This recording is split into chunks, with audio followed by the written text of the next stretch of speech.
like that, John. We're not on the air John, anymore. you made me leave my house. You're wearing body armor. Come on, you gotta get out. That's We're off because I the need air. it in this scene. I'm sorry. Leaving the house without your body armor on, you gotta be out of your mind, and who knows what kind of lunatics are running around in this studio. Someone! I'm very premenstrual right now!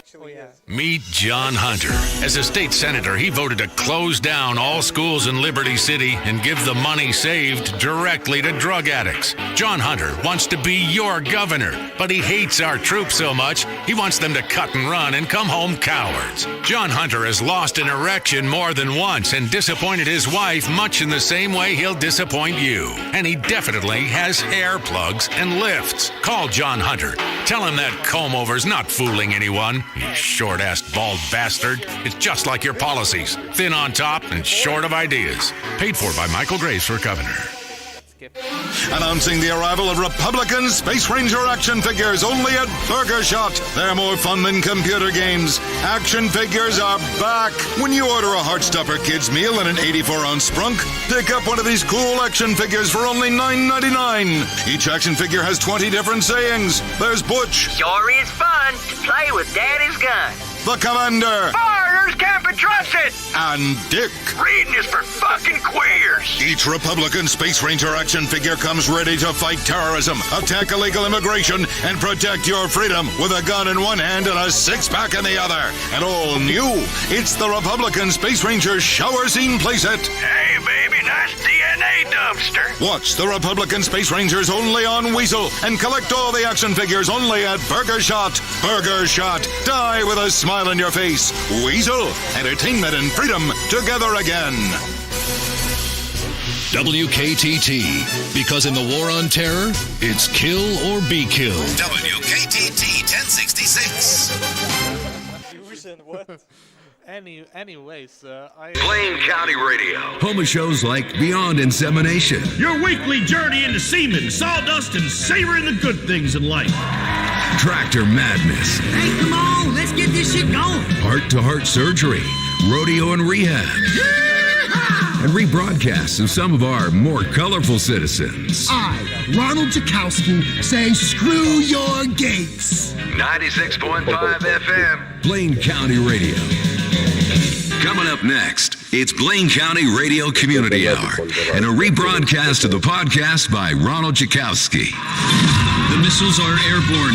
America, you have 6 minutes before you are annihilated. The dead have risen and are feasting on living humans.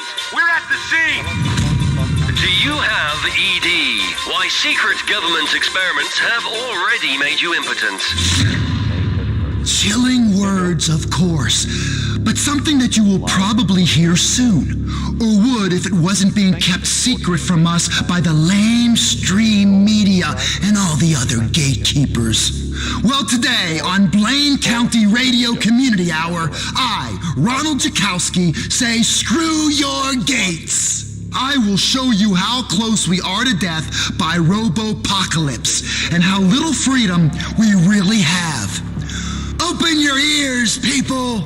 Thanks to the collapse in media advertising, local stations such as this have eliminated their staffs and allowed volunteer truth seekers like me to finally be heard. Shit, where's that sound effect button? I'm the one to tell you the truth. There will be no more lies. In today's show, we'll look at the drug trade, at private security, at breasts, at prepper roadkill recipes, and the Soviet-style purge of this state that is coming. At the alien Lord Zaffo and how his reign on Earth led to the development of human agriculture, and at food additives. Yellow f***ing number 5. Do I need to say more? Yellow f***ing number 5. President Joe H. Lawton probably snorts rows of the stuff with his father and grandfather. These are some serious Illuminatis, along with lots of other people. And who gives a rat's ass about the space station? What are they doing up there? Growing genetically modified wheatgrass in space and having taxpayer-funded zero-G swinger parties? All paid for by borrowing money from mega banks? The mega bank occupation is here. There's a bank and a drugstore on every corner, so you can get indebted for life by borrowing money. walk next door and you buy drugs to numb your pain. That's the country we've let them create. Thank you very much. Let's hear some of the messages people have left on the Truth Seeker hotline. Remember, you can leave a message for the show anytime at 273-555-0155. Hi, Ron. My name's Jerry. I'm nervous, too. I listen to your podcast show thing here on the radio. I'm tired of this healthcare bullshit, too. Some liberal doctor gonna tell me I have diabetes? I call bullshit. Goddamn liar. I eat what I want, motherfucker. Just like my great-grandpappy. He was in the Donner Party. Now that's some American ingenuity right there. Exactly, Jerry. These Beltway circle jerks aren't going to get away with what they're doing. Like you, I'm really worried about civilization. If people are actually going to take health advice from the government, then they deserve what they get. Next message. Hey, thanks for all that you do for the war on our minds, Ron. I love your show. We gotta fight this conservative plot to return America to a pre-industrial state in which a few corporations own everything. Seriously, I mean, thanks to Big Pharma, all my children are crippled from vaccines. They're crippled because you drink and drive. Woman, I'm calling into a radio show. Shut your trap. It's the vaccines. I know it. We all know it's common knowledge. Polio's like a snake bite. Once you catch it, you just suck out the poison. People in wheelchairs are quitters. Anyway, Ron, let me know how to carry on the fight. Well, vaccines might have blinded your children, but it turns out Mother was right after all. Masturbating will make you go blind, at least to your own self-loathing for 60 seconds. And if you take enough of those Molus pills, you can go blind forever. Speaking of blindness, here's another sensory overload. Smell. I just read this online. Did you know you can defecate in a jar, ferment it for 2 weeks in the sun, and then get high off the vapors? The circle of life goes in your mouth, out your ass, and back in again. Especially if you're smoking toilet cleaner. This is the unfortunate story of America today. A peace-loving, respectable place where your friends steal your wife and then you lose everything trying to be a nice guy. And then you wind up in a trailer in the desert all alone. And your drug-dealing neighbor takes you under his wing and life goes really wacko. But there's also a dark side. Red f***ing alert!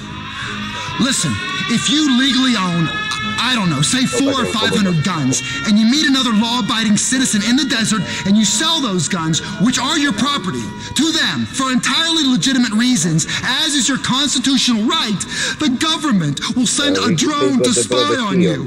It's unbelievable. Well, we all know if you corner a mammal, it will fight back. Except chinchillas or lemmings or a few others that just lay down like a pussy. But trust me, I'm not a pussy. I am working on drone jamming technology. You ain't spying on me. I mean, this is a dark place run by aliens looking to suck the blood out of your veins, enabled by do-gooders who are looking to steal the guns from your home. And trust me, it's all part of a Judeo-Christian Muslim plot to make their religion seem overly important so people don't ask the real questions about what it all means. I've said it before and I will say it again. Open your ears. And if you want an open your ear t-shirt, then send me a text. Next message left on the line was from this guy. Hey, I really like watching people die. Thanks for calling. I tell you what. People say I'm nervous and paranoid. But I'm not. I'm not, dear listeners. Because I'm not nervous. I'm fearful. And I'm not paranoid because this stuff is true. There is a whole secret world that is kept hidden from us that makes everything make sense, and I understand it, more or less. And it's my mission to help you understand it too. You see, my buddy, my friend, my mentor in my new life, we'll just call him Philip. Philip Trevors. Yes, his name's Philip. Well, my friend Philip, he's such a guy, man. I really want to get him on my next show, but man, he doesn't want to. He even left this message. Ron, you there? You better not put me on your show, you fucking prick, or I'll drink the blood from your still pumping veins. What a guy! Anyway, he thinks it's not true. Thinks I'm paranoid. But he's wrong. And that's the thing. Smart people, the most brilliant people, like Philip Trevor, whatever, they don't get it. They don't get it, and that's the point. Big science and big pharma, that's how the whole house of cards works. They've tricked the clever people into actually believing their nonsense. It's the genius of the thing. Get the clever people and the stupid people will follow. Right? Right? Right? Wrong. I'm leading a stupid person fight back. One idiot at a time. Here's a message left for the show. Hi, Ron. Your show is great. I listen when I'm out metal detecting. In case you don't know, metal detecting's hunting for metallic objects. You know, using a detector. I find all kinds of stuff, mostly made of metal. Once I found an expensive engagement ring, and I fantasized about the woman that wore it. Would it be like to be with her, caress her, stick a knife in her throat, you know, just like a real wife? You can find a lot of clues to conspiracies with a metal detector. Like the one about bees being gay? Anyway, what do you think, Ron? Love the show. I'll hang up now. Here's what I think. The bees have disappeared because they know that the shit is about to go down. You know how a horse gets nervous before you take a semen sample? So you have to talk real nice to it, rub its chin, and then grab his member and crank the life out of it. Now, maybe I'm getting ahead of myself. That's the show Beyond Insemination, which is also on this channel. But what isn't on this channel until now, listeners, is the startling fact that in the ancient text of the Sumerians, they talk about the Anunnaki, lizard beings that descend from the sky. This is in Mesopotamia, which is modern-day Iraq. All those wars over there start to make sense now, huh? It's not about oil. It's about lizard people hiding among us. Here's what I know. You're a searcher. You seek truth. We won't be tricked. I'm leading a rebellion of the stupid people. A goddamn rebellion, man. A real one, because we're the last hope. For mankind, I mean. The smart people, the geniuses, they've already been taken. Zappo's got them. Big science has got them. Big pharma. Big soy. Big corn. These soy corn-holing assholes. Which takes us to our next listener who called in. Really interesting stuff. Ron, I'm tired of soy. And I am definitely tired of soy sauce. I'm tired of soy latte drinking bitches. I went to a restaurant and some geisha has the audacity to hand me a hot towel. She thinks I should take a bath in front of everyone in the restaurant. It ain't decent, it's a fucking insult. And then she tries to give me some shit called edamame. Those are damn soybeans, you ain't fooling me. 10 of them little fuckers and they want to charge you $5. What do you think, Ron? That soy bullshit gave me man boobs. I've got my hands on them right now. I'm hanging up now. I'm getting all excited again. Interesting. Big soy, big corn, or big con. They pulled this lie with contrails. They did it with contrails. Contrails only work on people with an IQ over 150. Cons! Like we're all idiotic convicts staring at lines in the sky. If preaching this truth is wrong, I don't want to be right. What they do is make you believe contrails don't work. It's genius. Listen, burn your computer right now. By my math, we've got less than 3 months left. Seriously. Either that or 30,000 years. Depends on the math. I used to be an accountant. Before I understood everything, I was like you, a drone being harvested. Not the kind of drone that vaporizes people from space. And somebody explained to me why we have the largest military budget in the world, bigger than all the other nations combined, but it's just a bunch of assholes playing with remote-controlled planes. They can work from home, harvesting innocent people. Well, no one is going to harvest me. I'm beyond harvesting. I don't eat any corn products at all. Not even sweet corn. But when they land in full, and come they will, because some of them are already here, man. They're already here. That terrifies me, and it should terrify the hell out of you. Hold on. Back to the truth seeker line. Yeah, I did like you said on the last show. I've been doing them prepper Kegel exercises so I can store rations in my ass once the abduction comes, because we all know that in the prisons of Lord Zappo, only the truly prepared will survive. At this particular juncture, in my ass, I got a pound of rice, 2 energy bars, a commemorative plate, a tiny saw, a deck of cards, an itty-bitty radio, some loose change, a prophylactic, a masonry bit, a first aid kit, a nudie magazine, a carton of cigarettes, some chewing tobacco, a copy of my medical records, and a mammogram pillow. Because I'll be damned if I'm going to sleep on the cold, hard cell floor. That's great work. Listeners, let me make one thing clear. I'm not paranoid. I'm not even delusional. This is Blaine County Community Radio, brought to you in association with Pill Farm, Buddy's Trucking, Larry's RV Sales of Blaine County, and U-Tool. Because blue-collar guys aren't geniuses, and neither are you. Anyway, let's get on with the show. Question: big corporations, harmless, greedy capitalists, or secret, sharing, obsessed communists? I'll let you be the judge. Listen to this thing I read last week. Shit. I wrote it down here somewhere. I read it online. Serious dark internet web shit. Big brains. Solar ecology, lunar infrared capitalism stuff. Oh yeah. And when I was growing up, we had 9 planets. Now it's 8? Where did the other one go? I mean, that is some shit when you can be the government and make a planet disappear. Where did they put it? And who's living there? Here's another fan of the show. Ron, I think you're right. We're out of tune with the Earth. I've been on a mission to be like the ancient civilizations of South America. When you make a habit of having elaborate sexual rituals with virgins that die at the end, you get a whole new outlook on life. I'm a changed man. I've never felt better. I really like virgins. Exactly. South America. When I was growing up, people in the South of America spoke English. But that goes to show you, it's about the dark antimatter of money and how the banks and politicians have been corrupted by the Illuminati in a totally different way to the way you imagine. Red alert, people!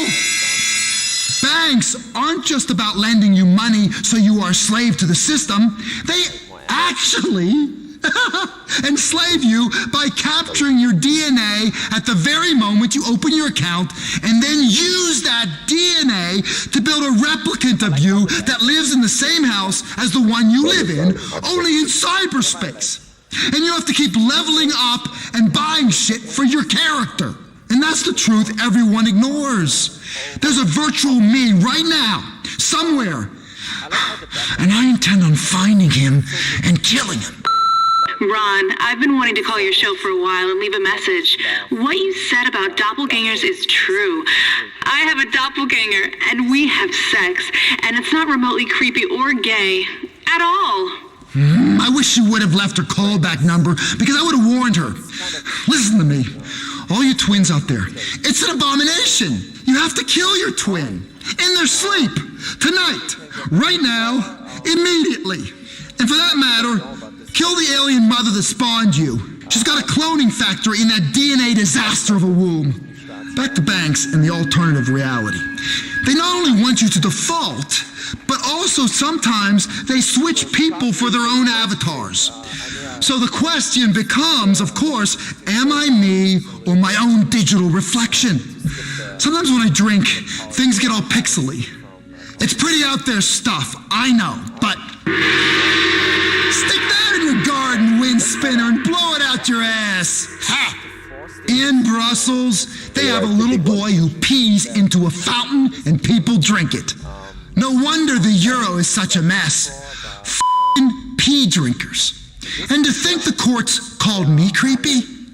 Let's get back to this plot by the banks to use your DNA to build, entirely with your legal permission in documents you signed, a digital slave avatar of you. And that slave version will one day replace you, only it won't have free will at all. You know how they do it? I've said it 1,000 times. memory foam. Here's a caller that agrees with me.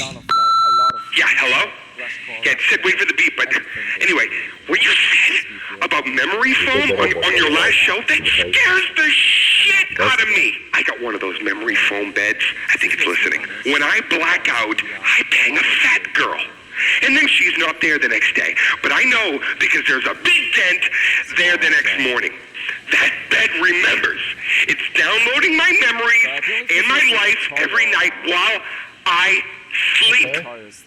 Ron, I'm scared. Memory foam. No wonder you're getting such a comfortable night's sleep, America. Wake up! Open your ears!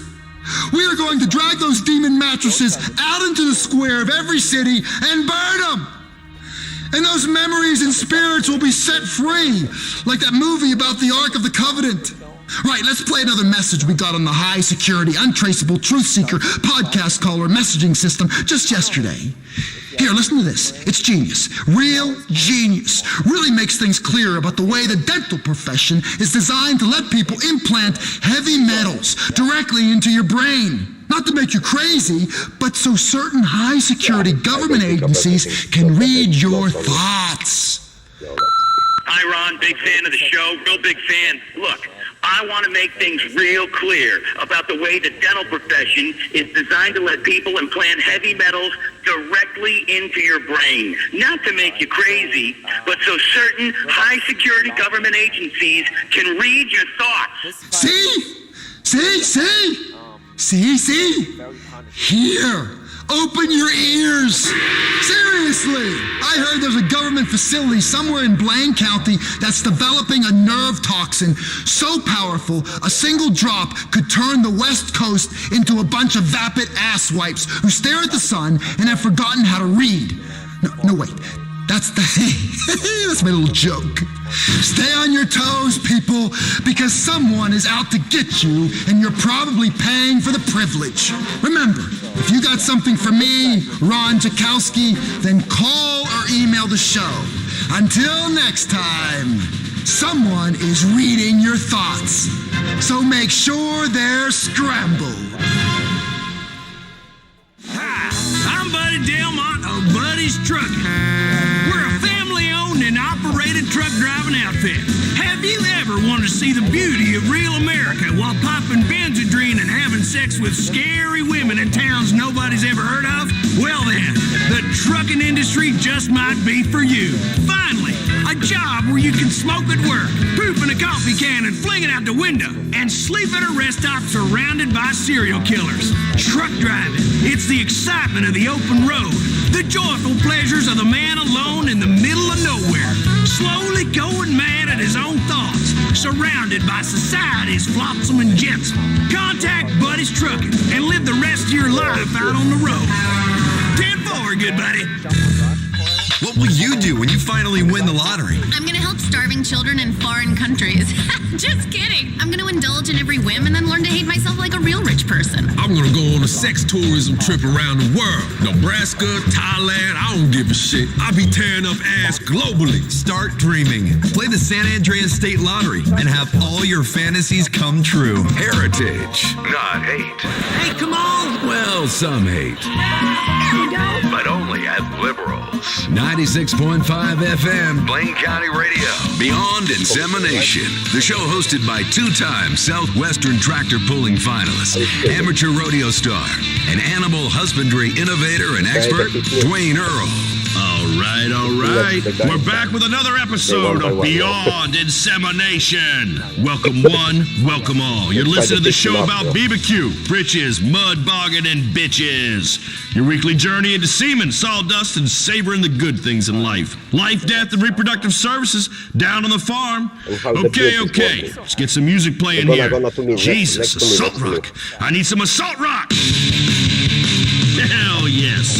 You know, sometimes I just want a woman to hit me. Treat me like the man I am, a piece of angry garbage.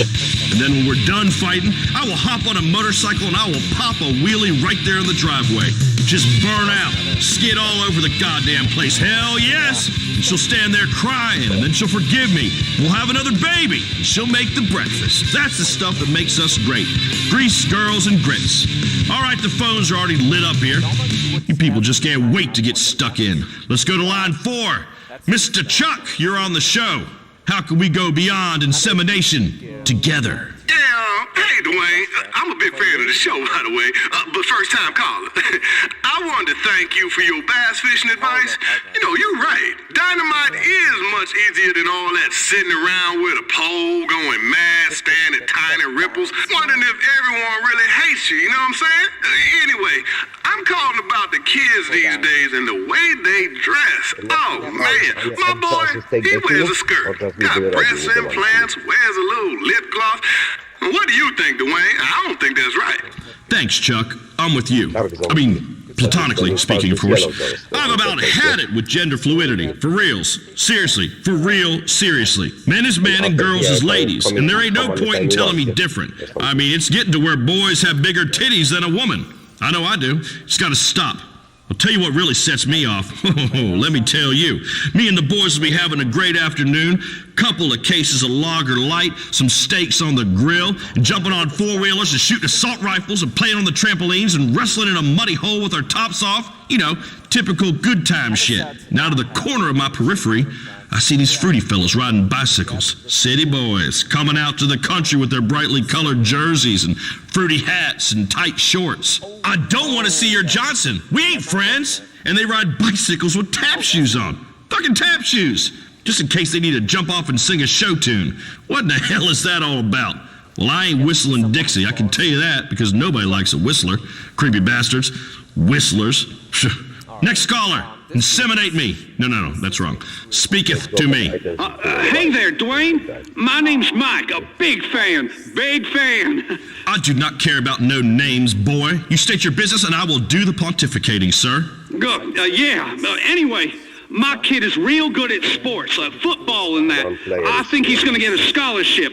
He hits real good, like one of them crackheads you read about them picking up north. But my wife won't let him play because his grades are low on account of him getting his girlfriend pregnant. Not my wife. My wife can't get pregnant no more. Uterus is ravaged like the projects. Anyway, I need that boy to make a lot of money by going pro so that I can get a new bass boat. What am I gonna do, Dwayne? I can't stop crying. Brother, I share your pain. Let it go. Let those tears go. Let it all flow out your eyeballs, down to your cheeks. I love you, my brother. I love you. You're better than this. You are better than this, sir. Reach deep inside of yourself and just pinch it off. Don't you die on me. Don't you die on me. And that's enough. My friend, your woman has already gone feral. I was a 5th grade soccer coach once. Do not ask. It was a bad time of my life. I know. And you're right. It's not even a real goddamn sport. No one ever got that brain damage, but I did my best. Yes, I did. It was hard, but we made some progress. Taught those kids to be number one, what it takes to get to the top, what steroids to take. Gave them the same as I give my beef herd. How to gamble on sports, how to snap another kid's Achilles tendon behind the referee's back so he never walks right again. Stuff winners got to do to get the job done. How to cover up the smell of marijuana by blowing through a toilet paper roll with dry sheets stuffed inside. How to leave a woman. I taught each of those boys the facts of life and how it is never about the woman's pleasure. Never. Absolutely never about that woman's pleasure. Parents won't tell you the truth, but a man with a beer in his hand will. And the fact is, you do whatever it takes to win. If that wife of yours don't want to understand, don't want to let the boy play some goddamn football, then she's got to go, Mike. Mike, are you with me? You there, son? I'm here, Dwayne. Hear the words that I'm saying. She's got to go, Mike. I know, Dwayne. I'll speak to a lawyer. Lawyer? Fancy talk. I recommend drowning, Mike. Real men don't use lawyers. Show your boy what it means to be a man. Press her under the surface of the fluids. Mike, please. Okay. Love the show, thanks. Thank you, son. Now we call this show Beyond Insemination because it's about what men like to do besides working on the farm. It's about what we were meant to do. Man against nature. I am highly skilled at the art of noodling in a beaver dam. I do not like the animals that consider themselves engineers. I like plant-eating herbivores you can fatten up, give a loving name to, then callously kill and cook like a civilized man. Back to beavers. I once stuck my arm in a dam, and 4 or 5 of them, an entire family, in fact, of beavers, bit into my arm. Got every last one of them on the grill that night and a couple of new hats. For the record, I also do not like fire ants, as it is unreasonable to have a social structure of a bunch of neutered men acting as slaves for a woman. Outside of a modern city, of course, where it appears to be mandatory. They call them places offices. I will not sit in a cubicle like a veal calf while a woman shouts at me about making personal calls until I die. Caller, you were on the show. To whom am I speaking? Hey there, Dwayne. The name's Charlie.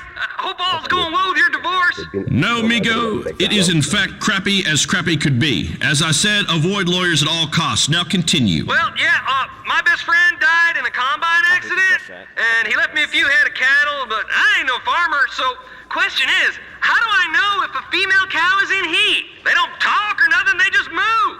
Oh, Charlie, that's simple. You have come to the right place, as I am an expert on estrus. What you gotta do is look for behavioral signs such as incessant mooing, but most of all, she will exhibit more vigorous interaction with other females, putting her chin on the rump of another cow and... Oh, yeah?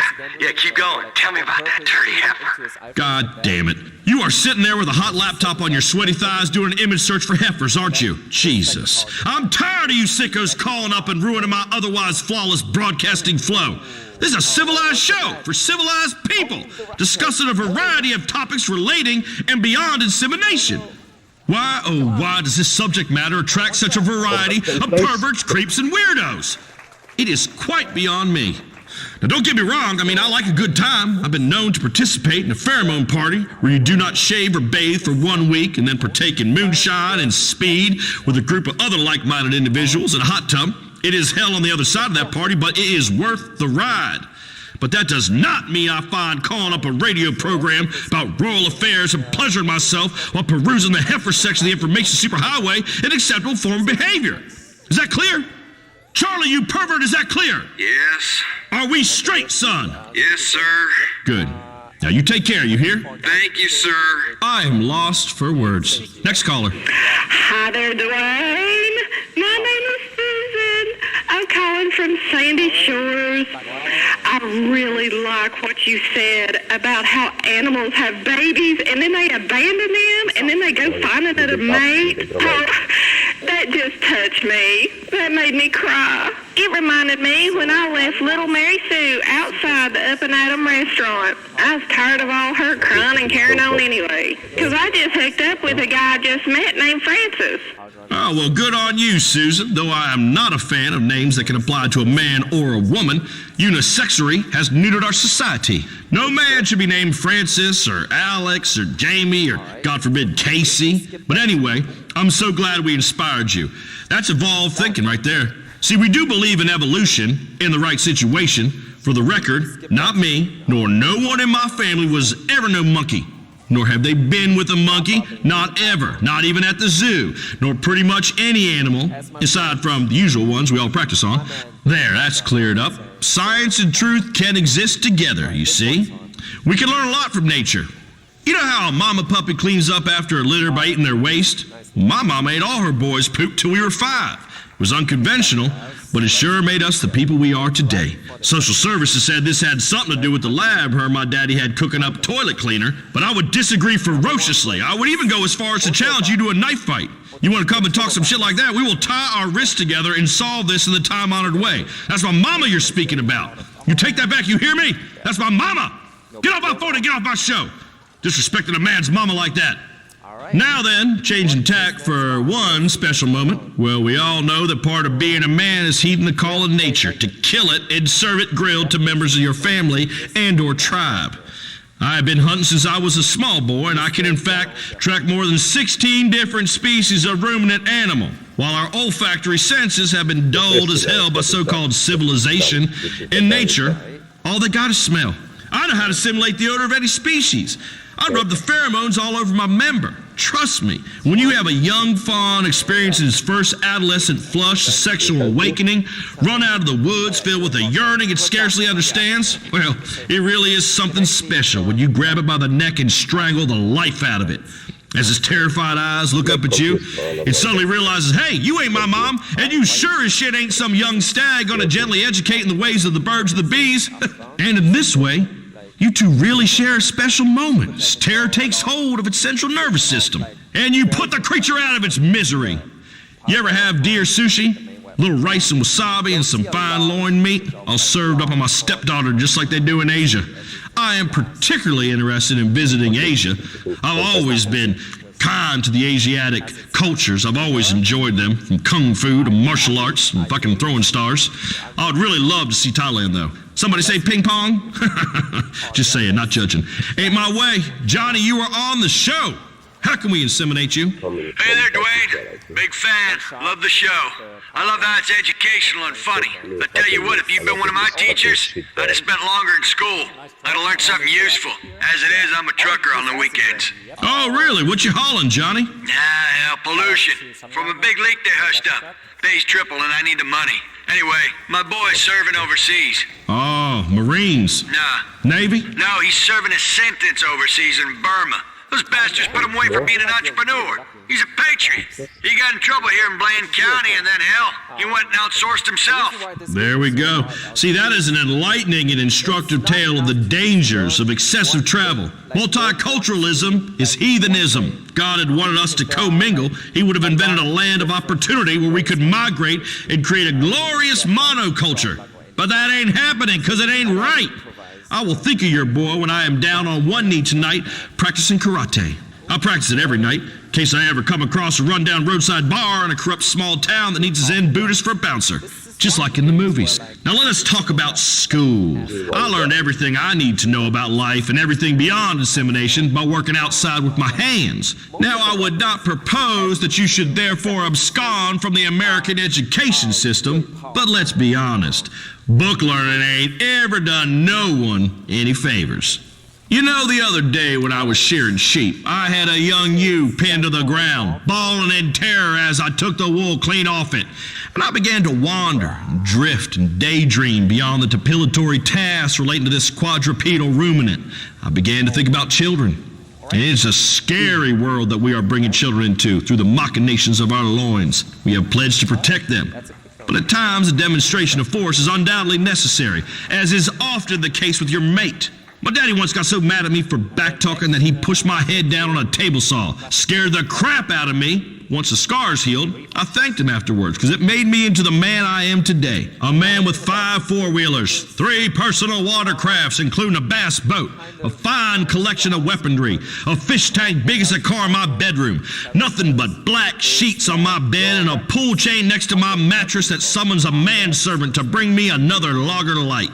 That's what success and a good work ethic can get you. And of course, a top-ranking nationally syndicated multi-award-winning radio show. Speaking of which, this has been Beyond Insemination. We didn't get to this week's romantic interlude with Big Dwayne, but trust me, we will. Be good, cook until it hurts, and fight artificial insemination as it is unnatural and blasphemy. Until next time, I'm Dwayne Earl, and you are not. This has been Beyond Insemination. You have been inseminated. Meth brought you forbidden fruits of incest. Bath salts brought you the taboo joys of cannibalism. It's time to step things up a level. The hot new legal high that takes you to places you never imagined and leaves you forever changed. Toilet cleaner. It's time to smoke a real bowl. Available at your local head shop, or in case of overzealous local laws, buy it online.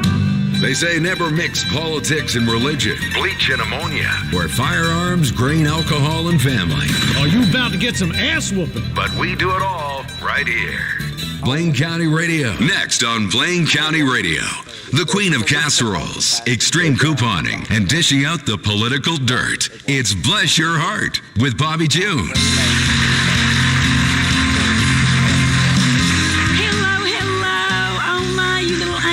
Look at you, just so wonderful. Thank you, and bless your heart. Bless your heart. I love you, Bobby June. I love you too. I I do. Oh my, today we have a doozy of a show, a real doozy. Cooking, politics, homemaking, money-saving tips, sexual orientation correction, quilting. Honey, we have it all. We really, really do. Bless your heart, bless my heart, and bless us all. Now, firstly, we have a very special guest. First on Bless Your Heart.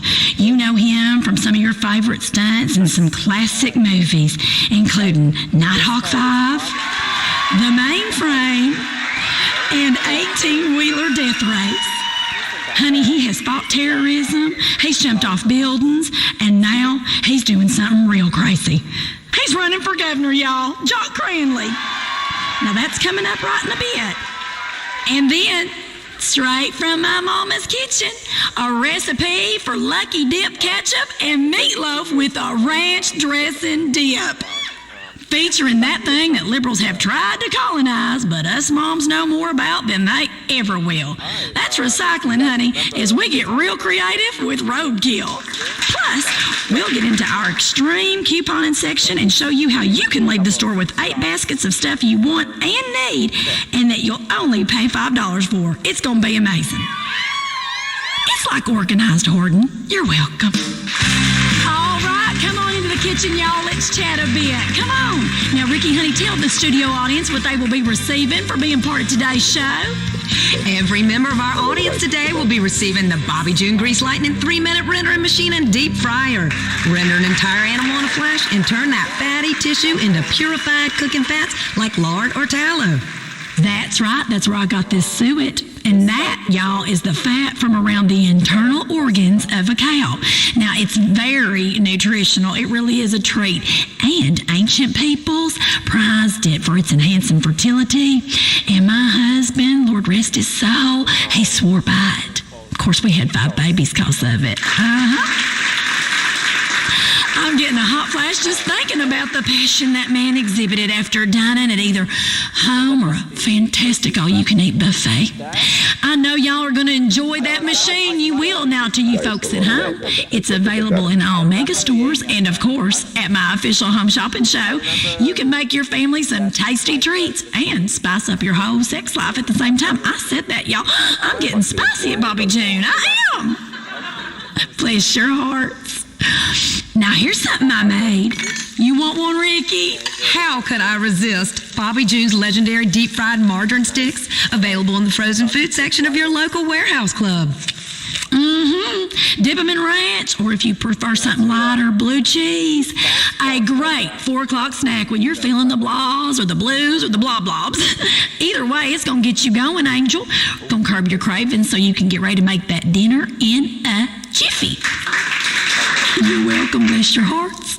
Now, here in the Bobby June Test Kitchen, we fry all kinds of things. Candy bars, butter sticks, cigarettes, onions, hairspray, pets. Honey, I'd deep fry my big toe. It tastes so good, I would. Now, we have had some mishaps, but it's all in the name of science. Ain't that right, girls? Think of the first person that deep fried a can of soda. I mean, they should win an award, honey. A true pioneer.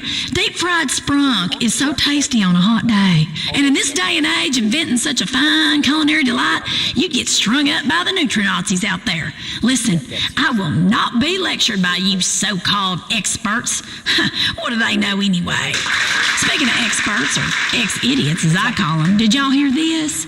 In Liberty City, they apparently want to tell you how big your soda can be. I know. I mean, how am I going to wash down an up-and-atom meal with a 12-ounce portion of soda? Honestly, that's impossible. But I will enjoy a 128-ounce Bobby June soda in a commemorative jug with each and every meal of the day. Pick up your Bobby June 128-ounce commemorative soda jug at Up and Atom while supplies last. I mean, let's be honest for a moment. Soda ain't the problem. Food ain't the problem. Genetically modified corn ain't the problem. Smoking ain't the problem. You tell me I can't smoke at a funeral? That's stressful. Stress is the killer, y'all. Don't make no mistake about it.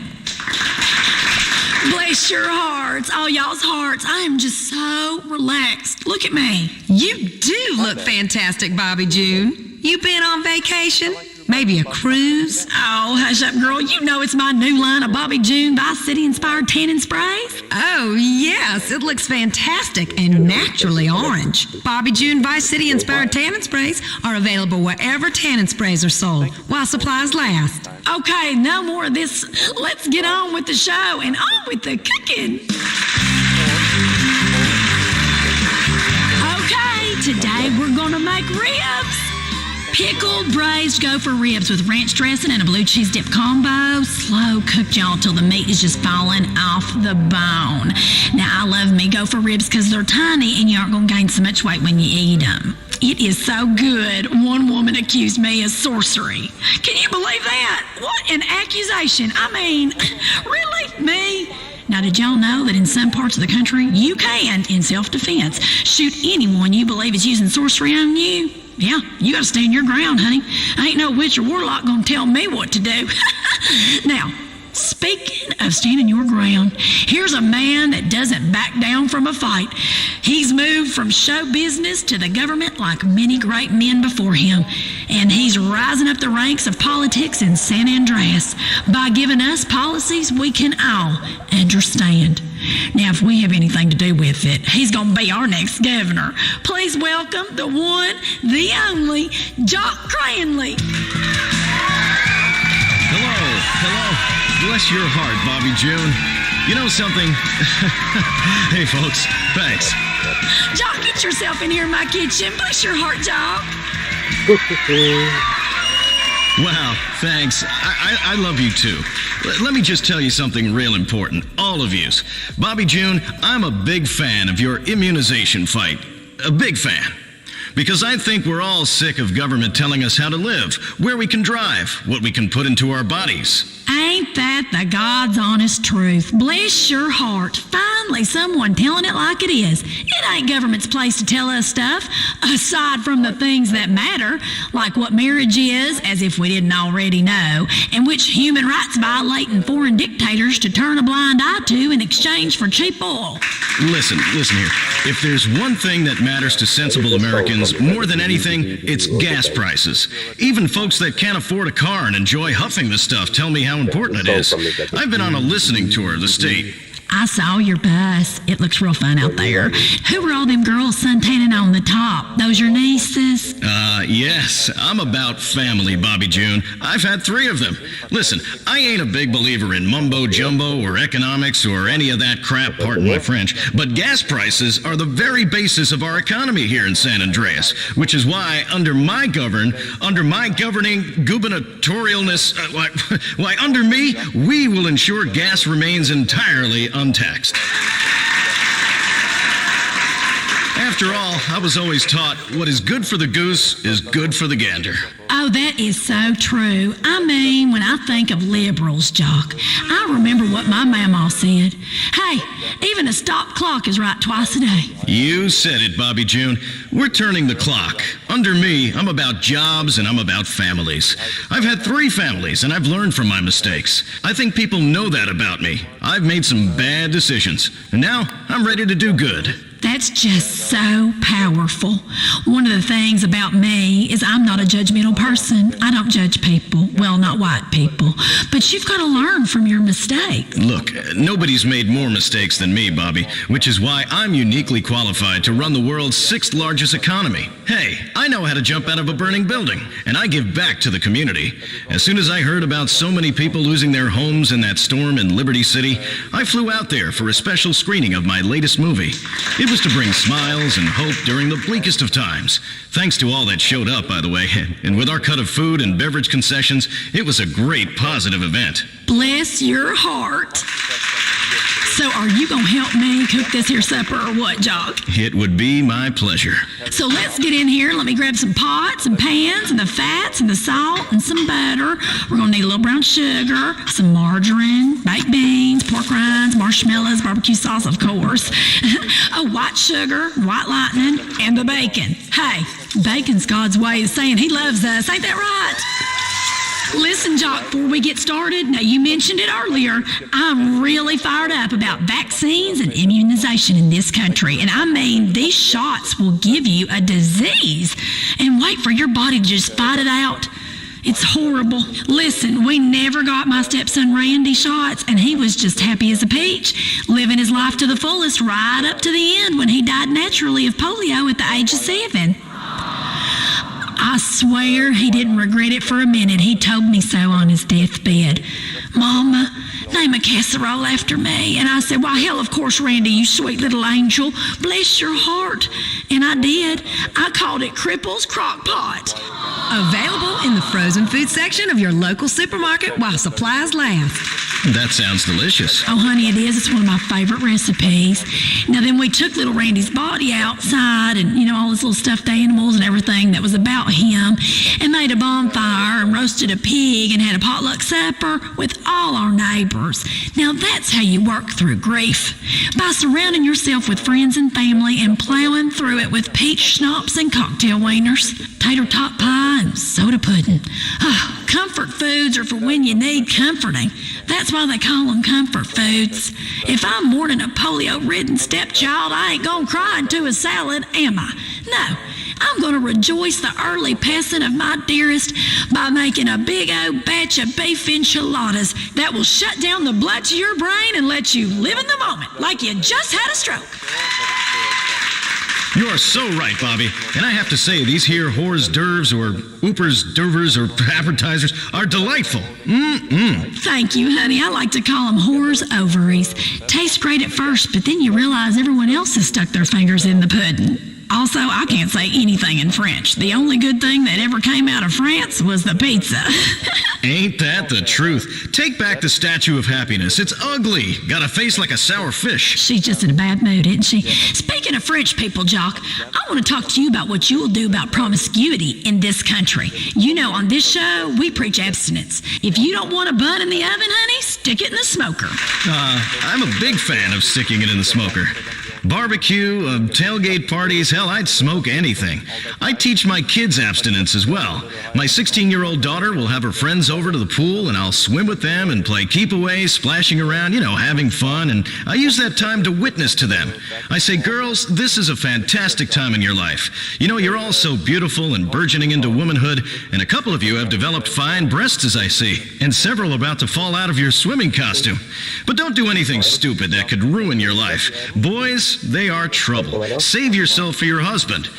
Bobby June, the important thing is that people learn about the decisions they are making in their own lives. And one decision we all gotta make is to stop letting immigrants ruin our economy.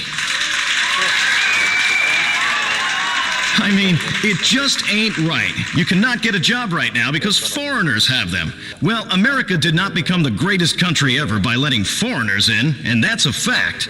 Listen, Bobby June. Listen, all of you. I am not a racist. I said some things, yeah, I did. That was a very long time ago. But there is a difference. If we want this country to be great again, we've got to start fighting wars we can win and stop fighting against crazy folk who ain't gonna give up, which is why I want us to think about invading Europe again. Seriously. How do you mean? Now, I ain't never been one for book learning, but I'm a big fan of history documentaries. And historical television shows us that America is at its finest when we invade Europe. You know something? You're right. Exactly. I mean, we've spent 50 years invading Asia and the Middle East, and it ain't right. Them folks don't want us. They're too different. They eat food that's a bunch of damn paste. So what I'm going to propose as governor of this state is that we plan a massive invasion force and go ahead and invade France. Because if there's one country we can beat in a goddamn arm wrestle, it's them limp-wristed, patronizing cheese monkeys. And I promise you this, I promise you, if Great Britain wants to stand in our way, I'll tell you what, we'll invade them too. Make them start speaking English and everything. USA! Now, I've seen a lot of movies, and how often is the world threatened by a creepy British guy? It's never an American, not never. So I'm saying, if we're serious about fighting terror, and I know we are, we go straight to the source and invade Great Britain. Finish off what old George started back in 1770, whenever it was. USA! USA! USA! That's how we're gonna win this war, Bobby June. That's how we can avenge them American lives, by killing every goddamn one of them bastards, pardon my French, because that's what love is all about. Honey, they love you, Jock. Bless your heart. Hell, I'll vote for you. You got my vote. Bobby June, let's talk about this election. It's really up to everybody to get out there and make a difference. You gotta do everything in your power to make sure we win. This is not a socialist country, it's not. This is America. We're nationalists, national socialists, if you will, because our society is our nation. But trust me, this is the most important moment in American history. If we get this wrong, well, we're shit out of luck. Pardon my French. How so? Who's that? My producer, Ricky, speaking out of turn again. Don't worry, she's just got a tan. Oh, okay. Had me worried for a moment there. I'll tell you what, because this is it. They are trying to steal our country away. Lawton and all his cronies, all of them cronies in the Capitol. I'm against cronyism, which is why I'm supported by only big American companies who care about things that matter and don't want business bogged down by regulations. Like pension obligations, gone. Environmental concerns, great if we can afford them, but we can't, gone. Affirmative action, what do you think? Hey, Coffee, over there, what do you think? It's Ricky. Whatever. What do you think about affirmative action? Hey, you ain't a Lebanon, is you? I mean, ain't nothing wrong with it. Some of my best friends was Lebanons, but it's unnatural and a sin. So affirmative action is gone. Having to hire foreigners is gone. Making schools accept minorities is gone. Subsidizing education is gone. Heck, education will be gone. That's why you gotta vote. It's real change. Change we want. Change back. Because I'm all about families, and families need children at home. Jock, I have to say, I loved your reality show where you were a police officer arresting people. That little boy sure was hollering when you hit him with that nightstick. You're real serious about crime. You beat the tar out of him. These people ask for hope. I give them handcuffs. They need a father figure, and what better figure than someone beating and sodomizing them with a nightclub? Well, watching you chase minorities with a police helicopter is a great night of family TV is what it is. You're speaking lots of sense, Jock, but all this politics has got me hungry. I reckon we should make some dessert together. What you think? Well, I just love that. All righty. Let's see, what do we need? Sugar, frosting, a few egg yolks, ice cream, bit more ice cream, peanut butter, graham crackers, red hot, non-dairy topping, sprinkles, peach schnapps, bit of bacon, my favorite, because he loves us. Full fat milk, heavy cream, cookie dough, and flour. All right, we're going to throw them all together. Quick whisk. I love this already. What are we making? No, this is it, honey. It's done. After a hard day of couponing, we need simple recipes, and this one is real simple. Ain't that right, girls? I call it sweet and sticky stock car shrapnel surprise, because it's like a fiery accident of flavor in your mouth. I love stock car racing. Finally, a sport that people like us can excel in and don't have some kid from the project showing off. Try a spoonful, honey. It's delicious. Oh, that could scare a gay man straight. It's fantastic. I know, and it's healthy, too. Makes you smile. All right, Ricky, honey, come here. Have a taste. I know it's your favorite. Oh, I can't, Bobby June. I'm watching my figure. Excuse me. Listen, I got the so-called diabetes. Them doctors said my arteries was like cement. I've had 3 strokes, and I am fine because I don't worry. It's the worry that'll kill you. Come on, girl. Now, come. See? That ain't so bad, is it? Thanks for coming on the show, Jock, and we'll all vote for you in the election. Bless your heart, Bobby June. Bless your heart, Jock Cranley. You don't. Okay, our next guest is super exciting because she's a superstar. You've no doubt heard her songs. She's here to talk to us about adopting children from foreign countries and to sing her new song. Please welcome pop legend turned country western crooner, Samantha Muldoon. Girl, get in this kitchen right this minute. Thank you. Oh, you are so great. Thank you. Oh, you look fantastic, Bobby June. You like my new accent? Bless your heart, Samantha. I was wondering what that was. Well, my goodness, you look incredible in that dress. It's some kind of designer dress. Yes, it is. Thank you. Now, you've been on a mission, a crusade, really, to help children. It's incredible how many kids you've adopted from Africa. You are such a beautiful person. Well, these children are born in places that are so poverty-stricken, it's sad. We bring them to America so they can have a chance at a better life. Do any of them steal? What do you mean? You know, just wondering, that's all. You can take the gator out of the swamp, but don't be surprised if it bites you through the coffee table, if you know what I'm saying. Speaking of, I think we should cook some up. Oh, yes, some Bobby June's Deep Bayou breaded fried alligator tenderloin scallopini with lemon butter sauce and ranch dressing. That's right, available in the frozen food aisle of your favorite grocery store. Okay, let's get that gator out. Oh, you silly girl, it's dead. Oh, Pete killed it this morning, had it flown in special.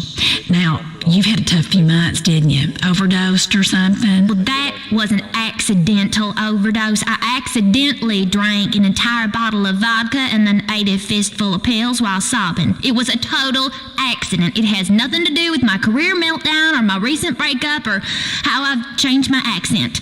And the paparazzi just keep hounding me. Oh, they are something, aren't they? Just wanting to ruin everyone's lives. They put a video of me online saying I was talking hateful. I was talking about gophers and rabbits and things that dig holes in my garden. I hate them varmints. I hate them. That liberal media had a field day. Well, I don't believe the liberal media. The ones that win awards for journalistic investigating. Trash, I call it. I never read the tablets. Now, Samantha, I must see you on every magazine cover in the checkout aisle. One the other day said you had had sex with an alien. Is that true, girl? Was you lonely? No. That's what I thought. I thought and I said, that can't be true. We have to keep things pure. You know, don't go around mixing things that shouldn't be mixed. So tell me about your kids. How many you adopted? 13, and I love every one of them. They each have their own room and their own name. You know, Bobby June, children are tiny little liberals. You have to teach them to stop throwing tantrums and asking for handouts. Ain't that the truth? Listen, with my kids, I had to teach each of them to beat up their friends and take what they need. Otherwise, they ain't gonna make it in this world. And that is being a parent. All right, let's put some oil in the pot here. How about it? We'll get 2 gallons of pig fat and a bit of beef dripping. I think about it all the time. You know how bad things are. I just want things to go back the way they were. Life was better when I was growing up. Sock hops, drive-ins, drink driving. You know, certain words were okay to say. None of this political correctness. I mean, that's a misnomer if I've ever heard one. Really.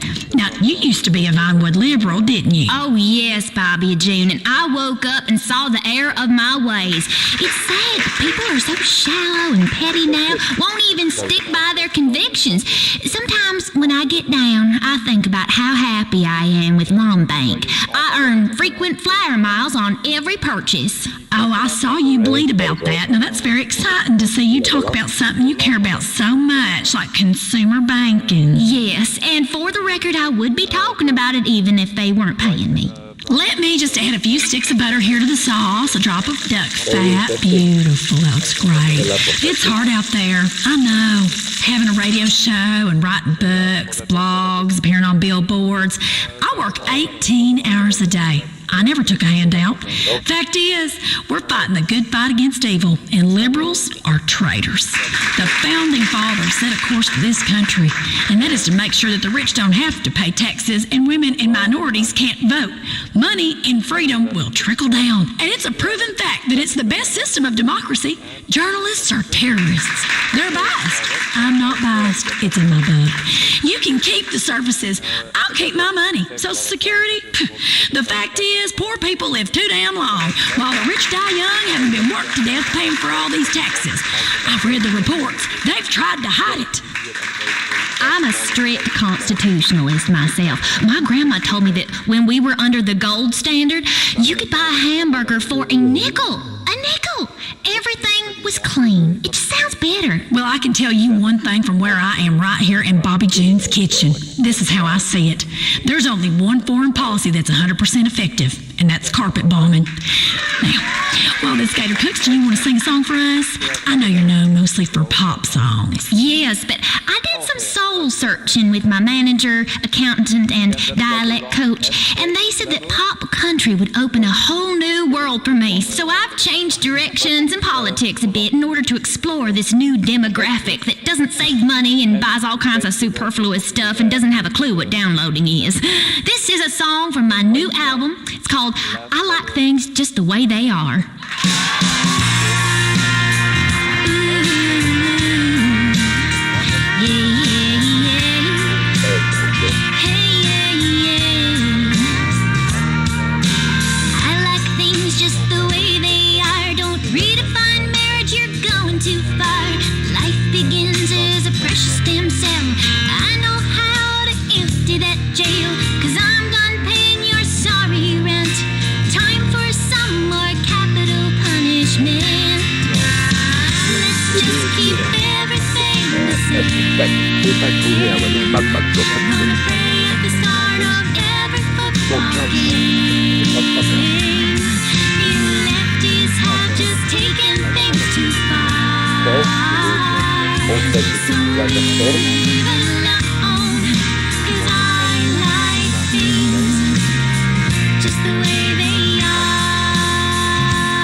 That's ranch dip and that's blue cheese. I know they look similar. Hey, Ricky, get your fat ass out of here, honey. Where's the barbecue sauce? Samantha, I loved it. I just loved it. That's about all the time we've got for today, folks. I love all y'all. Bless your heart and bless your heart, Samantha. Bless your heart, babe, Bobby Jean. Oh, so fun. Bless your heart. Don't miss the next episode of Serious Cougar. Eunice goes on a bender with a pool boy and breaks her hip. If women in their 20s don't know their ass from their elbow, and women in their 50s know what they like, imagine being with an experienced, pleasure-loving octogenarian wrestling with dementia and horniness. The show that hits below the belt, just like her breasts. Serious Cougar, Wednesday nights at 9 on Weasel. If you enjoy the country, breakfast buffets, and off-color jokes, You're in the right place. 96.5 FM. Blaine County Radio. Beyond Insemination, the show hosted by three-time regional amateur speedophile personal watercraft racing champion and All San Andreas barbecue sauce manufacturer of the year, 1997, 2000, 2003, and ruminant fertility guru, Dwayne Earl. Well, you stepped in it again. Another episode of Beyond Insemination, the show that breaks down complex life issues and turns them into easy-to-understand analogies of lust, murder, and parenthood in the animal kingdom. Okay. What track are we going to start the show off with today? How about this one? Makes you feel like you're in your own goddamn movie, huh? My movie would be called Dwayne Earl Part 2. Listeners, I want you to imagine this music playing, and I emerge from a yurt dressed as a Roman soldier, and I'm in a pit with a bear. He's lunging at me with his razor-sharp claws that catch my cheek. Blood begins to run down my face, and I taste it, and my eyes narrow to focus slits, and the crowd of drunken onlookers are screaming for death, and I appease them by springing on that bear's back, slitting his throat, cutting out his heart while still pumping, and sink my teeth into it and hold it up in the air to the cries of the crowd, overtaken by such an emotional spectacle that they are reduced to tears. And two scantily clad women run to my side, each one on the ground clutching a leg, knowing that I am the man. Now that is a movie that would fill up the multiplexes. It also, my friends, is how I spent last night. For reals. Gladiator fight, straight whiskey and frisky chicks. That's how Dwayne Earl rolls. Let's get this going. Dennis, you are on the air. Welcome to Beyond Insemination. Hey, Dwayne, big fan, man. Really big fan. I love your stuff. Man, I got a photo of you on my wall. Man, I'd let you go with my girl. She does backdoor, everything, man. All for you, bro. Anyway, I am so excited right now. I love you, Dwayne. Man, I love you, man. It's like, hey, Ma, I'm on the goddamn radio. Dwayne. Ron show? That show about animal sex. No, the other show about animal sex. Dwayne, so, shut up, Ma. Dwayne, I love you. So I was thinking about going to the Cunning Stunt Academy. Can you go there? Well, brother, it is true that I was destined to be an alumni of that prestigious institution. Some will tell you that I flunked out of the Cunning Stunt Academy. That is only true in a manner of speaking. They burdened me with low grades because of the fantastic things I achieved. I was better than the teachers, and no one could stand the humiliation. None of them could hot dog on a speedophile personal watercraft on dry land, and nobody was prepared to jump out of a car at high speed onto concrete just to win a bet and shatter their pelvis in the process, as I did. I say, screw that place. I lost my big toe to that maneuver, but I would do it again. Dennis, you can do better than that place. Much better. I've said it before, and I will say it again. To make something proper of yourself, you don't need schooling. You need a pack of smokes and a wild animal to wrestle. Every man should exhibit his dominance over each member of the animal kingdom. When it is complete, I would invite you to my roadside theme park called Dwayne Earl's Ark. In it, we will have a pair of each and every animal species, and you can pay a fee and you can wrestle with them. From warm-blooded mammals to fierce-fighting reptiles, endotherms to ectotherms, we have the lot. Believe me, I have been humbled by many beasts in my time, but life is, after all, a journey. One of the central tenets of this show is education through nature. There are animals in nature, such as lizards, that specialize in a sit-and-wait hunting strategy, meaning they wait for the prey to come to them. Now, this is a technique that I utilize myself. Just last week, I was on the sofa in my front yard, and a person approached me for directions. Suffice it to say, I pounced like a hungry Komodo dragon, and when that gentleman came to in the trunk of his car, many miles away, he was missing the contents of his wallet, his wedding band, and also his MP3 player. Fortunately, predominantly filled with power ballads. Andrea, you're on the line. Welcome to the show. What's troubling you, hot stuff? Tell your Uncle Dwayne. Hi, Dwayne. Love you. Love the show. Love math. Anyway, I just don't know what the hell is wrong with my boyfriend. He just ain't into me like he used to be. My dear Andrea, I believe the helium has gone to your mind bone. I do not host a relationship show. We're here to talk about animal husbandry and the pleasures available only to the men species. Relationships is not something I have any great insight into. When she calls it a relationship, it's time to skip town. Am I right, fellas? Please, Dwayne. He's a big fan of yours. I'll put him on the line. Hello? Who's this? My name's Owen. Owen, I am not here to become betwixt you and your lady troubles. I am here to talk about rodeo and gunsmithing and fertilizing the herd. No, please, Dwayne, I beg of you. You have to help me, man. She's freaking going crazy with those itty-bitty rhinestone kits, that they put downstairs above their intimate venue. It started with hearts and cute shit, but then she got out of control. She does these huge, gnarl, special holiday ones, right, with woodland scenes, with cockeyed squirrels. I just can't take it. Seriously, I can't stand it. It ain't right. Are you with me, right? I mean, that ain't right. Am I right? Owen, put your woman back on the phone this very instant. Hello? Andrea, you have bejazzled your last rhinestone squirrel scene. You hear me, girl? Do you hear me? Yes. Listen, women were not meant to make artistic montages around their lady parts, no matter how pretty nor imaginative. All kinds of sparkly things in your thighs and above your lady lips is now, from here on out, banned. It ain't proper. That stuff is for men only. I cannot feel like I'm about to tongue a disco ball. Life is not a hip-hop video. Get rid of the beaver bling. Is that clear, girl? Yes, Dwayne. Louder! Yes, Dwayne. Now say it like you're enjoying yourself. I'm just kidding. That's a joke. Now, dear listeners, I have a confession to make. I am sure this revelation will reduce more than a few of you to tears. I have been diagnosed with a disease. It is something that baffles medical science and kills most people that contract it, but I look at it as a ray of sunshine. I have a great disease, alcoholism. I have won the lottery. I mean, yes, I could have gotten herpes, but I didn't. I probably should have. This disease is great. Sure, I end up sleeping with some ugly chicks, but now that I know the symptoms, I know how to take care of myself. For instance, it is unwise to mix cocaine and grain alcohol for more than 3 days at a time. And that's a fact I have learned. Some fella told me that at one of them meetings, and he gave me a hug and a keychain. Strange business. I do not hug men, no thank you. I hug girls and procreating sows, and the latter only to ease the process as nature intended. I spoon men, just like any other normal fella, but hugging? Hugging, putting your arms around another man? Are you serious?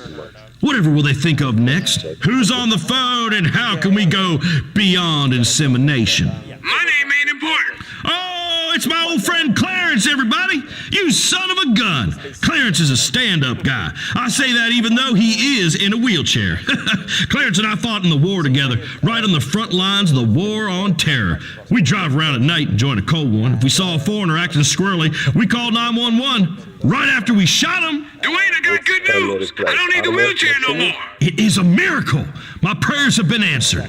Many a time when I was down on both knees giving a working girl the business, my mind would turn to you and that you are a cripple that can't enjoy the pleasures of the flesh. No, I don't need a wheelchair because I got a motorized scooter now. The Relax Power X from Ambulate.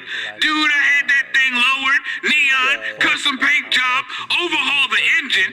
You wouldn't believe the mad booty I've been getting lately. Besides, my doctor says I don't need a wheelchair or whatever, and that I could walk just fine. I'm just tired, Dwayne. You know how I do. I like to sit down, have a beer, masturbate, relax. Oh, that's wonderful news there, Clarence. I love hearing you're getting booty. Thanks for calling into the show, buddy. I love you, always will.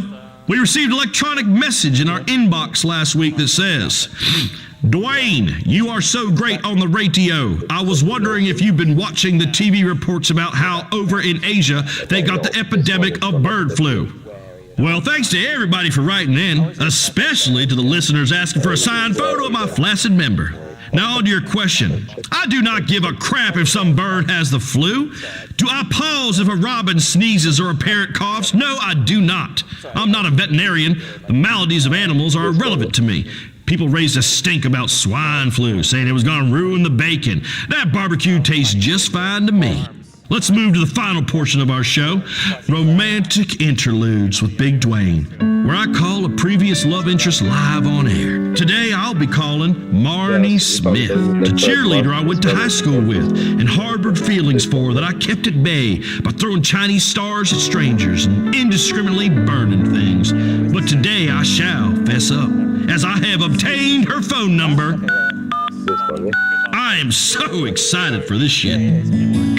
Hello? Hello? Marnie. Yes, it is. Hello, Marnie. This is Dwayne Earl. And as you can tell by the melodic and poignant music playing in the background, I am about to unleash a barrage of emotion that has been trapped inside of me for these past 20 years. We attended Central High School together, and I sat behind you in science class. And on days where there was a football game, you wore your cheerleader outfit. To this very day, I nearly break out in tears that I have not told you of the thunderous lust you arouse in me. Now, I would not break out in tears for real, as a man's tears are saved in a special place for when his favorite stock car driver loses. But know this.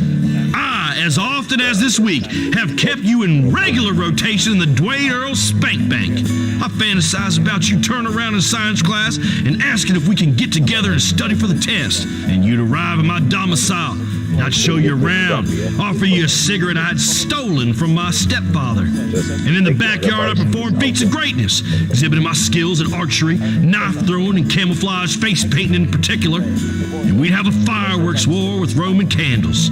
Then ride fast on a dirt bike by the stream, and you'd have your arms around me, and I'd pop a wheelie, and you'd fall off the back and break your leg, and I'd console you, and we'd make passionate love in a cloud of exhaust by the dirt bike still running, our youthful giddiness accentuated by the intoxicating fumes. And we're making love, and even though your leg was broken, I'd be unable to discern if your screams are from passion or pain of a femur cracked in two. Anyway, that's just how I saw it. Aw, Dwayne, that is so sweet. Thank you for receiving this so elegantly. It has been a mighty burden on me that such fantastic times never did materialize before I began to lose my hair. However, know this, Marnie, I still have a ponytail, and it is one of my most attractive features, especially when I wear a baseball cap. You should come by for some pies so we can catch up. I would very much like to embark on this Epicurean endeavor. You know, Tracy Bish, she used to talk about you. She said you had problems performing. Tracy Bish is a goddamn liar. And if there were any performance issues, it is because my third brain could predict the future. And it knew she would one day be fat and have that, fat that swings on her woman's arm, and that her breasts would move like woeful pendulums, unable for any self-respecting man to love them. It's a boner killer. Instant futuristic boner killer. I saw the future, and that woman's future self destroyed my boners. Goodbye, Marnie. I will stop by your house soon on my dirt bike. I hope that cheerleader outfit still fits. This has been this week's episode of Romantic Interludes with Big Dwayne. Let's get on with the show. Next caller. Hi, Dwayne. Thanks for the show. You know, you always hear about America as the land of the free, but that's bull crap. I got arrested for my religious beliefs. Now, how's the government and politicians going to tell me how many wives I can have? I like having 5 wives. You know? You can mark with this out. Gang up on me. They wrestle me, tie me down. You know, I like women to humiliate me, Dwayne. I mean, really treat me like crap. Okay, right there. Here's what I don't understand, Hotshot. If you want to have 5 beautiful chicks, that's awesome, and something that I partake in on a regular basis, often after a bowling night when the ladies are all lubed up. But you polygamy guys, I just don't get it. Why's that? Well, because every time you see pictures or footage, the women, they're always so frumpy. Get 2 hot chicks, not 5 chubby, hairy ones, and they wear those terrible old lady dresses that cover up the important bits. On my farm, we have a bunch of women, and they work with nothing but a bikini and a gun belt on. And them's the rules, because of women's lib. Jeff is on the phone. Hi, Dwayne. I'm a member of the Ovine Liberation Front. There are some terrible things going on right under our noses. Atrocities on these farms. We've snuck a camera in and are going to expose it. Did you know that they're killing animals on some of these farms? And then they eat them. It's like a zombie movie. It's horrible. Everything should be allowed to live. Just think about a world with the streets full of cows and chickens and velociraptors. It'd be great. You could hug them. Sounds a bit like Australia. That's pretty much the third world, ain't it? Precisely. What we want is our own world, a fourth world, where we can snuggle with a chicken or a goat, lay in the hay together. together where nothing dies. Listen up, Jeff. You are going to have to understand that the good Lord made natural selection for a reason. It is well known that shark embryos cannibalize their litter mates in the womb, with the strongest one eating all the siblings. My mother was pregnant with triplets, but when she went into labor, only one came out, and that was me. I won. That's the way nature works, son. You can't fight nature, but you can wrestle with it at Dwayne Earl's Art. Stop by and tell Tammy that you heard it on this show, and she will give you a commemorative koozie for your beer so that it will stay cold as you tour the premises. That's about all the time we got this week. This has been Beyond Insemination. I'm Dwayne Earl, and you're not. This has been Beyond Insemination. You have been inseminated. In the sea, there are big fish and there are little fish. The same is true on land. But which are you? Isn't it time to define yourself? At Shark, we have different Shark credit cards based on your level of insecurity. Let your credit card color define you. Go on a shopping spree with a red Shark card. The great white Shark is a beast of a card. Everyone in the restaurant will see it and know you are the ultimate predator. Tiger Shark is for the flamboyant spender. The Bull Shark for the violent, aggressive predator who hunts in all kinds of environments. Or there's the charitable basking shark, the card for the slow-moving liberal with no teeth. Shark for the apex predator. Blaine County Radio. Home of shows like Beyond Insemination. Your weekly journey into semen, sawdust, and savoring the good things in life. Tractor Madness. Hey, come on, let's get this shit going. Heart-to-heart surgery, rodeo and rehab. And rebroadcasts of some of our more colorful citizens. Ronald Jakowski, say screw your gates. 96.5 FM. Blaine County Radio. It's time for you to have opinions of our own. This is WCTR. I am Fernando Martinez. Thank you so much. It's great to be back. Joe, you make the clapping sound effects a little bit too loud. That's my producer, Joe, everybody. She is a woman, not a lady, not a fox, not a chick, not a piece of ass, but a woman. Now listen, for those of you who say Fernando, he's like a dinosaur, he does not understand the modern world. He is an old relic of the bygone age. I like to point out Joe is a woman. More or less, therefore, Fernando, he has gone multicultural. He is very much of this century. I am famous for many things I have been in this life. Entrepreneur, singer, therapist, artist, disc jockey, philosopher, lover, corporate spokesman, martyr for justice and truth that lives in every man and woman's heart when I was unfairly imprisoned for entirely unproven allegations. In short, I understand life and life, he understands me. I have been chosen to help guide you down these crazy rapids. After my show was taking off the air, now I am making money by talking about money, and making love by talking about politics, and also because I am the new man. No longer do I talk about grabbing the girl by the haunches, riding her like a pampas bull, and sating your every manly desire. No. Those days, they are gone. The medallion, she is off. The children, they have a mommy and daddy to look up to. And I am not making inappropriate remarks by letting my passionate gaze linger on Joe's remarkable form. Not for a second. Oh, shut up. You see, I take the classes, the awareness classes, the 21st century classes. Now I know I live a long time in ignorance. I feel so sorry for treating the women like pieces of meat. Now I treat the women like they are equal to me. Goddesses. It is not appropriate to tell a sexy lady that her curves make your loins turn to fire.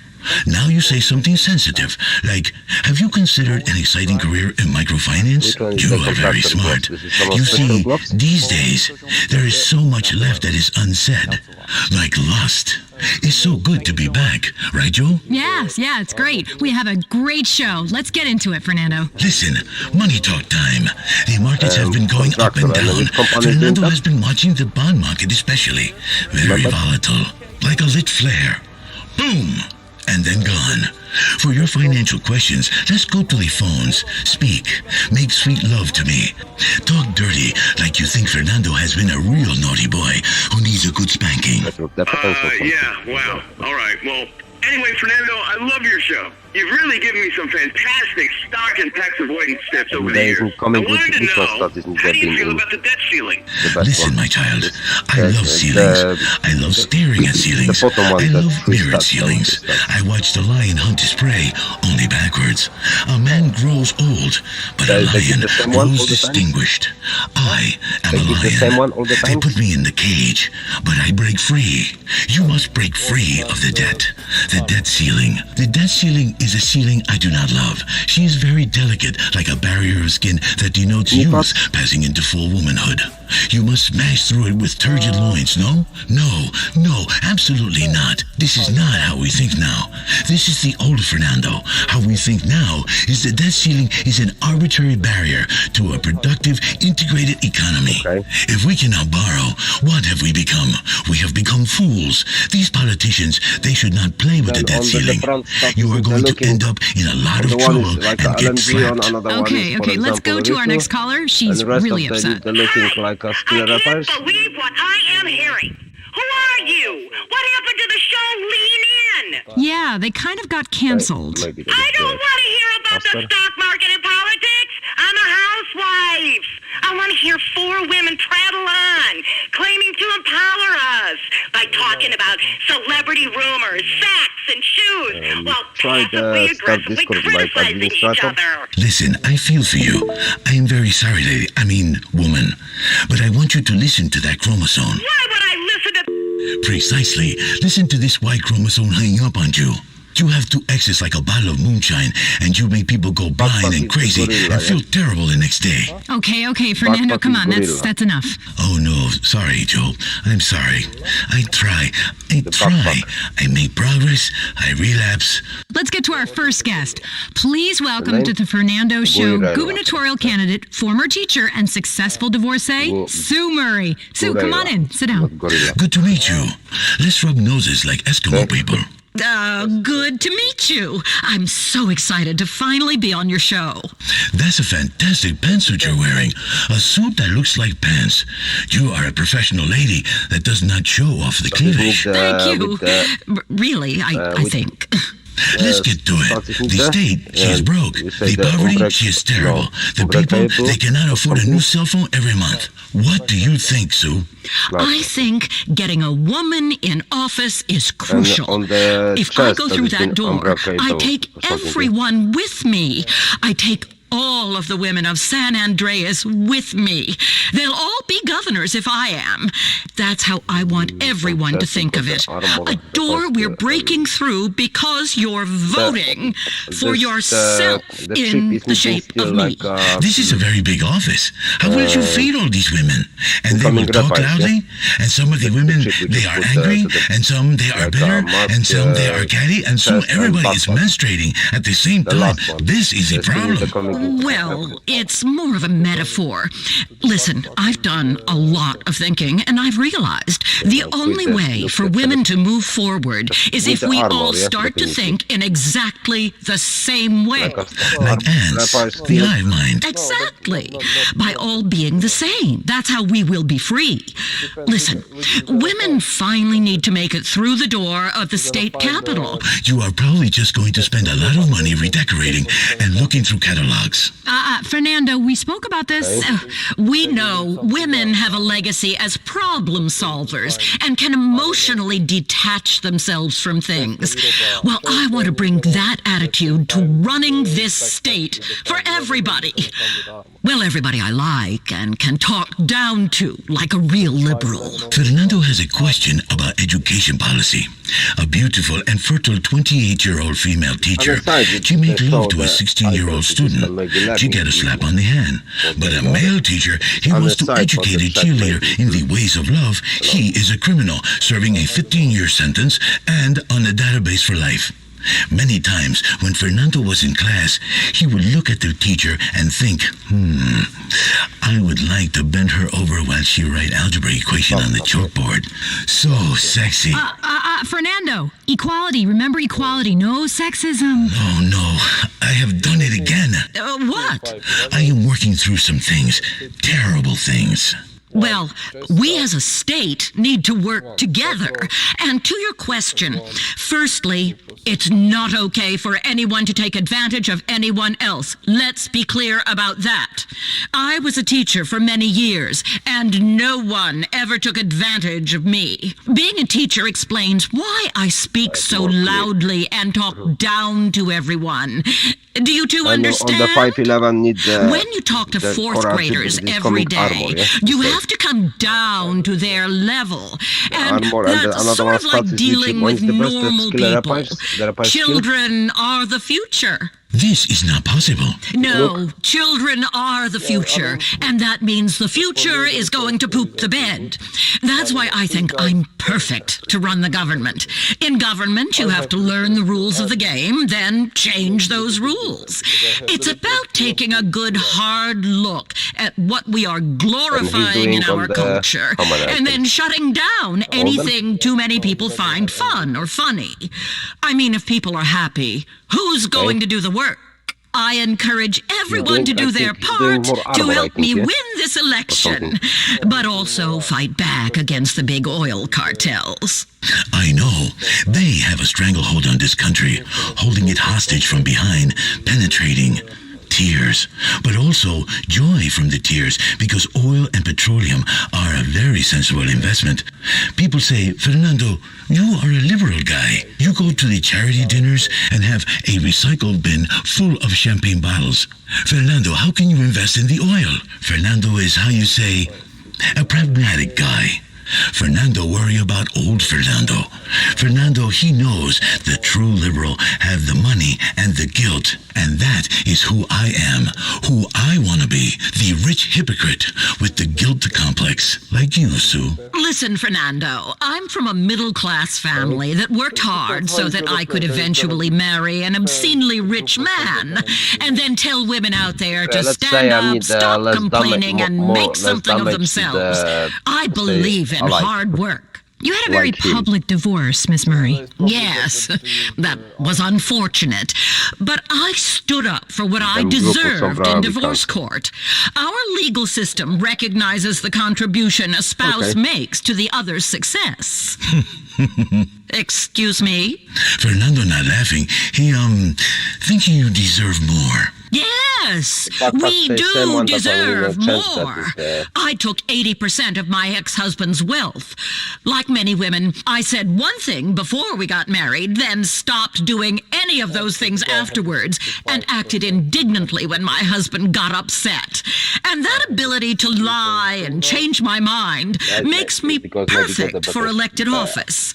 Now I'm ready to sign a contract with our great state and be your next governor, because I've proven I'm someone you can trust to break their word when it's for the best, and that's what we need in a leader. We should talk about border security. Yes. Fernando was thinking about the gaping hole in our nation's security. We have to plug that hole. We're all exposed. Shut it tight. Fernando. Sorry, but it's a fact. We gotta plug the gap. But at the same time, we should allow some undocumented workers in for a party time. I know. Fernando became an American the courageous way, by outrunning the speedboat. Well, we need to make sure we can pledge to our children and our children's children that they will have clean air to breathe, clean bottled water to drink, and most of all, that the rich will pay their fair share, which I compute to be about 82.5% of all future income. So what you're saying, Sue, is you've made a lot of money, and going forward, nobody else will be able to. Exactly. I'm very wealthy, and I'm making sacrifices. So the middle class will have to get on board, too. It stands to reason. Does it? Yes. If we want a fairer world, it stands to reason that you need a rich, impartial person to tell you how to make it fair. This is something Vinewood understands implicitly, and I'm going to take it across the state. Let's get back on track. I think we have a health crisis in this country, and people should have the medicine they need, like Proposition 208. Yes, Fernando loves medical cocaine. I say, pretty lady, you look like you are not feeling well. I will help you. I have put a roll of medicine down there for you. Oh, yes. She's feeling much better now. Maybe you want to take it like a suppository. Poof. Yes, okay. We have some people on the phone who have questions for Miss Murray. Okay, line 8. Hello, you are on the Fernando Show with Sue Murray. Yeah, hi. I'm a big sports fan, but it's gotten a little ridiculous, you know? The celebrities getting the best seats, and they come for free, and the stars don't try. They get paid millions of dollars and constantly go on strike. The food costs a lot of money. Well, that's the true meaning of sport. It's about a shared experience of going broke together while watching a few drug addicts get insanely rich. That's America in a nutshell.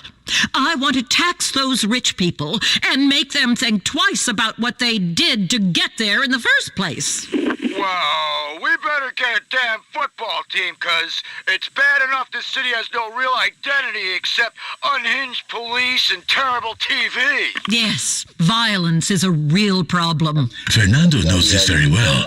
I give the guy in traffic the bird. He does not like the bird so much, I think, because he comes and kicks Fernando's door. There are so many things that glorify violence. I saw this awful book at the store, Hitting Kids Works Wonders, by some ex-soldier called Alan McLean. I mean, you should never, ever, ever lay a hand on a child. This is true. Don't touch that child. You will get in big trouble if someone is watching. Now, you talked earlier about the debt ceiling. That's a big issue that is too often politicized. A lot of professional women in this state are hitting a glass ceiling. The debt ceiling, the glass ceiling. Fernando is tired of all these ceilings. Ceilings aren't really ceilings.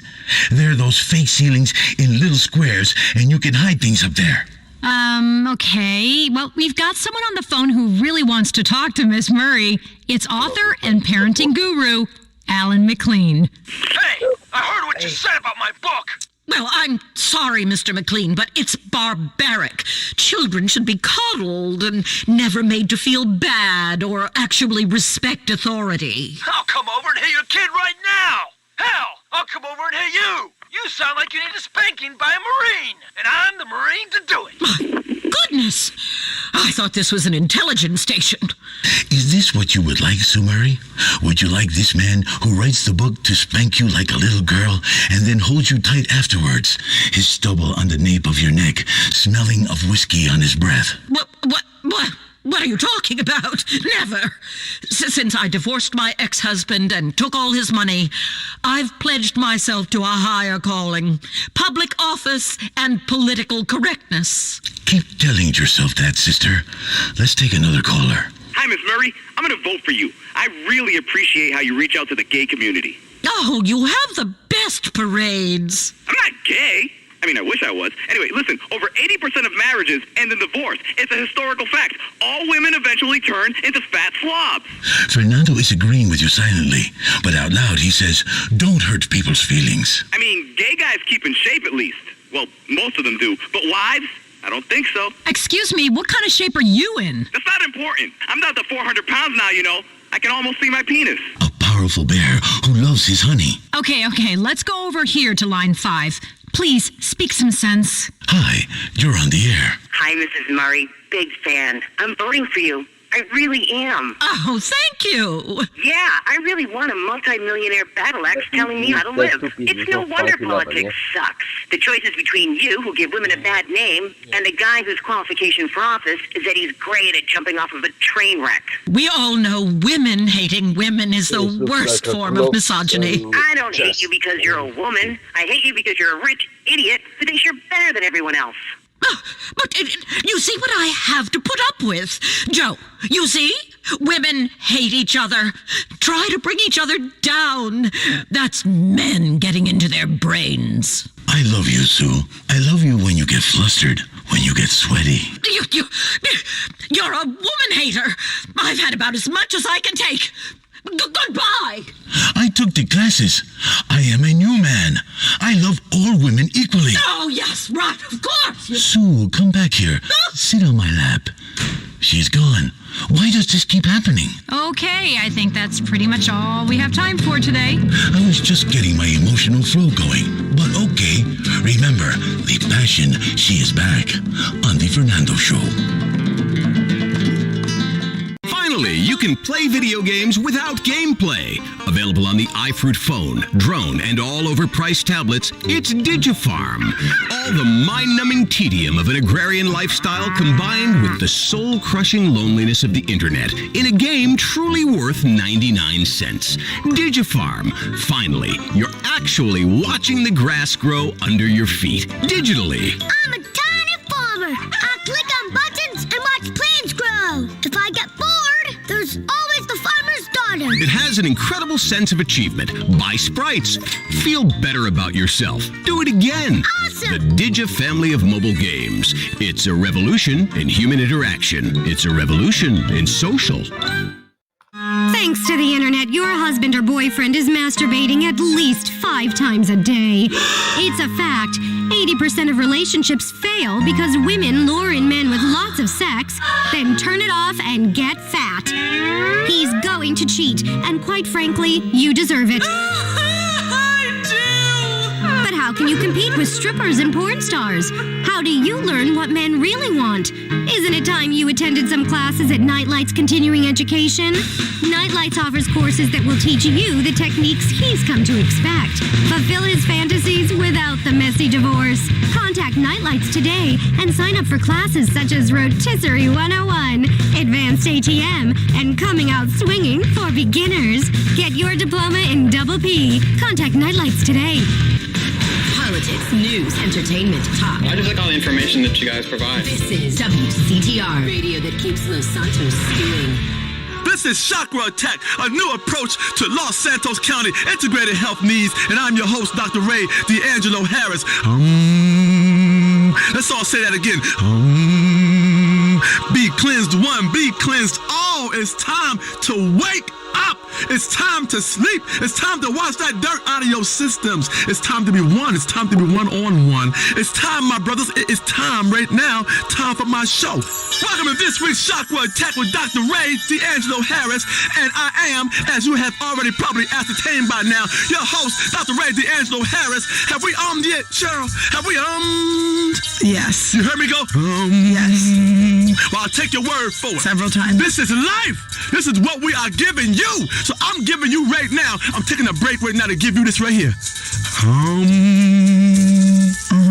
Ooh, you are one fine girl. I need your strength, baby. I need you here with me. Stay with me, girl. Be conscious of where you are. That's my producer, ladies and gentlemen, Dr. Nurse Cheryl Fox. Cheryl, with me, girl. I need you. Hi, girl. I need you to go deep now. I need you to go deeper. Together now. Come on now. You out there too. If I don't feel you, you can't feel me. Come on, Cheryl, one more time. That is beautiful. Yes, we have all. Whatever you are doing, give yourself a big fat. Imagine one great wave of love, one great wave of joy, a great wave of spiritual clarity. Imagine it all up your thighs, like a big sticky mess of love. Imagine your soul is like a bazooka. Boom! Or a balloon that a little innocent child sets free to the heavens. And the camera pans up as that balloon floats free, and a swell of music plays as it soars to the heavens. Then it comes down in the ocean, and a turtle eats it, and it has internal hemorrhage and dies. You have killed that turtle. That's the wrong message you're sending. Don't set things free that are going to kill other things.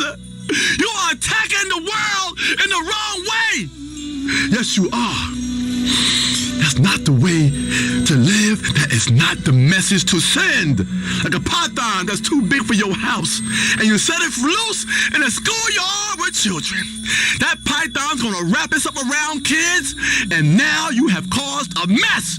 That is not how we do it here, Cheryl. That is not the circle of life. That's the circle of life that leads to death. You hear me, Cheryl? I hear you. I know you hear me. Come on. Keep reaching for the heavens, and when you get there, be careful, as there is no oxygen in the heavens, in the upper reaches of the stratosphere, and you will die. I promise you, you will die. You cannot go to heaven as a human. You can only go to heaven as a damn angel. You hear me? You hear me? And that's why heaven is full of angels and not living, breathing people. Because people need oxygen, and there ain't no oxygen up there. It's a bit like one of those self-pleasuring choking games where you make a love with somebody, you put your hands around their neck. They have life, but then you choke the life out of them while you pleasuring them. Oh, Dr. Ray, I like those. Hey, most women love that. I love it. You get on top of a woman, you crush her sternum, you crush her rib cage, Yes. you put your hands around her neck, and you're giving it to her and taking it away. You're giving life and you're taking life away at the same time. It's two things going on here. It's a hot and a cold. You know, you're choking, but you're giving life and feeling. Squeezing the love into them, but squeezing the life out. It's an in and an out motion going on here. You have just played the choking game. That's health. That's integration. That's what we are here to do every morning before we get started. We always that's a chakra attack. Hey, Cheryl. Yes, Dr. Ray. What I just say? What I just say one more time. What I just say? What I just say? You out there, what I just say? What did I just say? I said bang, bang, bang! No, that ain't the sound of me banging you. Okay. That's the sound of me attacking your chakra. We're bringing Western Street knowledge and Eastern spirituality together in a unified approach to contemporary integration, such that the mind and body are one, such that the ignorance and knowledge be one, such that the sense and the nonsense be one. When you put sense and nonsense together, what the hell do you got? You got some bullshit going on in your mind. That's everything mushed together like a goddamn jambalaya. Peanut butter and ice cream, guns and butter, ants in your damn pants. It all makes sense because you eat peanut butter and ice cream, you're going to get diarrhea. And you're going to have ants in your pants. Are they eating the butter? They eating the shit. What do you think they eating? Ants eat your shit because you don't ate that peanut butter and that damn ice cream. But do the ants do they crawl in your butthole? No, they just eat the shit that's coming out your ass.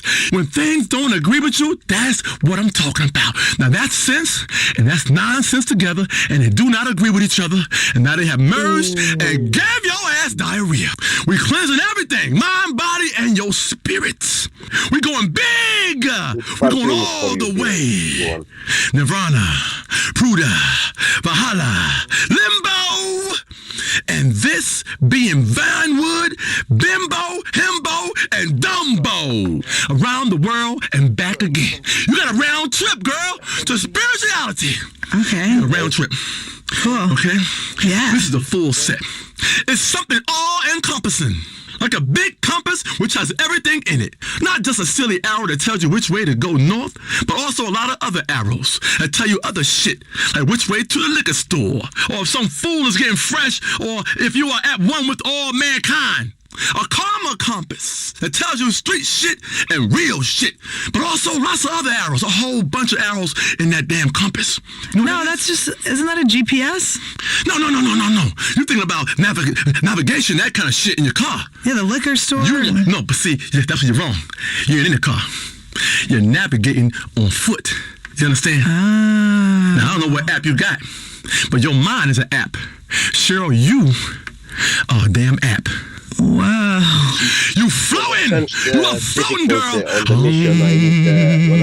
Now say and you float and rise yourself off the ground right now in front of all these people on the radio. Okay, all right.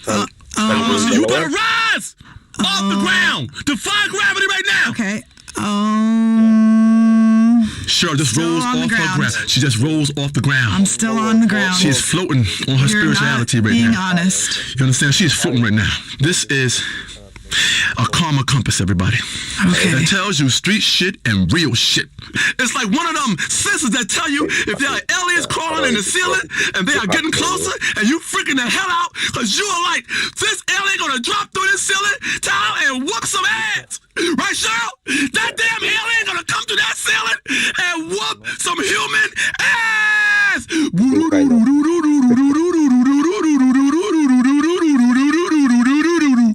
While the men is fighting the aliens, the women are in the corner crying. That's not really fair, but... It's not fair. But that's what happens in the movies. That's exactly what happened. You hide in the corner, or you try to run and you trip. Okay. Right? Not black women, but white women do trip. I'm sorry.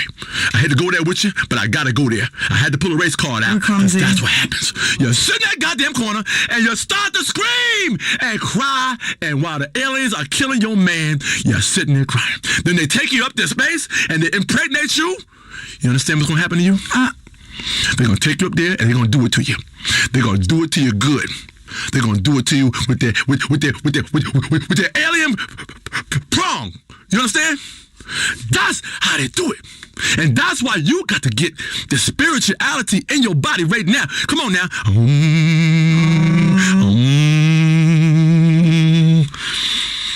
Today, it's all about empowering the ladies. Spiritual things come in threes.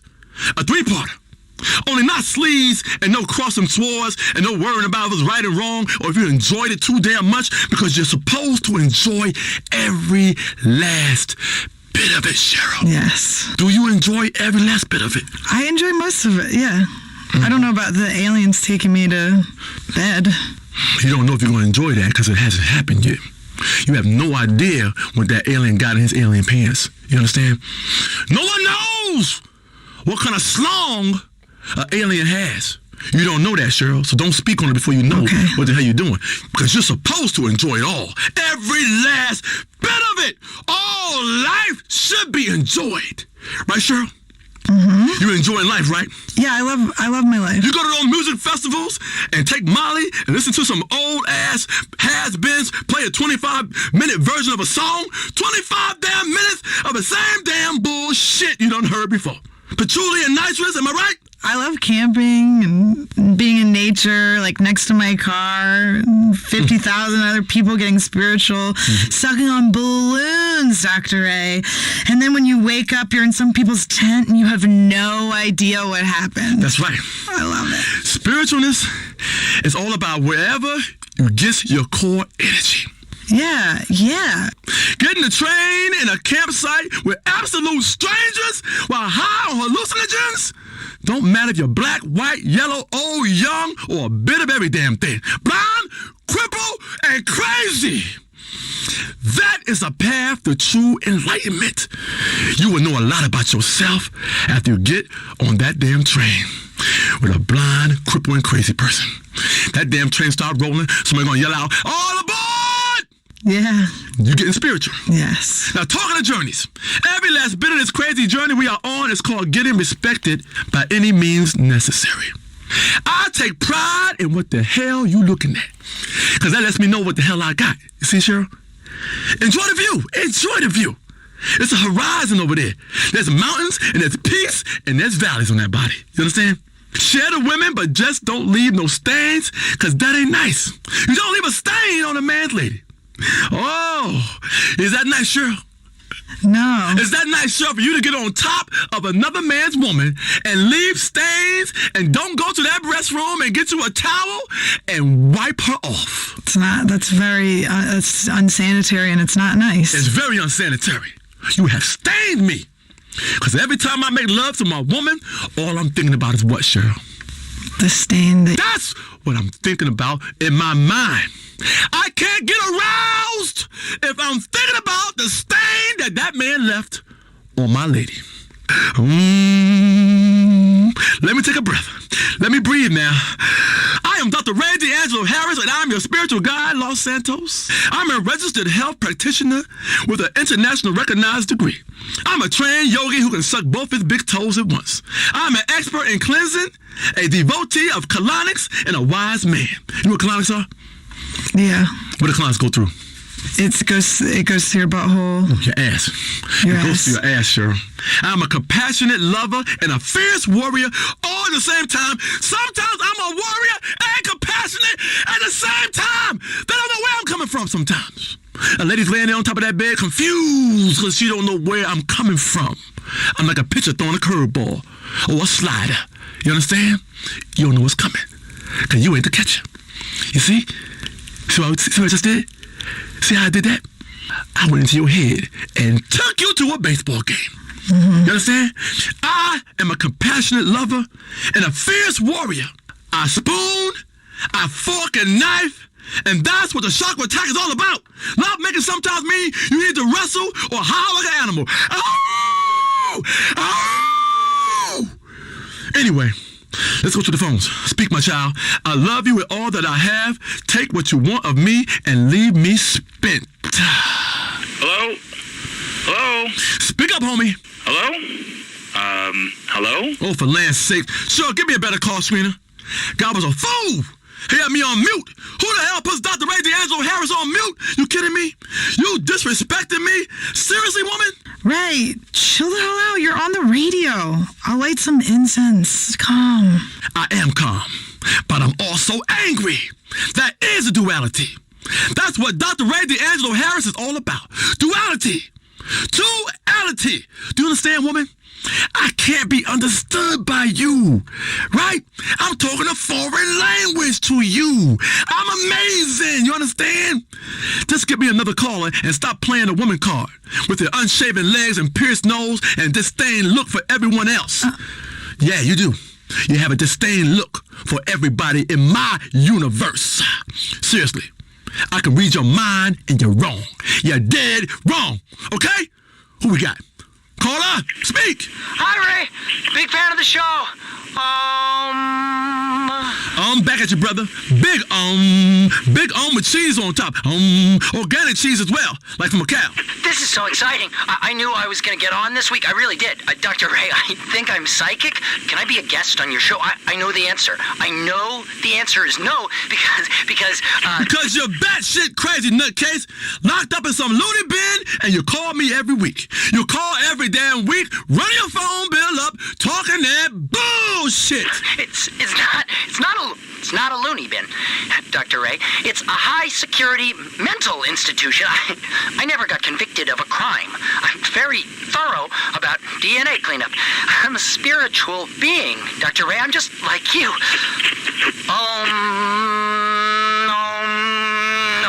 Damn it, Dr. Ray. You're not oming with me. I feel your pain, my brother. We are all one, but some of us are also two. And that's that. Bye now. Cheryl, keep that freak off my goddamn show. Talking of freaks, did I ever tell you about some nasty twins named Tammy and Sammy who have restraining orders against me after some hot yoga got out of hand? Hot yoga started and it went out of control. Weren't my fault. Damn women, it's 120 degrees. I was getting spiritual. Cheryl knows I act out when I think I'm gonna die. Oh, I'm a terrible fright on a damn airplane. You gotta see me fly.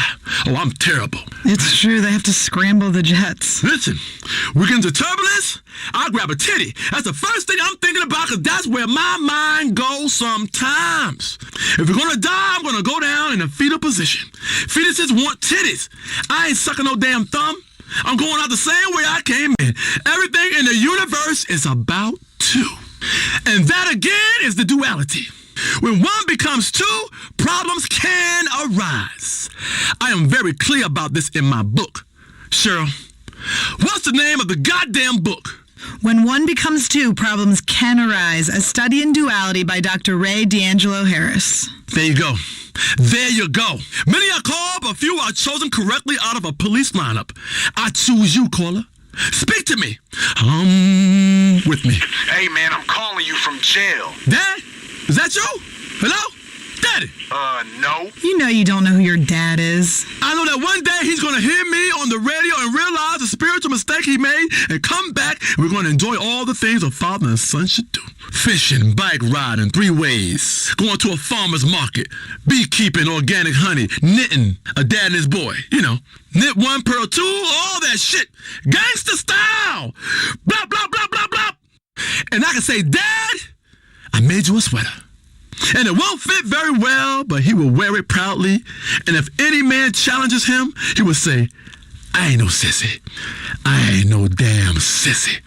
My son made this for me, and he is Dr. Ray D'Angelo Harris, host of Chakra Attack on WCTR. Who are you screwing with? Hey, man, are you gonna get to my question? Oh, I'm sorry, my brother. I went deep. I went too deep. I went 6 feet under that time. I shoved the phone up my ass and smuggled it from Gym Pop just so I can call your show. Oh, you poor man. Cheryl loves a conjugal visit. Listen, I'm in here for a real bullshit charge. What is it? Triple homicide, total accident, but they deserved it. Anyway, I'm in a spiritual hole. We can help you get out that hole, brother. You in a deep hole. I gotta put my hand down there and pull you up. Cheryl, get my soul shovel. I'm about to dig this fool out of this chakra hole. Have you fallen down a well, brother? I will pull you out and we can drink of that water together, even though you have most likely polluted the groundwater. Like you've been fracking yourself rotten. I'm really into Zen and Omen and yoga, and I want to get married to a woman who will be there for me when I get out in 2025. We can have a baby while I'm in prison. One inmate told me you can smuggle your own baby batter out if you hold it under your tongue and exchange it with a family member in the meeting room. Anyway, I know I've made mistakes. I want someone I can grow old with and brutally murder in our golden years. I think you need some body whispering. Dr. Ray D'Angelo Harris is a spiritual body whisperer. Many of you might ask, what are you doing? I'm humming. Why are you making that noise? It relaxes myself and the ladies. You see, it's a scientific frequency that lulls the ladies into a relaxed spiritual place where the brain shuts off and the thighs go into overdrive. Mind off, body on. It's like trying to start a car. That mind is the battery. That battery is drained and dead. But the engine's good. Right? You understand, Cheryl? Yeah. I can teach you how to get that frequency, but you have to buy my book and my call. You know how duck hunters have a call they blow on that attracts ducks so they can shoot them like stupid-ass sitting ducks? That's where that term comes from, a sitting duck. Because that duck's sitting there, right? He heard that call, and he sat there and got his ass shot. Boom! Feathers everywhere. Well, I have developed a bird call that attracts women. It's called the Dr. Ray D'Angelo Harris Spiritual Fine Lady Soothing Call to attract women. It's shaped like a sausage, and trust me, it looks a bit strange. But blow it and you'll see. Walk out on your cul-de-sac or at the PTA meeting and blow on that thing and women go mental. Believe me. And sure, you have to blow on the sausage. But while you're blowing on the sausage, you want to... Hell, I had a whole yoga studio full of fine women all over me when I blew that sausage-shaped horn. It was like one of them medieval shows on cable, only we didn't have a dwarf or a yak skin for a blanket. Some ignorant fools will say, are you really humming on that sausage?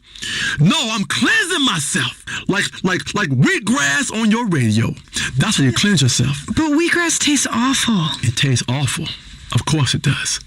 But a sausage-shaped horn does not. You understand? The wheatgrass through your radio is a metaphor. It's a figure of speech. You understand? You are a terrible liberal woman. Bad liberal. I bet you don't even give to public radio. No way. Why bother? It's so patronizing. It's like being spoken down to by a beggar. You have to give yourself and your money to public radio. You understand? Do I have to break this down to you, woman? Shut your mouth. That's public radio you talking about. I am for profit, but many are not. You are barely talking on this show. How am I supposed to teach you the ways of broadcasting, the ways and means, what I means? Your comment is getting shot off the hell. Oh, relax, Ray. I cannot relax, girl. I am not into relaxation. Relaxation is weak. I want to be hit. I am strong. Hit me, Cheryl. Hit me with the rain stick, Cheryl. Oh, not this again. I really don't understand how hitting you with a rain stick is helpful. Turn that upside down. Hear those soothing sounds? That is from Australia. And you blow into it. Isn't that called a didgeridoo? Whatever. Hit me with a stick. I'm a piñata. I'm not a piñata. You hear me? Why are you obsessed with piñatas? Because that's life, Cheryl. You either is one or you isn't one. And sometimes you both is. And you isn't. Ain't you learned nothing? If you would focus on your damn chakra for half a second, all would become clear to you. You can hang yourself in the public square and let people hit you with sticks till candy and coins drop out your ass. Or you can sit on the mountaintop and it's simple. I like both. So we got all these lines lit up. Let's go to line 4. This guy is really spiritually constipated. He's got an ass full of candy. Let's hit him with one of the big sticks of love. My friend, what's up? Free yourself. Breathe deep. Yeah, that's bullshit what you said about coconut water. Don't you go disrespecting coconut water. That's the nectar of the gods. From places that are mad spiritual. With cave paintings and baking sun and drum circles and heat stroke and where you can swim with dolphins. Dolphins! And communicate with them. Swim with them and communicate with the dolphins. Dolphins are delivering babies, you punk ass. I heard that dolphins molest people. Where you hear that, woman? TV? That damn anti-spiritual booty box will suck the life out of you in a minute. Make your whole innards glaze over like someone threw your soul into an oven all covered in egg white. Like this coconut water food right here. Ha ha ha. Listen, my friend, I just drank some and I'm significantly more hydrated than you. I'm hydrated. I'm a whole lot wetter than you. People in tropical locations are never thirsty. They've discovered the miracle of coconut water. Crack, crack, and you fill your glass up. Now, each coconut maybe contains 6 ounces of coconut juice. Now, if you got a 16-ounce glass, you're going to want to break 2 coconuts and hydrate yourself. Or you chop it up and sprinkle it on a coconut cake. You understand? It's called coconut flakes. Listen, the next big thing is going to be potato water. People in Ireland are already working on it when they're not brooding over cigarettes. Potato water is going to be huge. Isn't that vodka? No, in no way. It is the unfermented water from a potato. All moisture should come from nature and be available in easy open containers. Coconuts are too hard to open. Nature tells you when it's wet and engorged and ready for you to drink. You press a potato, you get a beautiful fresh juice, which is just like orange juice, only better. I've also been trying cactus water, but I impaled myself. Oh, I get you. I hear you. Let's bring it together, my brother. Right? We had crosswords, but now let's make 2 become 1. The duality is back. You understand? We are one now, my brother. I'm upset. You upset. My belly bubbling, and I gotta take a crap. You gotta take a crap. My nose running with snot. Your nose running with snot. You feel me? Like when you have multiple universes in a comic book. We're all part of one universe now. Thank you, Dr. Ray. Nature has all kinds of water. Sometimes you're thirsty in the desert, you can grab one of those land mammals and squeeze water clean out of it. And sometimes I get so into hydration that I let animals pee in my mouth. Ew. I do. That's really gross. Yep. I just love me some organic water. Now, in previous shows, we've talked about factory farming and how those chemicals have ruined everyone's health. You gotta only go organic. Shit is expensive as hell, but the females love it. I hold a head of organic broccoli out the window and chum for them hippie girls. Don't I, Cheryl? You sure do. Let them hear it. Let them hear it. It's terrifying. It's also terrifying that it works. Terrifying is right, girl. You know how many intimate unions I've had in the Grain of Truth's parking lot? I'll be ripping off yoga pants with my teeth. Who we got next, Cheryl? Line 7 wants to talk about honey. Dr. Ray D'Angelo, I want all your listeners to know, stop eating honey. My family, we don't even use honey products, or conflict honey, as we call it, because honey is made under oppressive circumstances. Bees are kept in servitude and sexual bondage. They're like flying veal. And what's worse, male honeybee genitals explode after sex. Exploding genitals? Damn! I learned how to do that from an ancient Tibetan dude in the mountains when I was over there for a 3-month spiritual journey. Well, there was no fast food, so it was pretty damn emotional. I told this ancient dude in the hills, I said, I recycle. I give to public radio and eat organic. But there's an empty part of me that wants a high fructose corn syrup soda, a big-ass factory farm steak, and to slap hippie girls on the ass and treat them like crap instead of putting up with their neurotic drama and dreadful taste in music. Hippie drama is the worst drama there can be.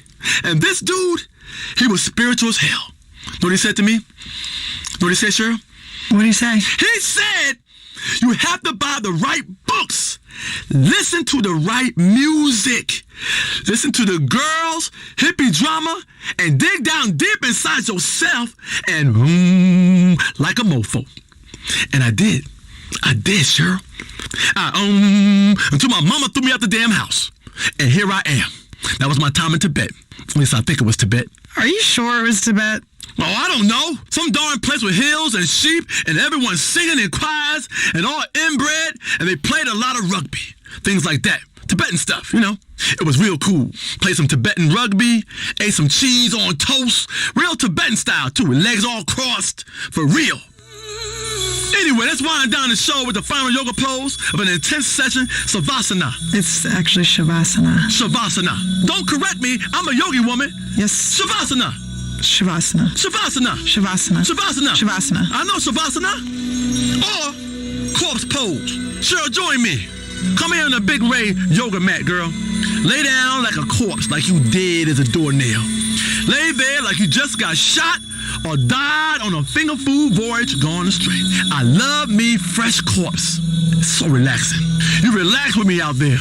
You relax, Cheryl? You look stiff. Corpse aren't stiff, you understand?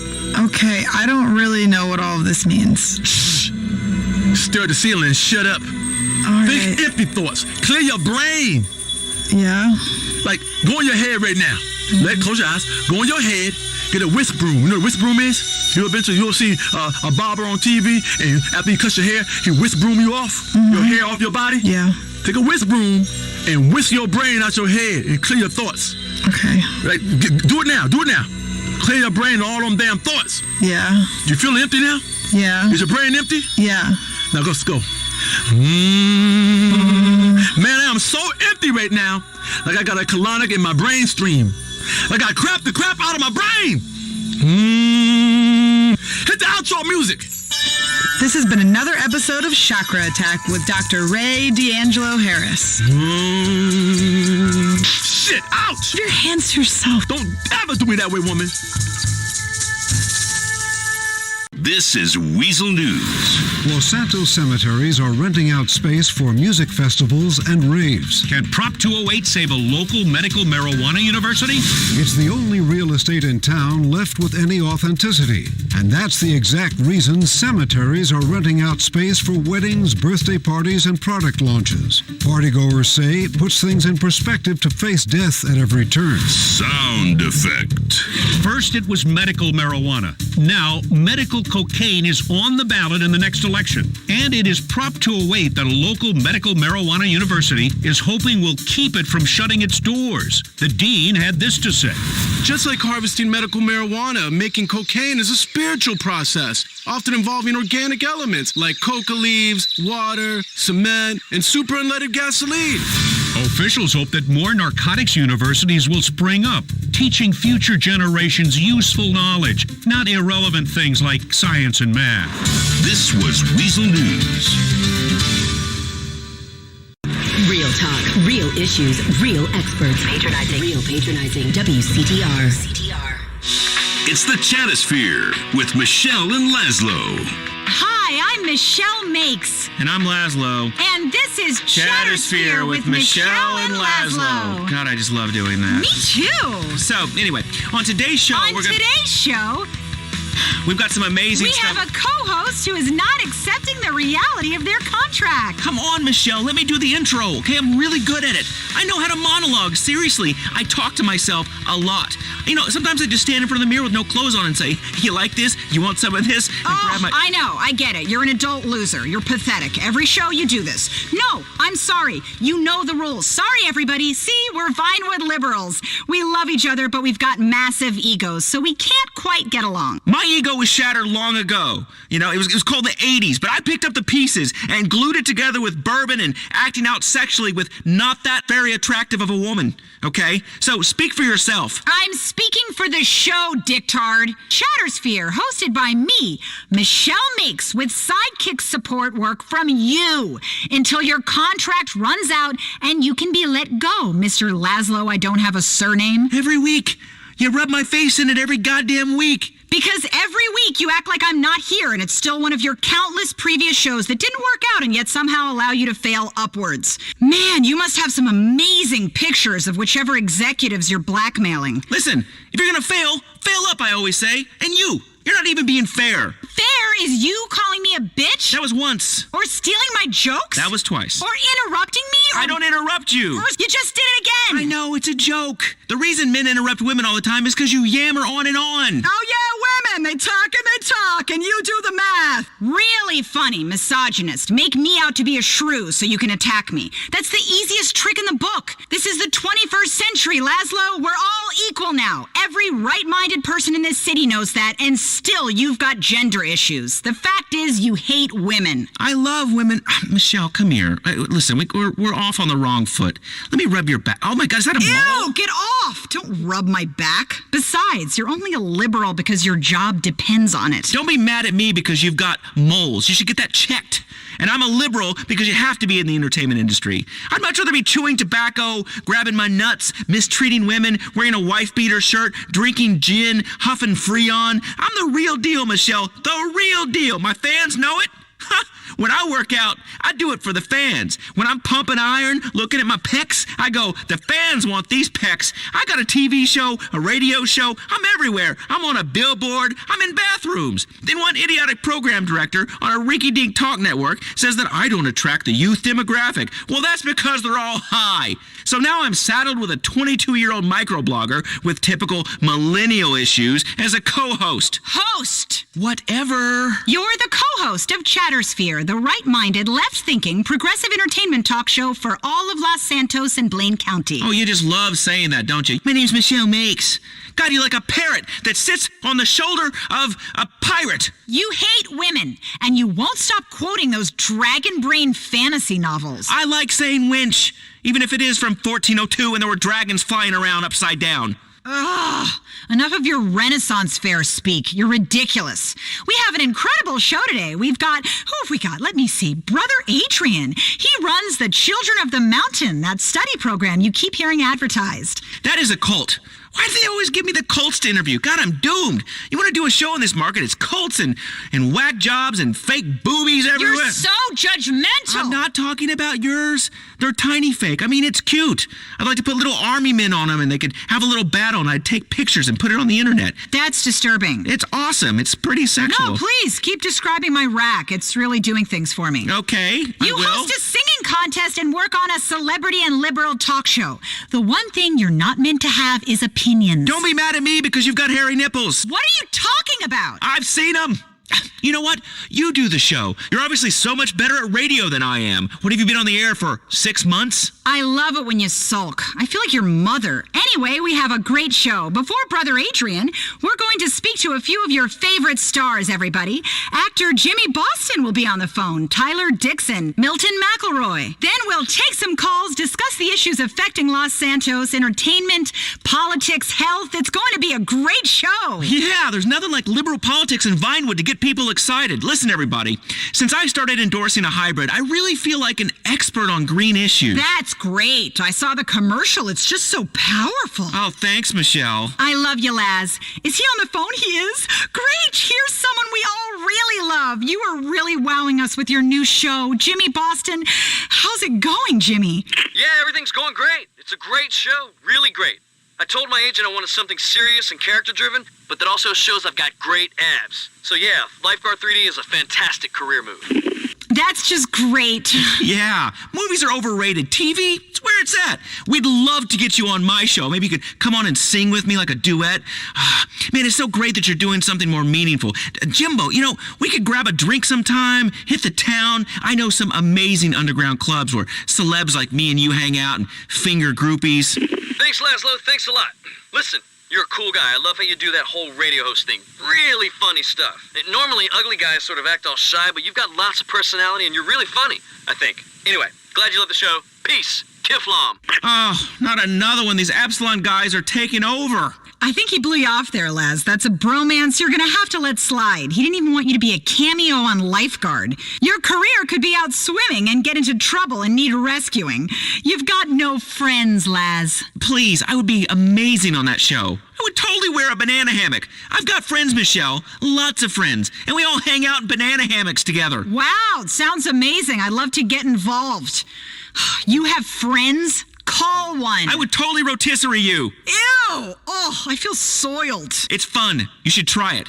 And you know what? Maybe I will call one of my friends. Look at this address book on my phone. Packed with friends. Look, it's my friend Reed. Maybe I'll call Reed, but later. People don't want to hear from my friends. Man, I was out last night partying. Good times. Bottle service. Well, I snuck the bottle in, but God. And there's nothing like taking advantage of a lonely divorcee from the Midwest while she quietly weeps to let you know that you're a star. I'm on television. The chicks love it. You really are a man. That made me very sad. That entire monologue was, it was disgusting. And she's probably crying because it was over in 60 seconds. Who cares? I got mine. I busted a nut. Please don't use that black scent again. And you really hate women. Ball all you want. Sorry Mother Nature made your private parts so tedious. Ugh. Anyway, we've got another celebrity calling in. Someone you can really relate to. An actor and a reality TV star, Tyler Dixon. Hey, Tyler, how's the new show? Hey, how's it going? Yeah, I'm just really loving the new show. It's really different because it's a reality show, but, I'm already famous. So it should be really interesting and different. So it's kind of like starting on season 2 of most shows, which is sort of amazing. That's just great. And any movies, or are you waiting for the right role? Yeah, I really want a big dramatic role. One I can sink my teeth into. Something about character, with a volcano or something where I could be like a superhero. What have you done? I'm tired of his blathering. Volcanoes. This whole town is deluded. I love the idea, though. A new kind of reality show about famous people. That's going to be the best of both worlds. Oh, it sounds fantastic. Don't be sarcastic. You're just bitter because they didn't offer it to you. Let's go to the phones. Yeah, we want to hear from you out there about what's going on in your Los Santos. Hey, I can't believe what you guys said last week about award shows. I really love them. The interesting features, actors rattling off names of people you've never heard of that they blew to get the job, movies you'll never watch that win the prizes. I love award shows. They make me cry. Award shows are really fantastic. The Pop Video Awards, so relevant, so controversial. Yeah, fantastic. Nothing like giving each other plastic statues to help elevate art. Next caller. Hey there, I'm Simon. I'm a big fan of the show. Now listen, I just wanted to share with everyone, you don't need to spend all that time working out. I found a perfect solution, okay? I got pec implants, six-pack implants, calf implants. Shoot, I'm perfect. You hear that, Michelle? Why do I need a bisexual Austrian personal trainer to shout and debase me, hold me to the ground, tell me that I'm worthless, all sweating on me? Who wants to share sweaty equipment or get disgusting fungus? Share showers with strangers? What, are you nuts? I don't want Hong Kong foot or ringworm. I found the perfect fail-safe solution. Surgery. Thank you. That's a guy after your own heart, Laz. Idiotic and superficial. Oh, we have a caller for you. Says his name is Reed. What's up, Laszlo? Hey, buddy. Just to be clear, Laszlo, we're not friends. I defriended you years ago from all of my social networks. Wow, you are a mess, Laszlo. Next caller. Hey, Laszlo, that's offensive what you said about fantasy football. You mean when I said it was for creepy perverts who run around the house in a jock strap, pecking away at a laptop? Hey, I'm not a pervert. I'm just really into fantasy sports. I have a fantasy football team. I think about it for hours. fantasizing we just won. We're in the locker room. Half the guys are nude. We're really pumped. We're taking a shower, and then, look, anyways, so what if me and my friends get together with our laptops and watch the game? It's really exciting. I love statistics. Okay, so let me get this straight. You've decided to pump up the, tedium of watching sports and interject the nonstop laugh-a-minute fun of statistics. Listen, there's only one statistic I'm interested in, and that's how many hoes I've had. What? Oh, you keep a running total on the wall? Really classy. That's 3 digits, woman! Ha ha! One day you'll understand about conquest, Michelle. Speaking of, here's an interesting caller that wants to talk about conquests. Hey, big fan of the show, but I got a question. What's the deal with Mars? Well, it is the 4th planet from the sun, and its reddish hue is from iron oxide.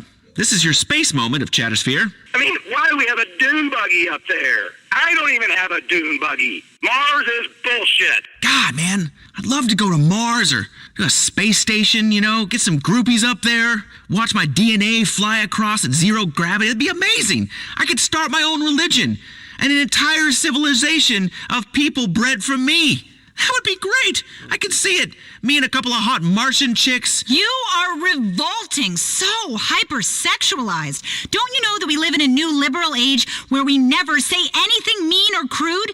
It's the new America, the one we've always wanted. Hey, don't get me wrong. America's a great land. It proves you can conquer anything with booze and syphilis, and I've had both. Hey, those colonizers caught syphilis in this country and took it to Europe. Serves them right for wiping out the indigenous culture. Oh, here we go. The hippie lesson of the day. Culture smulcher. And now Los Santos is just coffee shops, banks, and pharmacies. So cultured. So we had to wipe out a few people. I need a bean machine coffee. I'm stressed.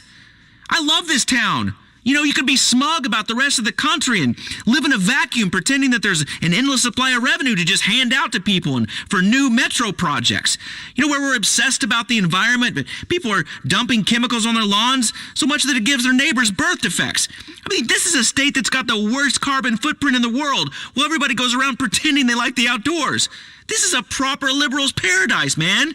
And I worked hard to be king of this paradise, Michelle. I work hard, okay? Your younger generation, millennials, don't understand that. You just listen to your iFruit phone and do yoga. When I keel over dead from working, I want you to say, that Laszlo, he died of a broken heart. Well, cocaine broke your heart. Well, a bit of recreational snort never hurt anyone. Besides, the chicks love it. Anyway, all I do is Molly now. It's virtually a health food. Let's go to the phones. Marshall from Puerto del Sol. Hey, Laszlo, I take real issue with what you said about marching bands. They're brilliant. They're really erotic. Marching bands with your matching Napoleonic costumes, turning rock classics and pop hits into garbage. Oh, look, I'm a toy soldier blowing into a tuba. Do you think a stadium full of drunks cares about your stupid song? We want to see bitches shooting t-shirts. Oh, look at me. I'm an adult in a marching band. Oh, boy. You need help, dude. At least I'm not pretending to be someone half my age. Good point, Marshall. He got you there, Laz. Speaking of lost souls who need a bunch of help, I think we have the perfect guest for you. Laszlo, introduce him. Coming up on Chattersphere with Laszlo and Michelle. Michelle and Laszlo. That is what I said. It's not. Well, whatever. Let me speak. Getting saddled with a woman to appeal to more liberal listeners. I am liberal. Seriously. I've got a TV show, which makes me liberal. So shush, woman. Coming up next, what have we... not this again. God, I gotta take this producer out and piss on their head. How original. A cult leader in Los Santos. A promoter of alternative thought. Coming up next on Chattersphere with Michelle and Laszlo. Alternative therapy life coach, committed spiritualist, and senior lay preacher of the Children of the Mountain Fellowship, Brother Adrian. Brother Adrian, welcome to the show. Hello, my child. My children, both of you. Welcome to the now. So good to have you on the show.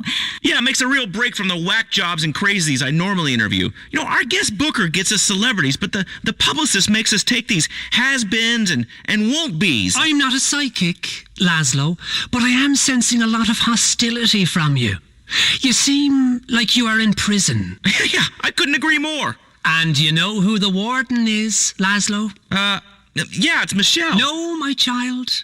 It's you. Oh, give me a break. Yes, mock. Yes, deride. Yes, call me a whack job. You're a whack job. Call me a cultist. You're a cultist. Call me a pervert. You're a pervert. All right. I'm happy. You're miserable. I'm not miserable. Okay, I'm in a career slump. There is a difference. Every time I really start to do well in a market, someone at the station goes whining to HR, and then I get moved to a new place, like a man of the cloth. Hey, speaking of cloth, you're a cult leader, so of course you pretend to be happy because you say you have all the answers. You're selling people hope. Well, buddy, hope is a lie. I figured out all the answers, and believe me, life is a dark, horrible chasm of despair, punctuated by brief moments where you get beer and breasts. So trust me, people, you do not hope to be like this cult dude. Children of the Mountain is not a cult or a religion. We don't believe in anything. We are a personal development community, using our unique knowledge of human spirituality and development to put you in touch with your true dimension in stages for a price. What do you mean, Brother Adrian? What I mean is this. Through literally weeks of dedicated study, I've discovered the secret to realising human potential, convention and seminar revenue, and utilising completeness. I can make you, and I can make the you that you are the best you in the whole galaxy of potential yous that are there. Life's a competition. It's a competition with yourself. Well, that's a competition you can win, and I will show you how. Dude, I have 8 ways of not understanding this. Is this like a 12-step program? Why do people that quit doing stuff always have to tell everyone else? You know, I quit typing in "Granny wants it bad" into search engines, and I didn't need any program to tell me to stop that. It just took my mom walking in on me on my 31st birthday. Yeah, that's the true definition of shame. A mother's boy still struggling against adulthood, pants down, hot laptop on his thighs, things leaking out. I've brought shame on my family. Shame is meaning. Believe me, when you have all of life figured out, it's your duty to share with others. And I share my message using a range of goal-oriented reprogramming techniques. It's about completeness and the opportunity that offers to people to realise a beautiful truth in a convention centre for a weekend retreat. Give me a break. I am doing. I'm giving you the best break of all. The chance to live free of dogma and can't. It's a structured study programme. What have you got to fear? What is one weekend of your life? Okay, I've been dragged into all kinds of bad situations with that line. I can tell you what one weekend of your life is. One where you wake up with a tattoo and a new wife that pees standing up. Besides, I just have this weird thing against new religions that are founded by tax accountants. Call me boring, but when it comes to imaginary friends, I'm strictly old-fashioned. For the last time, child, we don't believe in anything. There are no secrets. Children of the Mountain is an accredited study program. Follow us and you'll be free from all belief. You'll be free from knowledge. You'll be free to share that with others. What? This is lunacy. Your hostility is really depressing, Laszlo. You see clearly, Michelle. Laszlo, there's a mountain up there. Let me show you the way. Listen, dude, I've been to the mountaintop. Okay? I've been to a lot of concerts and done a lot of drugs. I've been up there, okay? I got a top-rated talent show on TV and a nationally syndicated talk show. I've been an anodyne metrosexual that literally millions of people look up to, and believe me, it sucks, okay? I believe in one thing only, my relentless ability to screw up. One stupid word, one inappropriate comment, one touch, an innocent caress between colleagues, And it begins again, the slow descent down. Your ratings come down a bit. The groupies, they start to get older and chunkier and have that weird fat girl smell. You appear in commercials for worse and worse cars, and suddenly you're not the spokesperson for an expensive Swiss watch, but for some swingers resort in Guatemala or a war zone. You're on the way down, so you get desperate. You do more and more insane things for ratings. You don't care, but it's no good. The public doesn't love you anymore. Nobody loves you. There's a great hole of lovelessness inside you. You're just a shell. Nobody cares. Your friends are more successful than you. They won't call you back. They don't even re-bleach you anymore. Your Life Invader friends start to go down. The private members clubs tell you that you're no longer welcome because you tried to speak to a movie star there. Well, I was a star once, okay? I was, but it's no good. It keeps going down. It's okay. It just keeps my going. child. It's not okay. Your producer calls you up. Someone made up some pictures that seem to show you, being spanked in a brothel. That's not true. They could put my head on any dude's body. I'm much bigger than that. It's computers. There weren't any cameras in there, and then they start calling you a misogynist in the press and on Bleeder. It's not true. Laszlo loves women. I love women. They call me gay, and that's not true. Laszlo's a man. He has a man's needs. Only it still keeps coming. The great wall of shame and the self-loathing just flows on and on like you're on the ground and there's just a group of men urinating on you, but it's a hypothetical urination. Then one day your producer comes in and says, Laszlo, even though you've been a syndicated radio host for a long time and even though you're great, now you're gonna be the co-host. The assistant to the host. Shut up, okay? You won. You're perky. You're young. You look great. And I'm the assistant to the host of a woman with literally nothing to say. I get it. You did a mountain of blow in the 90s. No one cares. It was fantastic, okay? I'm glad you had blow all over your nose for many years. You don't have a catchphrase. I don't need one. And nobody gives a shit. I was big in the 90s. I remember .com, and we used to program computers like C:// and HTTP:/10 print hello 20 go to 10. The Great Terror of Time is something we cover in our study program, my child. Just leave me alone, all of you. There. Sometimes from the valley, we can see the mountain through the clouds. That's what makes us its children. I don't understand valleys or clouds. It sounds like a nursery rhyme. Oh, you take a minute, Laszlo. Man. Listen, anyone saying the male menopause is a myth, just remember this moment, please. It's very simple. You just work through a very cost-effective program and achieve limitless joy. That sounds wonderful. Laszlo, stop crying. I'm not crying. Well, thank you, Brother Adrian. Your seminars seem very interesting. Yes, very. But I think we've run out of time on Chattersphere. I love you, Michelle. Oh. This has been the Chattersphere with Michelle and Laszlo. This is Weasel News. Construction has begun on the Canada to Los Santos pipeline. New development in the I-5 streetcar scandal.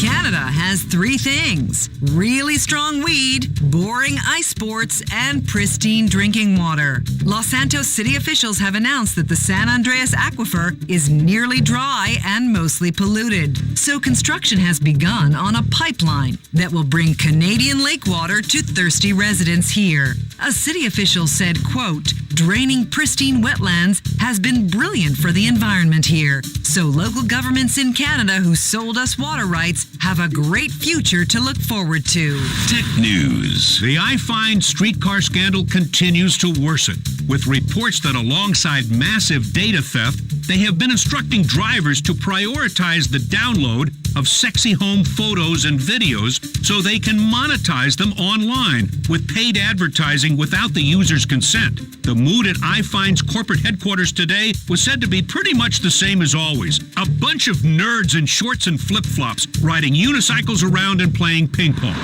This was Weasel News. Hard-hitting journalism, conjecture, and tons of filler. 24/7. WCTR. This is Chakra Attack. We attack you and we are ready to attack all the negative things in your life like a car battery, leave you with only the positive. We remove the negative so you are fully charged and ready to drive down the great freeway of life. Bop, bop, bop, bop, bop. I'm coming through. I have some spiritual ass jumper cables and you are about to get some mind-boggling currents through your body. Man, I just love that metaphor. We are here to deal with your Los Santos County integrated health needs, and I'm your host, Dr. Ray D'Angelo Harris. Here with my producer, Nurse Cheryl Fawkes. Hi, everybody. Let's jibber and more jabber as your lips vibrate together. Damn, you feel that vibration? That's the cleansing vibration gene that shakes us all free like a wet dog. I woke up the other morning, all over the inside of my shorts. Be cleansed, Cheryl. May your barren womb be artificially inseminated with acorns and moss and all the good organic things that nature provides us to the squirrels to hide in there for the winter. There are no squirrels in my vagina. There are. Yes, they are. Sure they are. I ate acorns and moss and ferns until I was 10 years old. Foraging. When my dad abandoned me, I knew it was time to cleanse. I mixed hot sauce and lemon juice until I lost weight like a refugee. That's a cleanse. That's a cleanse. It cleans your bowels and your soul. Your soul come out your bowels, which in turn come out your ass, Cheryl. Oh, stop making things up. I'm not barren. Who even uses the term barren? What are you, King James Bible? I am Dr. Ray D'Angelo Harris, Bible of Duality. That's where I am, girl. Radio refugees, speak to me about your issues on the mind, body, and spirit, and your 401k plan. Who's next? I said, who's next? Wake up, girl. Come on now. Are you with me or not? You're not with me right now. Your mind is someplace else. Your mind is in the gutter. Oh, I'm so sorry. I didn't mean to offend your duality, Dr. Ray. Line 5. Now, girl, you slowed up now. Slow up a second, right? What'd you say to me? What'd you say to me? I said line 5. Was you disrespecting my duality? Was you? Because listen, I'm a spiritual being. If you want to push me, if anybody wants to push me, you'll find out there's a whole lot more to Dr. Ray D'Angelo Harris than a doctorate from a respected university and a string of successful books and a top-rated health show. If you want to go there, woman, you want a piece of me? If you want to party, huh? Because I know things. I know them. Dumb things. I know dumb things and dumb things know me, and therefore dumb things don't know that I know those things. So I know dumb things because dumb things is right in front of my face. I'll tell the audience. Calm down, Ray. You're getting all angry again. I wasn't disrespecting your duality. It's the smoothie you made me. I'm kind of bugging out. That's because it's Dr. Ray D'Angelo Harris Bug Out Smoothie with Spirulina, which is nature's PCP. I'm sorry, Cheryl. You know I love you. But sometimes you need to be yelled at. Cheryl, right now. Right now. Right now. Get it. Get it. I'm a catch. No, don't do it on the air. Don't do it. Now look, I'm gonna catch it in my hand, and I'm gonna throw this in your mouth. Open your mouth. Okay. Open your mouth now. Oh no. You open your mouth. I'm gonna throw you my and my gonna go in your mouth. Open your mouth wide. Okay. All right. You catch it. You gotta catch it. You ain't catching Okay. Catch it now. You caught it. That's what I want you to do. I still love you. Can I let it go? Yeah. Okay. I got you. All right. I love you. I still love you, friend. Even though you are a terrible, gothy hippie. Listen, ladies and gentlemen, she's so much, she's really opened up. That's what happens. Sometimes somebody gotta and catch it and throw it in someone else's mouth so they can Sometimes I cry all weekend. I love it. I just have so much to cry about. There, Cheryl. Be strong, girl. See, I need your strength right now. I don't need you on the air boo-hooing to all those listeners out there. You know what happens? They hear that boo-hooing, and you know what happens? It's contagious. It's a virus. Then everybody start boo-hooing and boo-hooing and boo-hooing, right? We are useless. Who we need? We need the listeners. No, the public. The damn public. This is public radio, right? If I set you up, you gotta hit the ball. If I underhand it to you, you gotta hit the ball, Cheryl. You didn't hit the ball. I'm gonna underhand it to you again now. Now who's out there, Cheryl? The public. The public out there. We're not public radio. We don't do pledge drives. We play commercials, Ray. You're crazy. Cheryl, don't ever correct me on the air. Don't you ever correct my knowledge of what public radio is. I'm on public radio every day, cleansing people, cleansing their soul, taking them on journeys. And I'm not going to let you tell me this flight is full. I'm not going to do it, Cheryl. I'm not going to let you offer me $300 to get on the next available flight. I'm not going to do it, Cheryl. You know why? Because I want to fly today.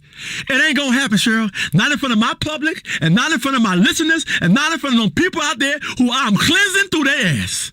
It's not going to happen. You are a bully, Ray. Look, girl, just be strong, okay? I'm sorry I went there, but sometimes I gotta go there to get there. You understand what I'm saying? I gotta go out there. Here's how it works, Cheryl. Let me explain to you how it works in front of everybody, in front of all my listeners. Okay. I gotta go through these airwaves, out to the people, touch the people, through their ears, into their ears, into their brain, down their system, their nervous system, into their chest, to help their heart beat, down to their bowels, right? To stir things up in the bowels. You understand? That's a cleansing. That's a damn cleansing. They sit on that toilet bowl, side saddle, and put one elbow on that flusher. You understand? Because everything's coming out. You know what? I'm getting Lionel back. Lionel was a damn good producer. Who's on the line? Please tell me it's Lionel. Lionel, you calling for your job back? Lionel!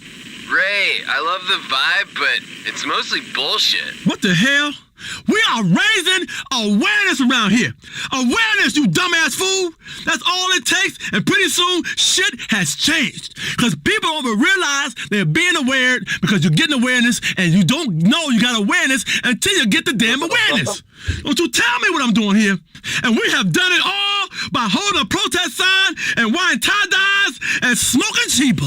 That's not actually doing anything, is it? What are you talking about?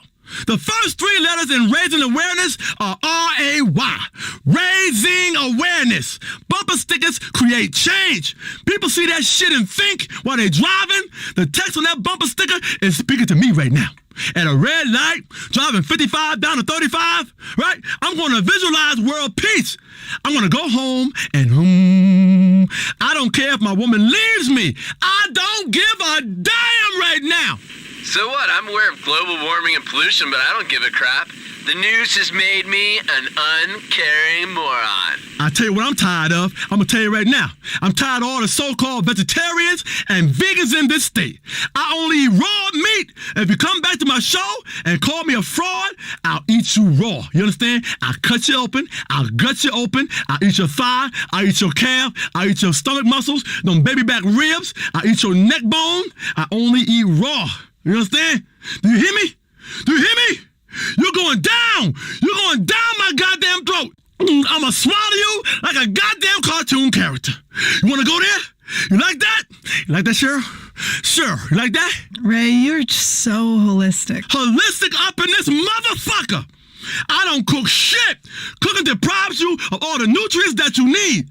I don't even cook my crystal. I ate my crystal the way the ancestors did, by pouring the chemicals straight down my damn throat and sitting in a steam room. And trust me, I get higher than any of you fools. You ain't never been high as me. Do you know our ancestors practiced the ancient type of yoga? You can see it in the cave paintings. See? Right there, Cheryl. Look right there.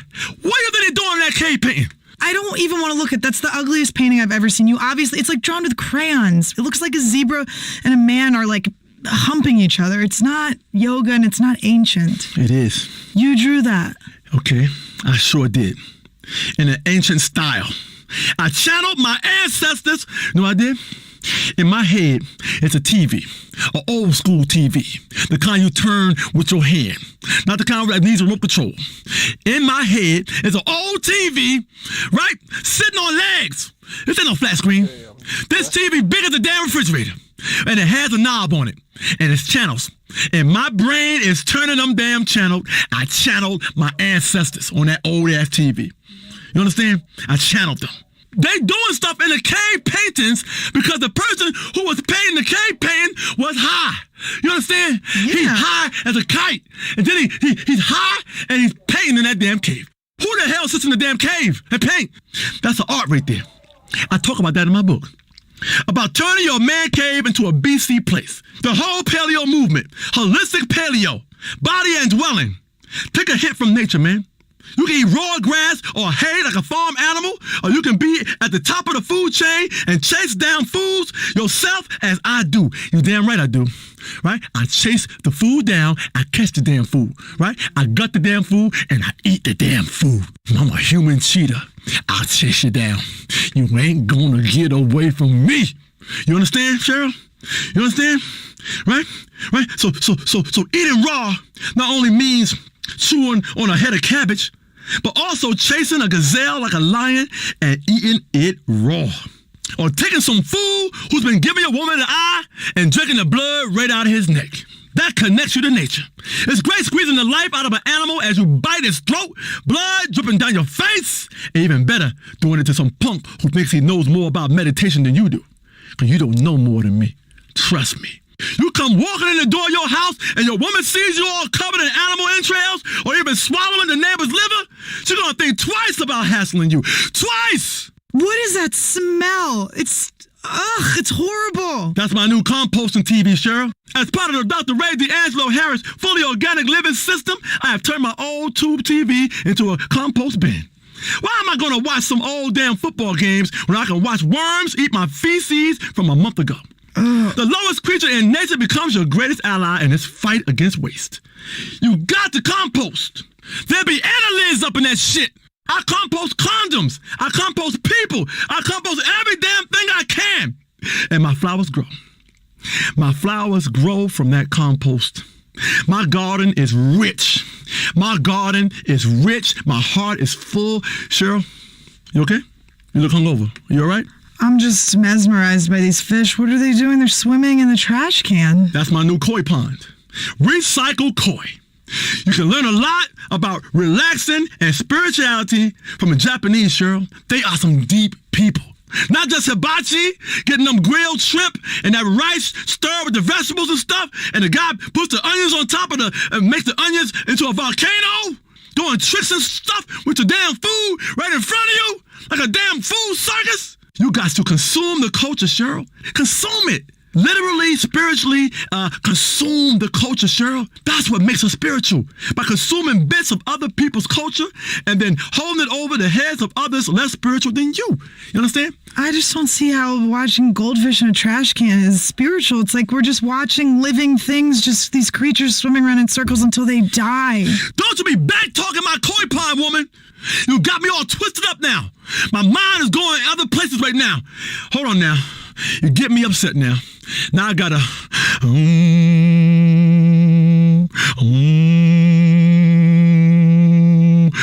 Oh, that's much better. Much better. Who's on the phone? Line 6. I mean, this one is really pissed off, totally yelling. Ray, it's rude and disgusting what you say about fat people. I'm a BBF. BBF? What the hell's a BBF, Cheryl? It's a big, beautiful female. What did I say, woman? About how we're calorie hoarders? About how there are starving people and we're the problem? You called us sweaty messes that take up too much room. Sure, I said that? Yes, you did. You called for mandatory gastro bans for all large Americans, like anyone who's a little bit bigger than you at all. And you had a mandatory vegan diet. Our society focuses too much on being skinny. It's a conspiracy by the media. I'm happy with my size. Beauty comes in all shapes and sizes, and I think everybody should be accepted for who they are. Absolute nonsense! Get off my damn show! You're screwing up my shaka!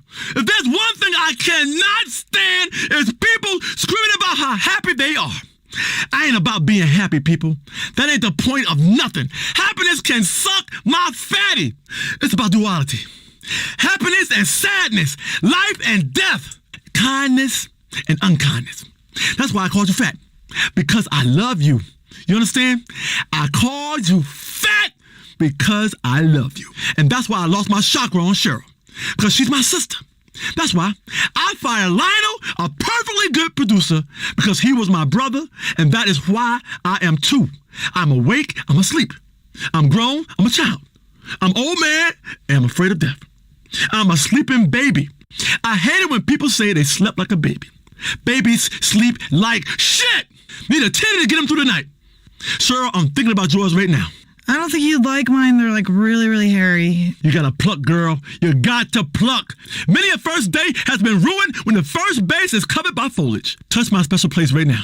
Ray, we've talked about this. I'm not into you. I'm bi, but this is so inappropriate for the workplace. What? My special place is inappropriate? My heart?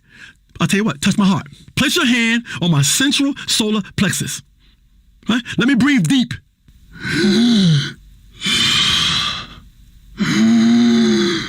Damn, girl, what does that sound? What are you chewing? Nicotine gum. Well, actually, I can't afford nicotine gum, so I just emptied a bunch of butts out into regular gum and rolled it up, and that's what I'm chewing. You an addict, girl. You is an addict. You gotta go cold tofu turkey. Next, caller! Hi, Dr. Ray. Hi, Nurse Cheryl. I love this show. You've got me through some real spiritual crises in the past. I called in once before, and you told me to stop acting like a little kid and grow up. And did you, friend? I sure did. I left my mom's house that day and went out to act like an adult. I committed adultery, and I cheated on my tax returns, which are the fastest ways to feel grown up. Oh, that is such a touching story. We really do make a difference. That is true.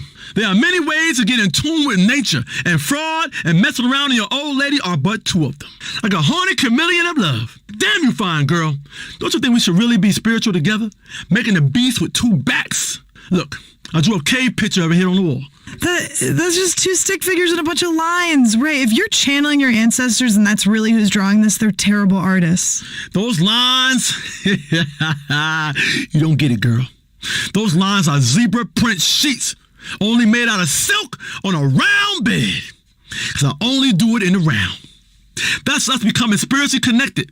Nakedness, souls seeping all over the place. Full, sweaty, chakra attack with Dr. Ray D'Angelo Harris. I like to remind people of my seminars on the first weekend of every month. Tell them more about it, Cheryl. Join Dr. Ray D'Angelo Harris the first weekend of every month for a spiritual retreat at the Los Santos Civic Center. There's going to be free parking, a vegan buffet, and all-night oming. That's right. 1 a.m., we 3 a.m., we 5 a.m., we and we still oming. When you spend 2 days locked in a 120-degree convention center with a bunch of other sweaty people, you're going to have to make a lot of progress. Look inside yourself. Step outside yourself, right? Then cut a hole in yourself. Then look inside yourself with yourself. Look inside of the person you stepped out of. Break down the rules of society and watch what happens. A bunch of sleep-deprived maniacs forming tribes, raiding other parties, taking hostages, fashioning weapons out of anything you can find. You'll carve a damn knife out of a piece of candy. Are you a fool? Are you a damn fool? Let's take a call. Hi, Jake. You're on Chakra Attack. I want to talk about people with birds. Why do people have parrots? Animals shouldn't talk, and ones that do should be shot. Oh, I don't know. I love it when dolphins talk. You stay away from them dolphins, girl. I warned you before. They have some very sophisticated Zen shit going on. Swimming in the ocean, performing tricks for rednecks, jumping through hoops, falling in love with lonely zookeepers. We can learn a lot from fish. I think they're mammals. Same thing. Don't you correct me on the air in front of my people. Next caller, are you on the line? Hi, I'm calling from the San Andreas State Penitentiary. Dad? Is that you, Dad? Daddy! Oh, my God. Daddy! Oh, my God. Every single time a guy calls an integrated health show from a correctional facility, you think it's your dad. He's not your long-lost father. Actually, I am. Hello, son. Oh, my God. I knew this day would come. See, Cheryl? With your hairy nipples and bad energy and undernourished chakra, I've been telling you for years one day I would be reunited with my father. Put on some heartwarming music right now. Put some heartwarming on that a father and a son can spiritually connect on. Daddy, I've been crocheting you an Afghan quilt and scrapbooking and keeping a photo album for us to share together of all our future memories. Oh my God, Dad, you don't understand. I am so happy right now. How'd you find me? Well, I was walking by another inmate's cell and he was listening to this fruity idiot on the radio. And I went in and said, turn that tofu nonsense off now or I'm gonna shank you. And then you said your name was Dr. Ray D'Angelo Harris and I said, it can't be. My name is Terrence D'Angelo Harris, and I left you and your mother many years ago. I couldn't believe it was my son on the radio. This is so touching. We should send him all of your books and one of those stand-up cardboard cutouts of you oming. Dad, we gotta do some touching shit together. Heartfelt spiritual moments like on a greeting card commercial. Are you gonna take me fishing? I love fishing. Ha! I just called to say you're an embarrassment, boy. What? As soon as everyone here in prison found out that I was your father, now the whole place makes fun of me. There's a reason I left you all these years ago. You're a wuss, boy. A bullying, nasty, creepy, liberal wuss. I'm glad I'm gonna die in here and won't have to endure ever meeting you in person. Goodbye. Uh-oh. Oh, my God. Dr. Ray D'Angelo Harris is about to cry live on the air. Don't cry, don't cry. I'm falling apart, Cheryl. I'm falling apart. Life is a journey and the wheels have just flown off this spiritual hoopty. I am clairvoyant as hell. You know this, but I did not see that coming. There's a lot of things, Cheryl, I see coming, but that one I did not see coming. I don't know if any amount of meditating in flowing robes by a koi pond is going to save me now.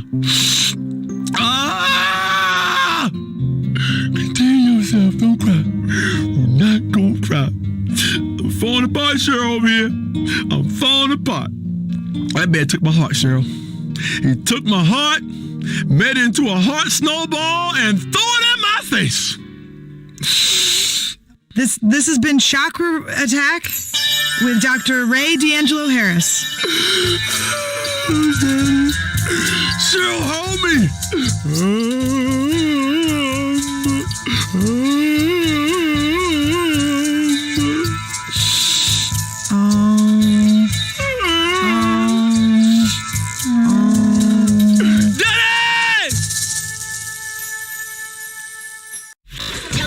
What to think about everything. What to think about everything. For 35 years. This is WCTR. Opinions are free, which is why we're here. It's news and talk that our sponsors agree on. WCTR. Up next, it's Area 53 and Marvin Trill broadcasting live from his trailer in the desert. A new planet found in space. Is it really a planet or a decoy put up to confuse us? Ghosts, time travel, and the flushing toilet. Which way did Newton's toilet spiral? And finally, are women made from sand? We explore deeper and get to the truth. I'm Marvin Trill. This is Area 53. Hello. You're on the line. Yeah, hi. I'm a truck driver and listen to your show all the time. I see a lot of unexplained phenomena out there, especially in restrooms. I agree with you about the moon. We never landed on the moon. It's such a good fake. Remember, the Russians, our arch-enemy still, I might add, them and the Australians and some species of dog, they beat us into space. The only thing the Russians are shooting into space are hot dogs and monkeys. Kind of a Noah's Ark fast food kind of vibe. Hey, my dead aunt could make a better space station than them. Intriguing. I'd like to meet her. On the conspiracy line, caller, you're in Area 53. Do not use fluoride. It's evil. It made me kill my doctor. Why would we worry about a chemical that the government puts into the water? Animals can now be trained to fly, including several species of bird. Think about the military applications. Hello, caller. Hi, my name's Emmanuel. I'm really worried about hackers sending a nuclear bomb after me, through the phones. Do you think they can pinpoint my location? Look, it's good for the economy to live in constant fear. I mean, the phone company, they have your name on the bill. They know your number. How do you feel about that? I knew it. Hello, Julie from Liberty City. You're on the line. A cowboy ghost has been haunting my house. I want you to take off your blouse. Stand at the window. Stand there for hours each night. Lure him in. Trapping rogue spirits is dangerous work, especially topless. Take lots of photographs. All right, who's got a theory for me? Next. Hey, man, love the show, but when are you guys going to start seeing the bigger picture? We're being lied to, man. And guys like you don't help much, You're virtually one of them. Soon you'll know what I'm talking about. If people could please just attempt to make sense, that's all I'm asking. Last night, as I was laying in my pod meditating, and it occurred to me, why are you even listening to me? Turn off all electrical devices, including your radio. Hector in San Garcia, why are you still listening? Because I was hoping you could explain these noises. What noises? God, not you too. Now think about the things we talked about today. Think. Seriously, think. Can it be real? Can it be false? We'll see you next time in Area 53. Be careful out there, wherever you are. That was Area 53. We're sorry. Sometimes the law is not enough. Did you file the subpoena in the McPherson case? No, it wasn't urgent. I filed an AO440. AO440? I know. So I went shopping for these loafers. Has anyone got a stapler? I've got a lot of forms, and there's a slight breeze in here. Law, because paperwork is dramatic. Catch it Thursdays on Weasel before it catches you. Next up on WCTR, the news. We try to make it interesting and not depressing. This is Leanne Forget, WCTR News. Foreigners are coming. Who are they and why should we care? The FDA warns shampoo is killing your unborn child. Plus, protests continue outside the Zebra Bar Candy Company. Now for Traffic and Transit with Richard Burns. That's right, Leanne. I'm Richard Burns. The aftermath of the devastating earthquake continues. Travel is still severely restricted statewide. Officials say there are still no reported casualties, which is truly unfortunate as it makes for incredibly boring news. The federal government is still refusing aid to help rebuild bridges, and everyone is blaming each other. The governor is threatening to bomb Australia, despite scientific proof it wasn't their fault. Richard Burns, WCTR. Police say gang trouble is on the rise again, especially in Los Santos. Sources believe it is linked to the rising drugs trade, while others blame the fascist pigs. Also in gang news, customs officials report a huge influx of Russian mobsters and cheap weapons since the fall of the wall. The governor's office said everything is okay. In Vinewood news, rapper Mad Dog was celebrating the launch of his new clothing line. Richard caught up with him. The thing about Mad Dog is I'm thinking about becoming a superstar. I mean, I've done everything I could do in the rap game. I won shit hands down. Nobody can handle me, Lifetime champ, no shit. Can I say shit? Oh, hey man, it's cool. That's cool. Okay, no shit. I got clothes. I got labels coming out, you know what I'm saying? I'm doing drinks. I got shoes, tires, rims. Thinking, next stage is being a full-on superstar, I get to wear a tight suit and nail a lot of tail, you dig? You know what I do in real life. Gotta get me a drink, though, right now, because I'm thirsty, What a troubled man. Sounds like he should lay off the sauce. Also today, a Tourette's theater group banned from the park, unless they take up mine. And finally, in foreign news, a suspected U.S. agent was caught in Panama selling weaponry to right-wing guerrillas, causing a major incident. But we plan mostly to gloss over the implications and hope you enjoy some sporting activity tonight. The State Department is advising against foreign travel. This was Leanne Forget, WCTR News. Let's be careful out there.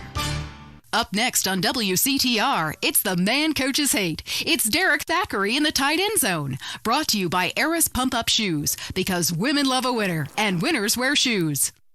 Should we start with the national anthem? Yeah, screw it. Yeah, I got too drunk last night. Just play the opening music. Put one, put two. Welcome back to the tight end zone. Now it's time for something really important. Fat men talking about games they don't really understand, played by people they don't know. I'm your host, Derek Thackeray. What a crazy year it's been. Let's recap. Drug scandals involving preschool soccer moms. Woo! And the national finals, rich and popular people are fighting it out. Pay attention, the country is in mourning. And most importantly, sportswear. We talked to a fitness expert about the crucial role of endorsed clothing. And who could forget, we visit the greatest moments. Here he comes. He's in the shadows. There he is. Is he going to make it? Yes, he did. Ladies and gentlemen, what you have just witnessed is the biggest moment in world history. Who cares about a Declaration of Independence or discovery of penicillin? You have just seen one man score a point. When the rest of the world discovers TV, they'll be able to see this. Wow, isn't that amazing? He did what he was paid to do. We love sports more than you. Love it or loathe it, let's talk about it. Stay in the tight and... let's go to the phones. Yeah, the Wolves! Hey, Derek, my name's Jason, and I'm a Wolves fan. First-time caller. I don't vote, I can't be bothered. But I will kick your ass if you disrespect my sports team. Okay, the Wolves, that's a team playing sports as if they cared. Yeah, the Wolves! I don't care who's sleeping with who on the team. Yeah, I'm with you, buddy. Okay. Hey, let's take another call. Who's on the phone? Hello, caller. You're on with the tight end of radio. Hey, I'm a big Olympics fan. Always have been, since day one. Been to every one. Me too. I love the games, especially the luge. I'm married, so sliding down an icy tunnel of doom at high speed makes sense. Yeah, I know about frigid action myself. I mean, they gotta be kidding me. Since when has running been an Olympic sport? Running ain't a sport. Don't make me puke. Anyone can run. My ex-wife made me an athlete. I ran my ass off when the Red Baron flew into town. I tell you, when I was a kid, there were only 3 sports that mattered: football, baseball, and killing communists. And I had a great childhood, really great, even if my uncle did come into my room that late at night drunk, and that was nuts. Anyway, look, who's on the line? We got a Caledonians fan on the line. Tough times, huh? Hey, your whole life revolving around rich men playing poorly. Man, I totally identify with shallow heroes who I don't know personally. God, I love a dude with a big pituitary gland. I love the Callies, man, but you know, this year, I'm telling you, they're going to need to score some points and get some yardage and win the game. Yeah, if they don't win, men will be beating their wives with good reason. Hey, they got to start playing to win, trying to score some on the other team. Hey, I wish I had a wife so she could beat me. Here's what I say, man. If you want to be number one, you got to go for first place. I know. Hey, I mean, it's great stating the obvious, but once you get paid for it, things get really complicated. Man, I was at their training camp this spring, and the mood in the locker room, dude, guys were getting changed, man. I mean, they were really getting prepared. Shoes were going on, feet, shirts were going on, the shirt part of their body, serious faces on them, and you could tell that they were going to play this game. Bottom line is, if they don't score more points than the other team, they can't win. Yeah, man. God, you have some spooky insights into sports, dude. I love your show, man. I love you. Yeah, look, great talking to you. Excuse me. Hey, that's really perceptive stuff. You know, we've been petitioning stadiums to install a urinal trough in front of each row of seats. Now, it's so inconvenient having to leave your seat, make everyone stand up, get up, to let you by, then go stand in line for the bathroom. I mean, half the time we can barely walk anyway, all right? So we'll be handing out petitions that say support the team. Don't leave the game, pee at your seat. Going to the phones. I'm a big fight fan. Love a bit of a punch-up. Since my wife and children got taken into a shelter, my friend said, Chuck, you obviously love hitting things. So I've gotten into boxing. How about that fight between Gonzalez and Jackson? Well, there's one thing about boxing I always remember. You know, one man wins, the other goes home a loser. Because in boxing, unlike most sports, gravity works downwards. You gotta be shitting me. Hey, Derek Thackeray, don't shit on no one. But I do like to piss on my seat and at my seat too. Not really on it, so stay out of the way. Now tell me, the fight game, that ain't rigged, is it? Of course not. Hey, how could anything professional be fake? Hey, there's too much money at stake for one thing. I mean, these guys got too much to lose. I mean, why is a guy going to take a dive for a few extra million when he could earn that over a number of years getting his brain turned to pulp? Be serious for a minute. The clock is counting down again. It's time for Derek to head to the locker room and celebrate in the shower. We'll see you next time. Bring a cooler full of beers and get ready to riot. This has been the Tight End Zone. And this is WCTR, proving that radio is better than TV. That's the show men with large guts love. Deal with your ignorance in 1 minute flat. Complex issues in 60 seconds. WCTR. Coming up next, the most mind-numbing thing since the lobotomy. Entertaining America. This week on Entertaining America, Richard Goblin, one man's triumphant return to cock. The Sherman octuplets, a Venturis man says he's slept with them all. Plus, noise, speed, danger, cursing, and patriotism finally come together this weekend at the All-America Drunk Driving Cup. Hi from Vinewood, you're on Entertaining America with me, Billy Dexter, bringing you everything that is important in culture and entertainment, if there is a difference between the two, from the heart of entertainment in America, Vinewood, San Andreas. You with me, the Dex. Wanted to call the show Stack the Dex, but not yet. Kiflum. Anyway, great. Big show for you this week. Controversy, they'll be giving me a Pulitzer. Anyway, today, we've got some great guests. First up, we speak to troubled action hero Jack Howitzer. Then we have a live phone link up with a very special guest, modern-day Lazarus, a man back from the grave now making it as an extra in major motion pictures. Then, I will explain the secrets of the universe to everyone. But first up, Stack the Dex, in which I, Billy Dexter, meet the entertainers in the news. Kiflum. Jack Howitzer, once the biggest star in America, but the last 3 years have been unkind. People describe him as a dinosaur, an action hero relic from the 80s, a muscle-bound Neanderthal, and my favorite, the most stupid gorilla in the jungle. Jack, welcome to the show. Kiflam. Good to be here, Dex. Pleasure. Yeah. So your movies Exploder and Annihilator got America through some tough times, and I was also a huge fan of 0 Seconds to Death Time. Thank you. But many say your new film has gone too far. No, this is a romantic comedy with drama. It's got action. It's got a heart. That's what's most important, I think. Okay, well, let's take a listen to the trailer. All right, let's roll that. He was a man at war with himself, fighting a war that someone else lost. It's over, Tim! The war's over! It's never over! You've seen him wipe out millions of Cambodians in Exploder. Now, Jack Howitzer is Tim in his most challenging role yet. We're here, Tim! A preschool for slow children? You're the new teacher, Tim! Special Needs Cop. It's the story of a psychotic ex-Marine showing tough love to special ed kids. One of you tards has been running Peruvian flake through the special ed school, and I'm gonna find it. No juice and cookies! You know you suck, Tim! But soon, he becomes one of them. What is this? That's teacher's gun. You want to see it? Cool. Oh, you gone and shot yourself. Way to go! He was finally beginning to live a normal life. Then, all hell breaks loose. Tim, you're so stupid. You count with your fingers. You want to party with me? Bring it on! Tim, what are you doing? I fought for my country! Welcome to the land of freedom, bitches! Yeah! Special Needs Cop. He had a lot to learn. This film cannot be rated. Wow, that's terrible! No wonder our studios are surrounded by protesters. How could anybody find that offensive? No, Jack, it's appalling. Your insensitive portrayal of disabled people makes me physically sick, and the idea of you calling someone slow-witted is, frankly, laughable. Hold on. Drugs are a problem throughout all of society, and I fight them by any means necessary. Yeah, but you use drugs. No, I'd rather die than use drugs. I use steroids and some recreational blow, but I got the funds for it. I got the money. Yeah.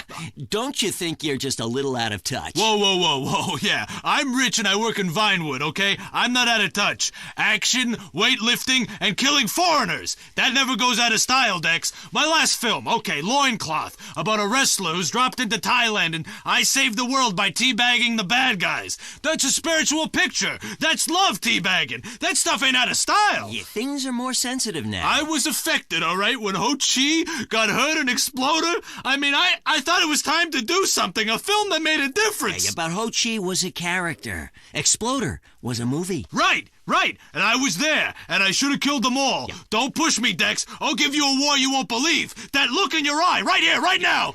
Okay, Jack, all I'm saying is you launching missiles from a special wheelchair and killing innocent civilians is somewhat insensitive. There's never any innocent civilians in life. If the Reds roll down the street right now, what are you gonna do? The Reds lost, man. It's over. You can come home. I'll shoot those bastards with this, the family killer!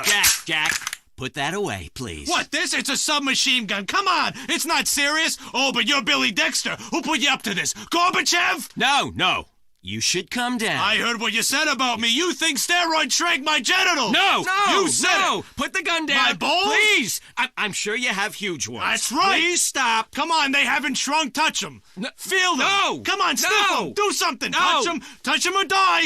They're still big. Oh, God. They're huge, That's Jack. right. Yeah, Mom. Easy, Mommy. hey. Don't grab them like that. Oh, boy, I was kidding. What are you, a boyfriend of mine or something? Hey. You had me scared there for a minute. I crapped myself. Take it easy. It's not even loaded. Oh, Dex. Oh, shit. Oh, well, I guess it was. Oh, okay, Billy, don't kid around. Get up, boy. Get up, come on. Damn it, his brain is leaking. Help! Oh, there's only one thing to do. I gotta defend freedom. No time to cry. Only time to die. Welcome to the land of freedom, bitches! Oh!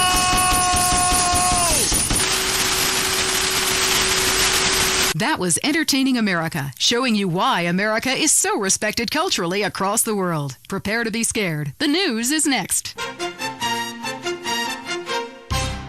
This is Leanne Forget, WCTR News. Pop sensation Crow threatens to stop singing.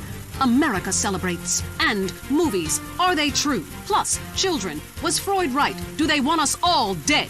Now a WCTR exclusive with Richard Burns. That's right, Leanne. I'm Richard Burns. Crime in Los Santos has skyrocketed, with officials saying carjacking, murder, robbery, and gang activity is all on the rise. Police described it as, and I'm quoting here, nothing to worry about. I met up with a real-life carjacker earlier who showed me the ropes. I call it the 3 G's. You just grab, get in, and go. Oh my God, you in so much trouble! You shut up, bitch! Yeah, you be quiet, bitch. This is a news story. Oh, cool. This is great. This is quality journalism. Back to you, Leanne. Hey, let's get blunted and grab some clucking bell. I have got mad munchies. Sounds good to me. Fire it up. Dude, you got any papers? Youth counselors in Los Santos are heading to the streets and meeting one-on-one with members of the community. One citizen told WCTR the real problem with drugs. They always saying there's too many drugs in the hood. Homie, that's bullshit. Plain bullshit. I mean, way I see it is, it ain't enough drugs in the hood. Ain't nothing like enough, and that's the real problem for people. Police still have no leads in the tragic murder of Officer Ralph Pendlebury, whose body was found recently. Pendlebury worked for Internal Affairs. It was believed he was close to uncovering a huge corruption ring within the LSPD. A police spokesman denied the story. A San Fierro man is suing the Renaissance Fair for selling him replica weaponry, which he blames for a string of murders. Richard caught up with him. I purchased a working catapult at the Renaissance Fair, and after a fight with my insurance salesman over my DWI, I began lobbing balls of fire at his house and burnt down an entire neighborhood. It's inexcusable. The manufacturers will pay. Give me some money. Come on, give me some money. It's their fault. What kind of a person sells a catapult without putting a very clear warning on the side? I don't want to work very hard, so I've hired a lawyer. I'm gonna be rich. Seems fair enough to me. I'm Leanne Forget. That was the news. Be safe out there. Hello? Mom, it's me. Jimmy! How great to hear from you. How are you? Not good, Mom. I killed a man drunk driving. I need bail money bad. Can you, remortgage the house? Every day is Mother's Day. San Andreas Telephone for those difficult conversations. Have you heard the #1 gardening show in San Andreas? If not, here's what you're missing. Well, why don't you just go buy your vegetables at the grocery store then, you sycophant? God, I just don't understand people. You go to hell. Well, screw you too, Mom. See if you're ever on the show again. Next caller, hello. Yeah, what's that plant that blooms every 12 years? Is 8 foot high and smells like hell? I want to plant one on my ex-wife's lawn. It's called Amorphophallus titanium.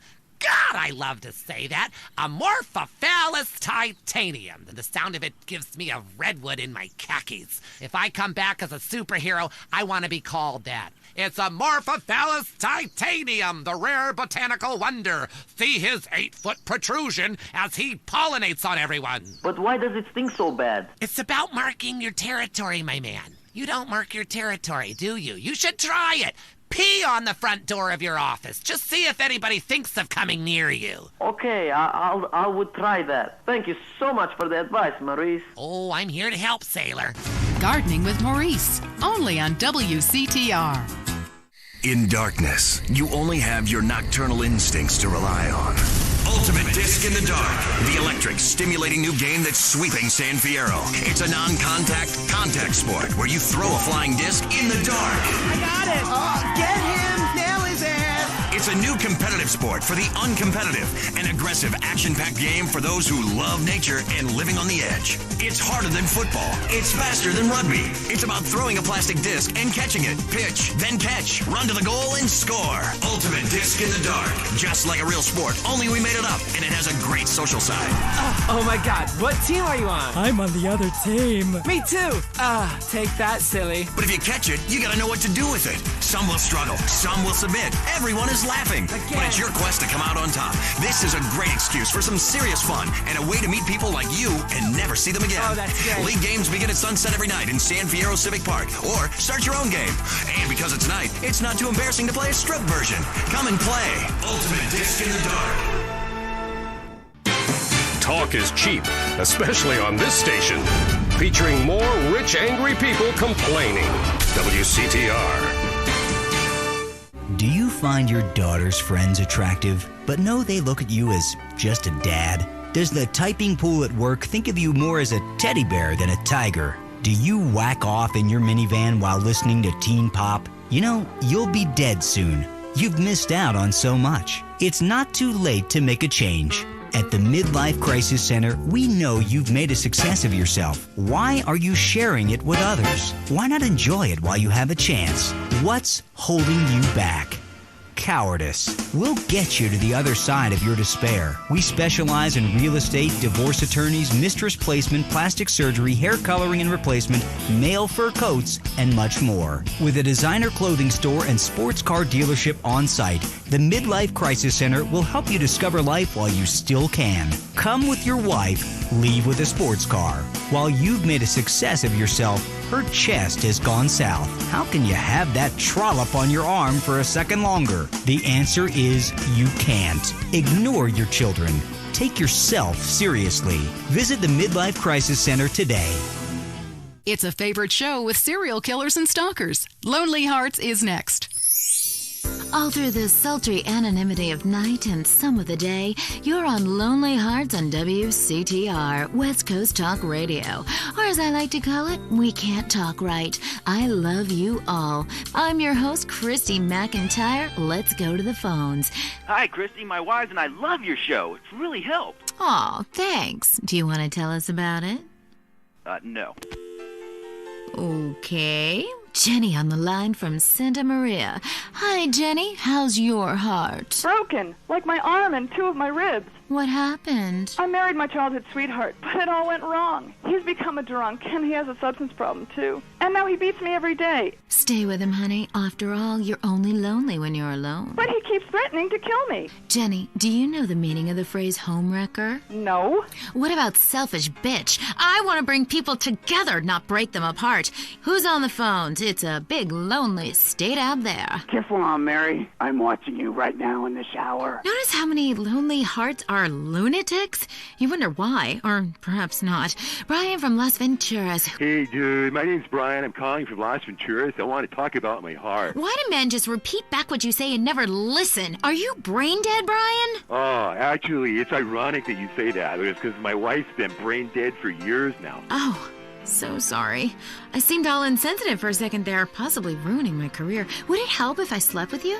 Oh, probably not, dude, though. She wouldn't even notice. I mean, I get away with it all the time now, even after I did it with her sister. Actually, our relationship is better than ever. I mean, the passion is amazing. It's like I'm a new person each time. If she was back to the way she was before the accident, wow, I put her in a coma myself. I mean, it's fantastic. That's very informative. You know, last night, I wondered what it would be like to be brain dead. Then I watched My Five Uncles. God, I'd love to live in that house. Remember, a heart can mend, but a divorce lasts forever. Unless he makes you a widow. Hello? Yeah, hello, Lonely Hearts. I was just calling up there because I was listening and I figured out, that I could help out some of y'all clients, This is none other than Jizzy, the proprietor of the Pleasure Domes Club. If anybody is out there lonely, first of all, with all the people on this planet walking around, there's no reason for anybody to be lonely. You understand? That's why I'm in the business of keeping people with company. You know what I'm saying? People who got low self-esteem and they need to pick me up. They need to come down to the Pleasure Dome, hang out with me, Jizzy, and my girls. You know what I'm saying? They gonna keep you company, have you feeling good. And this goes for everybody. I don't care who you are, how old you are. So come on down and hang out with me if you're lonely. And I'm gonna tell you something. You won't be lonely from the moment you walk in the door, because somebody's gonna grab your hand and it's gonna be all about to get there from that. Good grief, that's not the way Lonely Hearts works at all. Is anyone here suffering? I want pain, misery, desolation, all the important things. Hi, this is Tamara. I'm a stalker. That's really beautiful. Tell everyone about it. My man, well, I call him that, even though he's broken off all contact and is married to someone else. I killed a gazelle and sent its heart to him in an envelope. He liked it so much, he told the police and even the newspapers. Then I burnt down his place of business, and now I have a special surprise for him. You have a great week. Isn't that really beautiful? That's all we have time for. If your heart is lonely, listen to other losers and you won't be lonely anymore.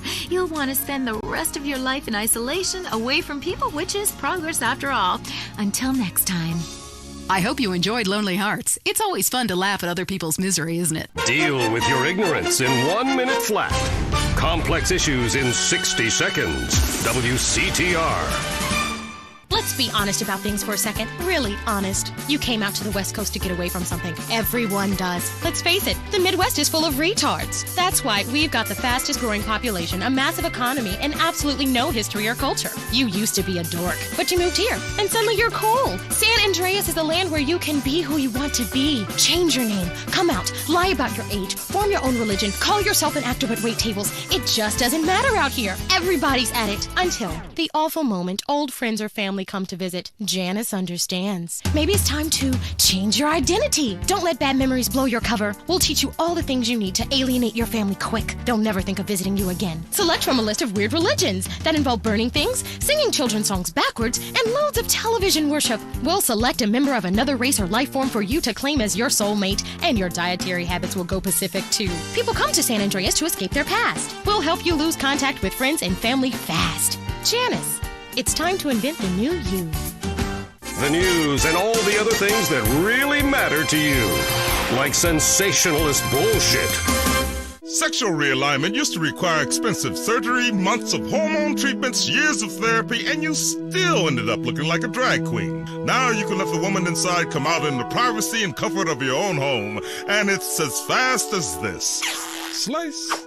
See? Now I'm a woman, thanks to Rapidite. This do-it-yourself sexual realignment kit includes everything you need to go from Brad to Brenda in a jiff. It's just snip, chop, stuff, and swallow, and away you go. Do it in the bathroom and surprise your family with the new you. Comes with an instructional video, rusty knife and tourniquet, 2 aspirins, and 47 pounds of estrogen. It's all you need. When it's time for a change, you want it fast. Rapidite, the do-it-yourself sexual realignment kit. Be exactly who you want to be.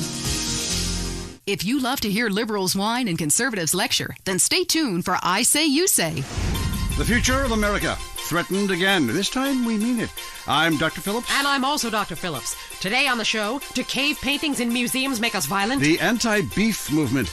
Both Hitler and Mussolini were vegetarians. And we take on the highly charged debate about test tube babies and actually talk to one. I have flashbacks and go into hysterics in science class. Do you know what it's like growing up in a beaker? That's all today on I Say You Say.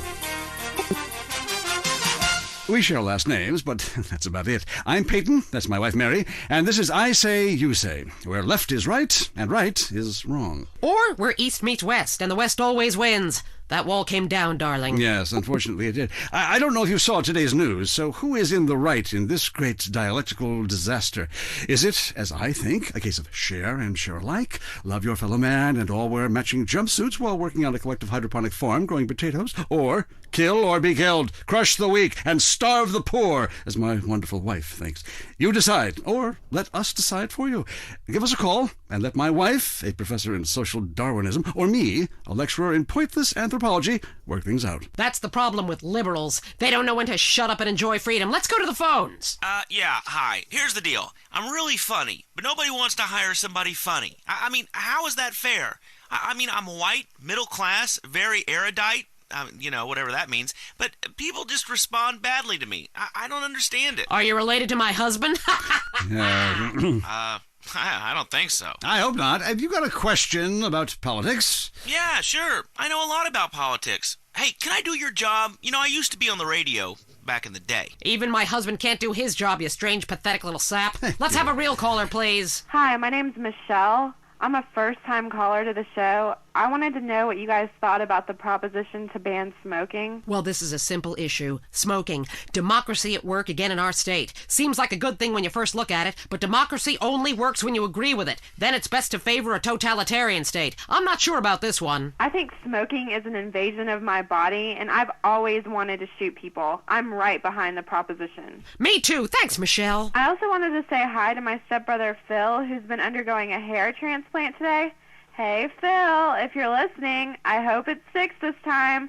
I won't tell anyone you've got plugs, honey. I'm really proud of you. That's great, honey. But if you want shout-outs, call the rap station. That's offensive, and I'm really offended by what you're saying. I'm a smoker. This used to be a free country. When? Ha! Good point, Dolly. Gotcha. Yes, good point. But remember, our founding fathers grew tobacco. It relaxed them between stressful stints of genocide and witch-burning.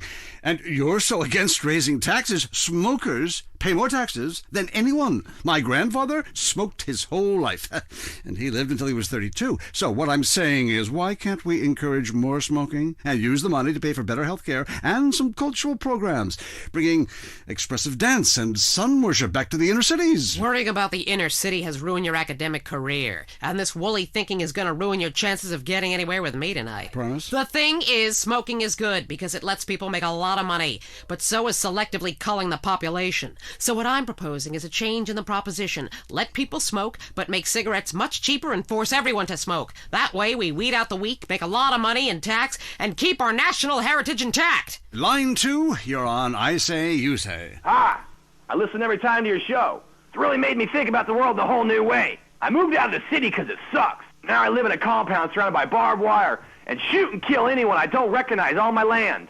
Just want to say thank you. That's some quality broadcasting. Thanks. That makes me feel a lot better about myself. Have you got a question? Yeah, I got corpses from 15 illegal immigrants in my yard. I killed them all myself with my bare hands. Could I get a tax break for all this unpaid work? Good question. I would certainly hope so. Ask your accountant if you can register them as dependents. Then hide most of your net worth offshore in a complex money laundering system designed to support the drugs trade. Then you can pay virtually no taxes and complain about how awful you think the whole country is, knowing you're doing as little as possible to help. Cool, thanks. That's good advice. I'm appalled at you, Mary Phillips.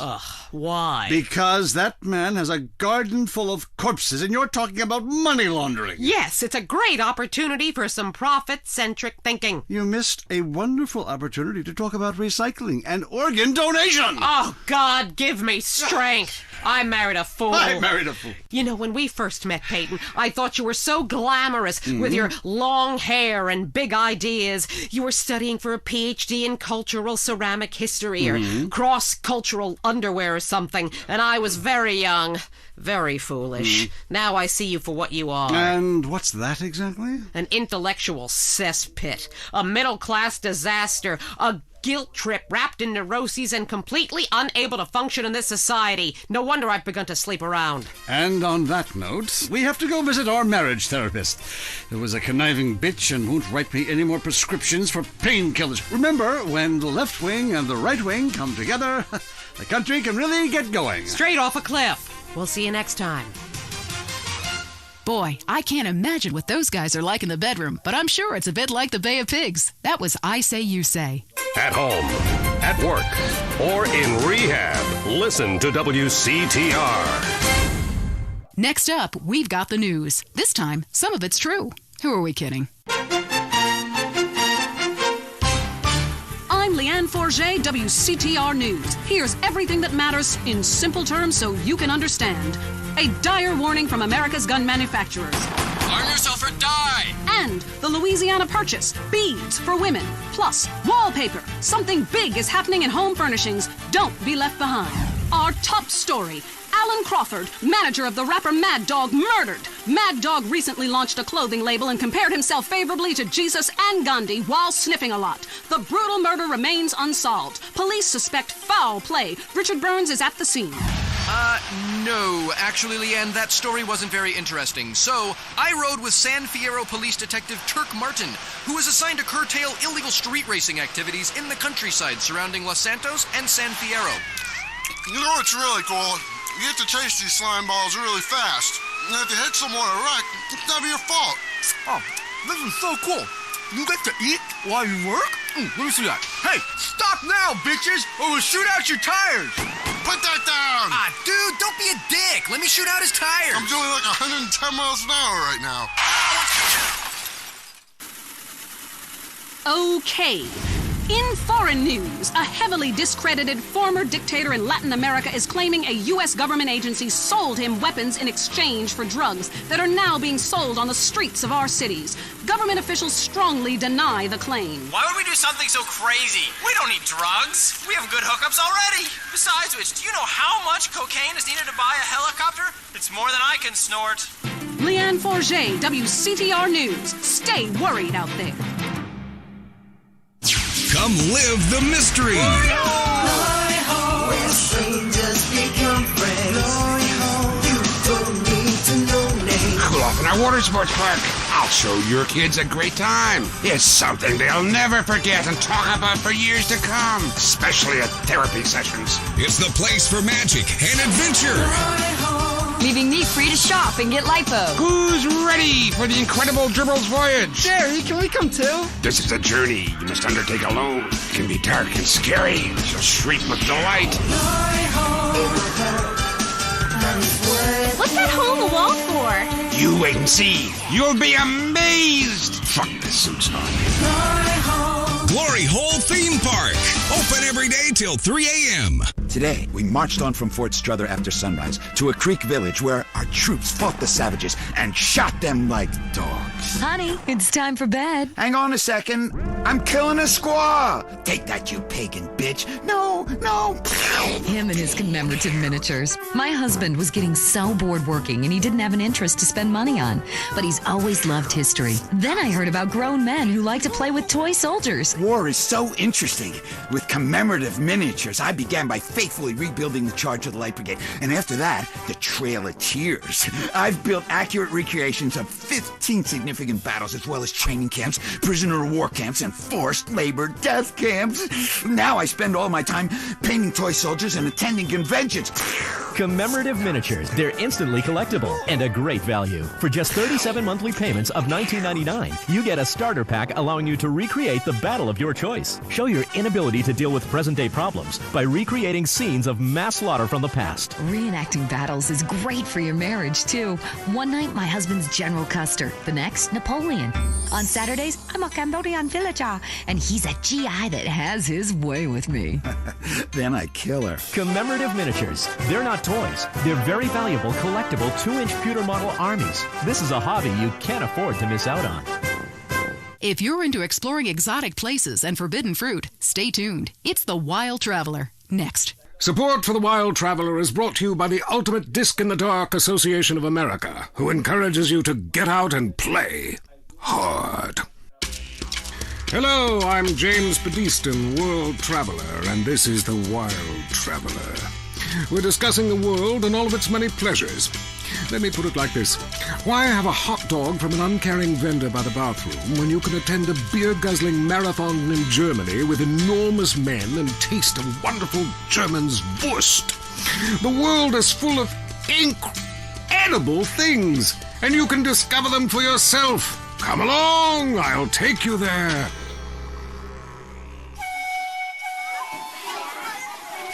It was dusk, and the sun bled red over the city in Thailand as Chen brought me a sparkling water.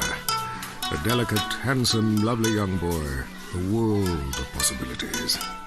But war is folly, and we can only unite by visiting these epochs of culture, where a man can be himself, smoke cigarettes, dress in gladiator clothing if he likes.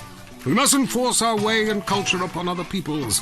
Rather, breathe it in, become part of it.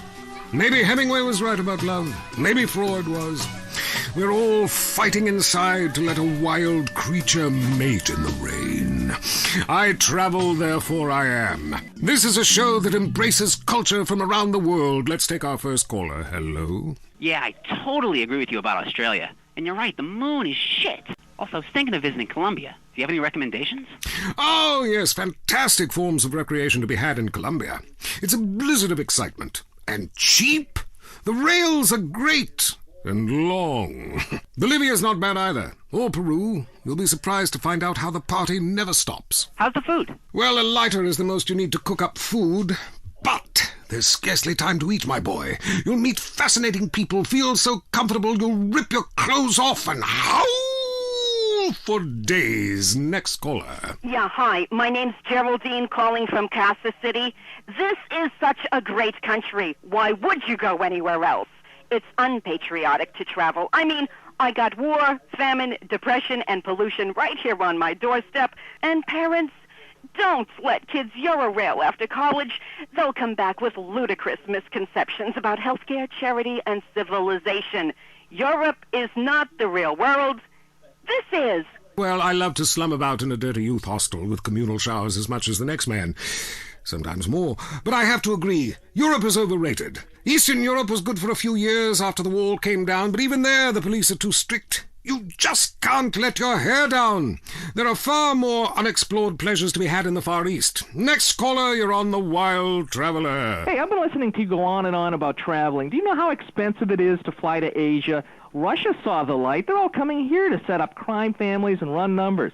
South America, everyone went extinct there. They have less culture there than the content of my toilet bowl. Rainforest, schmain forest. And Mexico, if I wanted to be that close to my ancient ancestors, I'd be banging my mother-in-law instead of my wife's best friend.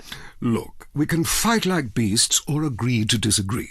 I'm sure the summit of your aspirations in life is a cheerleader with fake guns, but some of us think a little more exotically than this. Next caller, vamos, buenos dias and noches. If you don't smile, I won't teep. Harder! Sorry, got lost for a second. Speak. Hey, I love this show. I'm a huge fan. I visit all the places you've recommended, and in a lot of them, they're still talking about you. I even saw posters of you in the customs booth at the airport in the Philippines. You rock! No doubt, I love Manila. Had a great time. But that show you did last week, what was the name of that spiritual center in Bangkok? The Wild Dragon's Happy Ending. Very spiritual. You will find inner peace. Awesome, I can't wait. Thanks, man. Yes, we all love to travel, get away from it all, get away from the people with computers and their databases, the police harassing you for doing nothing. I just hate showing up to some place to enjoy myself and people are being forced from their homes by war or famine or whatever. Life is great. Stop ruining it. Next caller. Hey, the FBI wants to talk to me about a perfectly innocent collection of vacation photographs overseas that I had no idea were being taken. I mean, any ignorant fool can misinterpret. I was teaching them how to swim. I have a lot of experience with this. I want you to stop for a moment and let me read from my travel journal. I think everyone should keep a journal. Paste pictures, notes. Sometimes people object to you taking their picture. But a few pennies of their local currency and they will fawn over you. Some people think this is patronizing, but I think it is fair enough. They need the money and I need the company. Besides which, it is the oldest profession. What? Oh, time for me to head south again. I'm James Pedeston, and this has been The Wild Traveler. This is WCTR, committed to bringing you shows like The Wild Traveler, the show that takes you around the world and abandons you at the airport. If you crave news, WCTR, West Coast Talk Radio. Next up, it's sensationalist propaganda. I mean the news. I'm Leanne Forget, WCTR News. Here's what you should think matters. Breaking news. Strange lights spotted over the desert. Here's an eyewitness report. I seen some strange lights over the desert. Yep, sure did. Currently, we have no more information.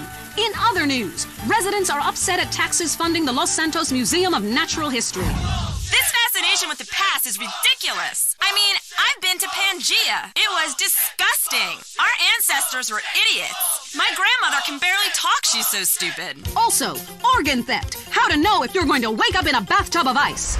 More gang violence. We go to the streets of Los Santos with Richard Burns. That's right, Leanne. I'm Richard Burns, and I am in a terrible part of town. A town under siege by hoodlums. Gang and drug wars are plaguing the city. Hey, you want this part or what? Yeah, just put it in the van. A huge, sudden upsurge in cocaine sales have been reported.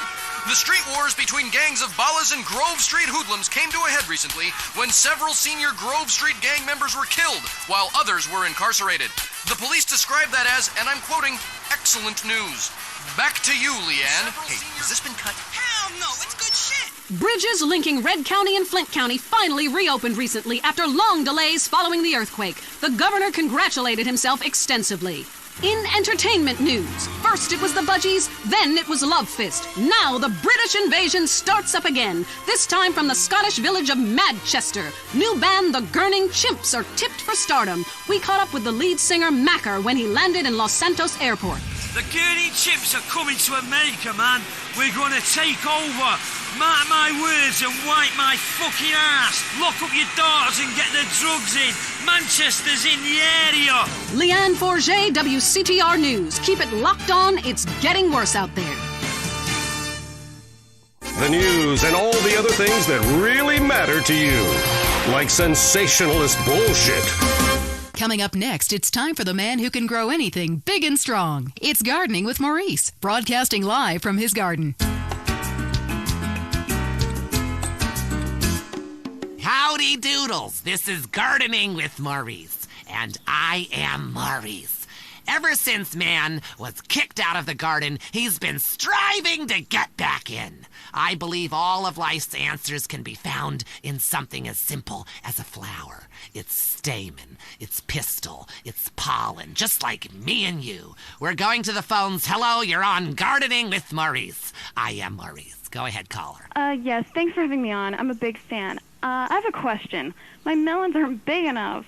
I thought they were going to keep growing, but they just stopped. My next-door neighbor has huge melons, and everyone just fawns over them. Oh, they taste so sweet. Oh, look how firm they are. What do I do? Ooh, I would love to see your melons. Look, gardening is a spiritual, light journey where you become one with nature.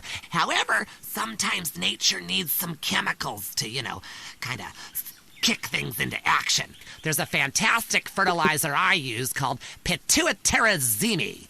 It needs to be injected with a needle, so be very, very careful, and inject that right into your melons, and they will grow enormous. Thanks so much, Maurice. You're the best. Yes, I know. I know that. I've been at one with nature for so long now, I can't remember what it's like to sleep inside.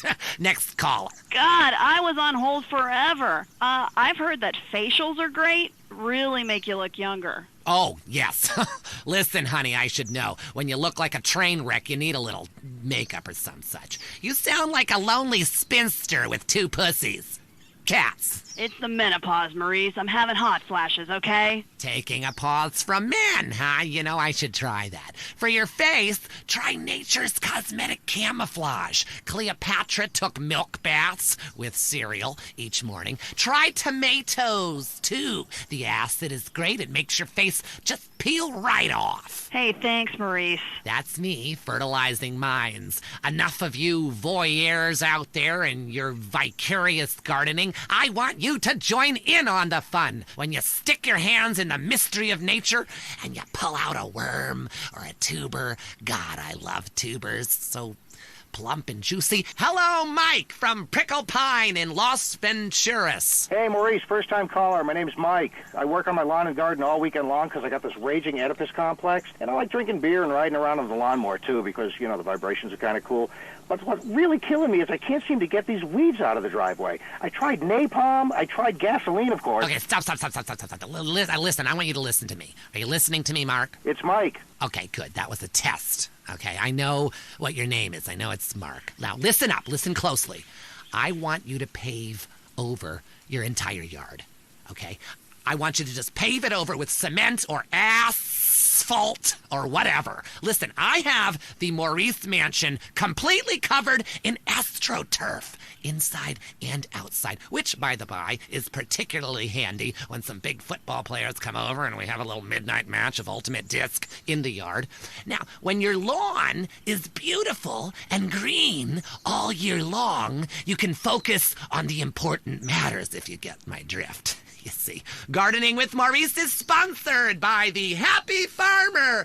Yahoo! If you're afraid someone will steal your tomatoes, why not grow tomatoes in your closet indoors like me? The Happy Farmer, hydroponics, and more. Next door to Blotto's. I'm Maurice. Until next time, dig a hole and plant yourself. That was the show that generates more phone calls than any other on WCTR. Gardening with Maurice. The news and all the other things that really matter to you, like people dying. Lady on fire. Bodies everywhere. And explosions. Is hanging from the trees. This accident is really cool. WCTR.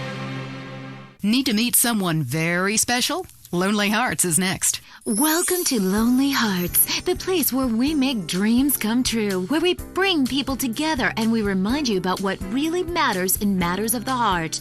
Great abs and a fat wallet. Hi, Lonely Hearts on the phone. Speak. Hello. My name is Zero. I'm a first-time caller, and to the show. I've used the telephone before, but I am having real trouble with women. I don't know any... Yes, I don't know any. Well, we all go through lean spells, you know. After a drought, you'll settle for anything that drops out of the sky, especially illegal immigrants stowed away in the landing gear. So exotic. No. I masturbate quite often, if that's what you're implying. I'm just saying, this is quite a lean spell, lady. Well, that's too bad. Still, after winter comes spring, and after the rain, the trees blossom and drop leaves and shit all over my yard. Yes. Well, this is quite a winter. Do you understand what I'm saying? Try a nuclear winter. I've never even been near a woman close enough to grasp. I don't know what to say. Well, that's odd, considering you give advice. I don't think I can help. Look, I'm just being honest here. I wouldn't even subject you to a hooker. Please, lady, I don't want to be celibate. There's a lot of people out there with a vow of celibacy, and look at all the joy they bring to the world. I'd love to help, but it sounds serious, and I like to keep things strictly trivial. Who's on the phone? How's your heart? I saw a documentary about this serial killer and fell in love with him. He's been turned down for parole for eating a guard. Oh, my poor baby. And I can't get a conjugal visit. That's so terrifying, maniac. Love doesn't have to be a crime. Like when you would write your name over and over maniacally on a spiral-bound notebook in class, just wishing he'd turn around during algebra class and say, "Do you want to study tonight?" And then he's so overwhelmed with passion when he sees your polynomials. And then you Hello, am I on Lonely Hearts?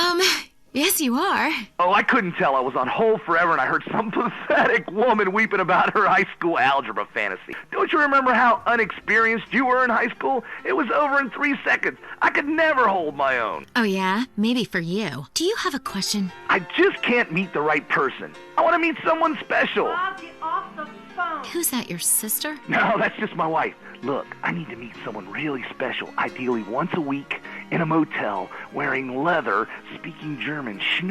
That's great. Next caller, hello. Yes, remember me. I am Fernando Martinez. Oh, God, not you again.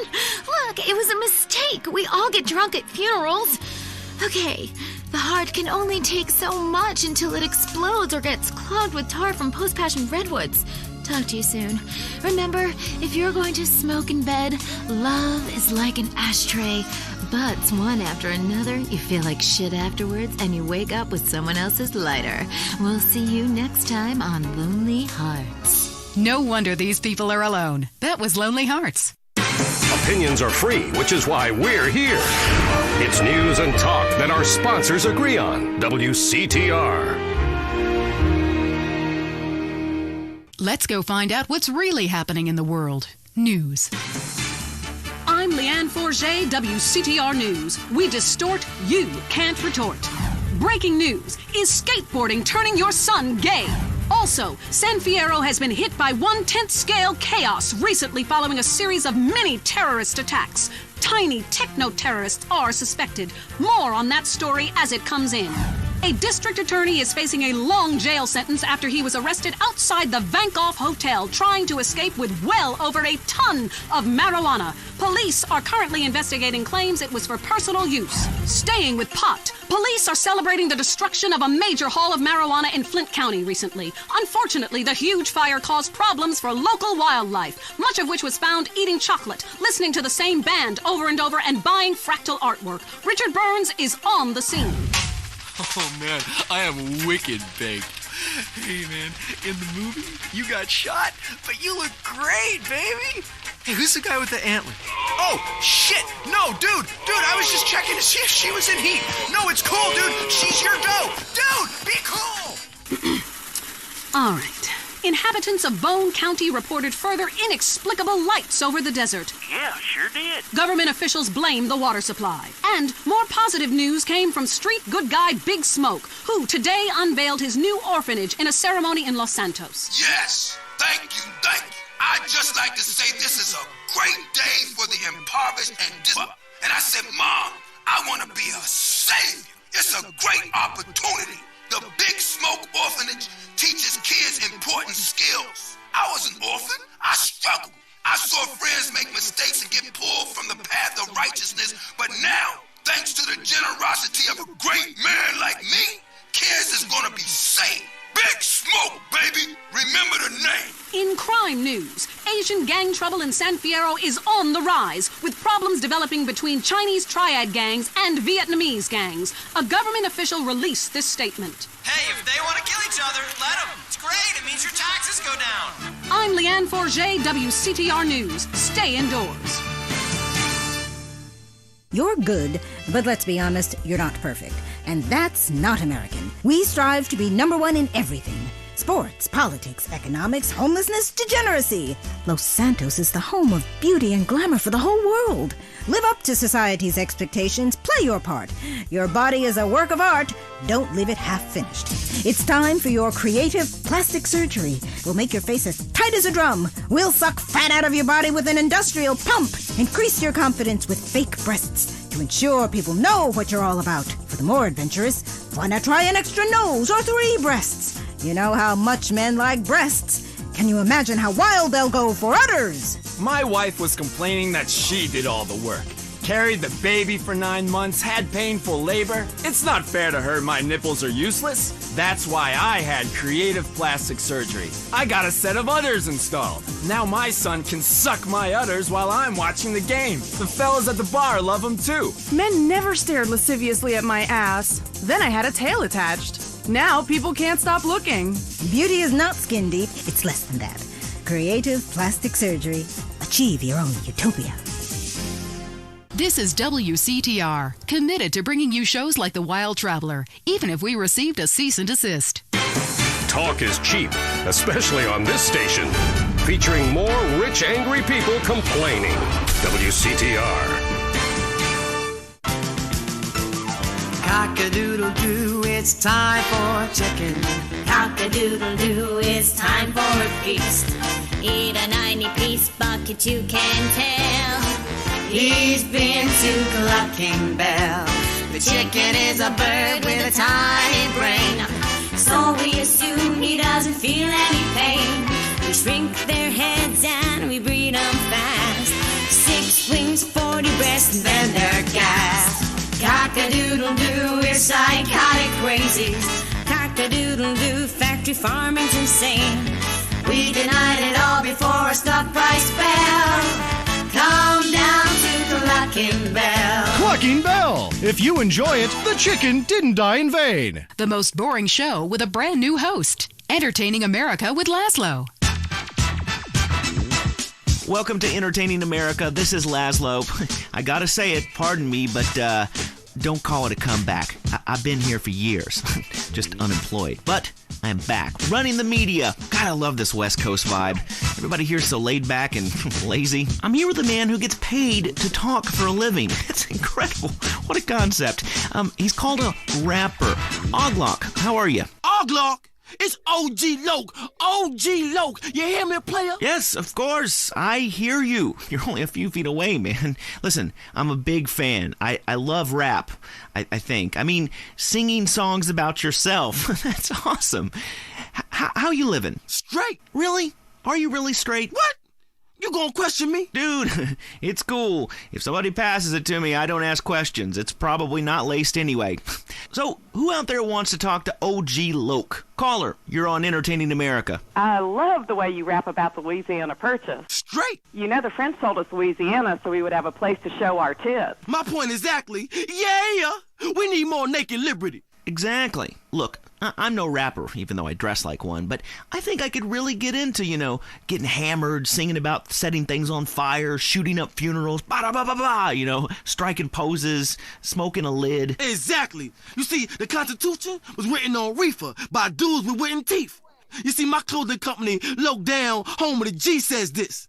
I love reefer. It's the rules if you're a rapper. Wow, those sound like some great rules. You get a lot of flack in the media these days. At a recent press conference, your manager came to your defense. A lot of people say gangster rap is misogynistic posturing by fake-ass idiots who spend more time in drama school than they ever did pimping or hustling dope.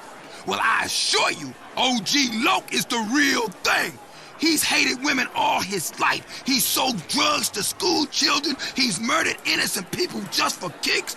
But he rhymes like an angel. And I assure you it's all in a good cause. So either way, you can feel good about yourself listening to this music. Well, that was very informative. Big Smoke is doing a lot for the community, or to it. He sounds like a great guy. So, I want to get in on this rap thing. Do I have to break dance, do the windmill? Hey, can you body pop? Come on, Laszlo. You know OG ain't no playboy. I ain't down with that shit. It ain't gangster. I walk the walk. You know what I'm saying? Fresh. Yo, I'm down. I'm into walking too, but I was thinking maybe we could have a break off, you know? I could spin on my back. You being funny? I'm trying to be. Watch it, fool. I warn you. I got the streets. I got a rep. Me and my man Smoke, we took over. I've been gang banging since I was 3. Ice cold killer. Excuse me? Gang banging? I never understood that. I mean, other guys in the room while you're... Ugh. I'm ice cold, bitch. Don't make me dump on you, G. I'm the streets, man. I am gangster. I'm taking rap in a whole new direction. From now, it's about making words rhyme, and I'm going toe-to-toe with you in a minute. Why do you rappers get so worked up? You're rich. You've won. Stop shooting at each other. You know, and you keep saying, I'm from the streets. Well, you know what, dude? Everyone has a street in front of their house. That doesn't make you cool. Oh, we got a comedian, huh? You got scraps, bitch? You down? You mark-ass bitch, punk, trick, buster, fool? Look, I don't know what you said, but this ought to calm you down. I brought you some malt liquor. You's a buster fool. Lucky I don't hang you out the window or turn you out, because I'm also a pimp. Including dudes, I'll pimp anything. You hear me? Oh, dude, I hear you loud and clear, man. You will pimp anything. Listen, how many hot women need a man? Because, I mean, it's kind of been a dream of mine to sleep with housewives. Are you dissing my hoes, bitch? No, dude. Your hoes are bitches. Your hoes are bitches. You a buster. What are you? I'm a buster. I'm a buster. Whatever that is. Dude, put the gun away. Don't diss my strap. I love your strap. You're a great guy. Look, I'm just coming down off the 80s. But please, don't shoot me, homie. Relax, fool. No one's getting dumped on. I'm a warrior poet. I tell a cautionary tale about life on the streets, you know? Only too well. That was OG Loke. Hey, man, it's been a real pleasure. Straight. Yeah. Good luck with the music. Hope you can make a killing. We'll see you next time. Maybe I'll get to take some callers like I want. If WCTR wasn't holding me back, man. This has been Entertaining America with Laszlo. Peace and chicken grease. So that's how you're going to be entertained. The news and all the other things that really matter to you. Like sensationalist bullshit. Tired of all the sunshine and good weather? Looking for a real American vacation?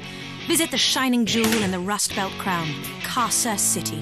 It's a real man's vacation. The pride of a nation is in Casa City. It's steel, ice, and poverty. Spend a romantic evening in the beauty of the nighttime river glow at the flaming river. Watch real men who make things lose their jobs and fight on our special Closing the Mill guided tour.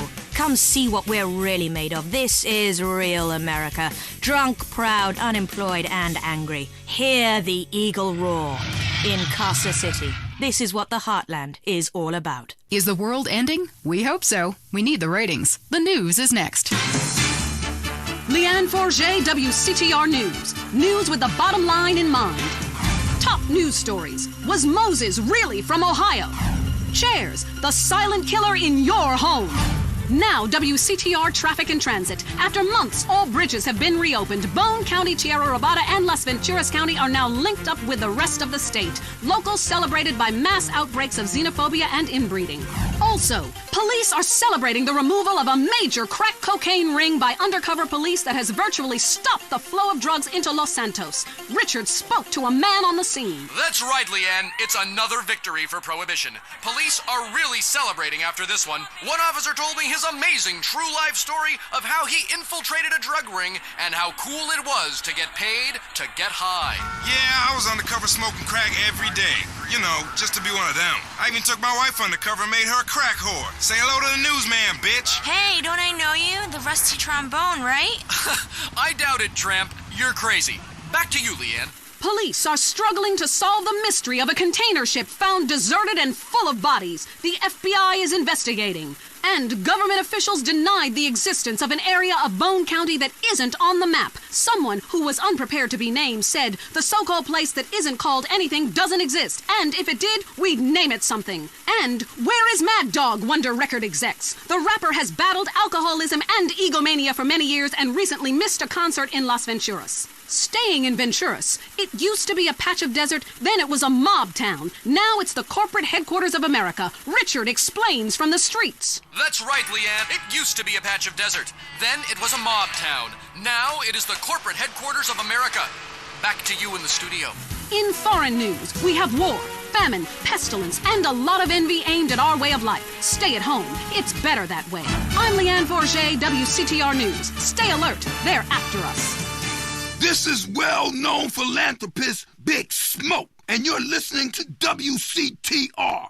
Make a difference to your community. Keep our cities drug-free. Look, I'm doing my bit. How are you helping? At home, at work, or in rehab, listen to WCTR.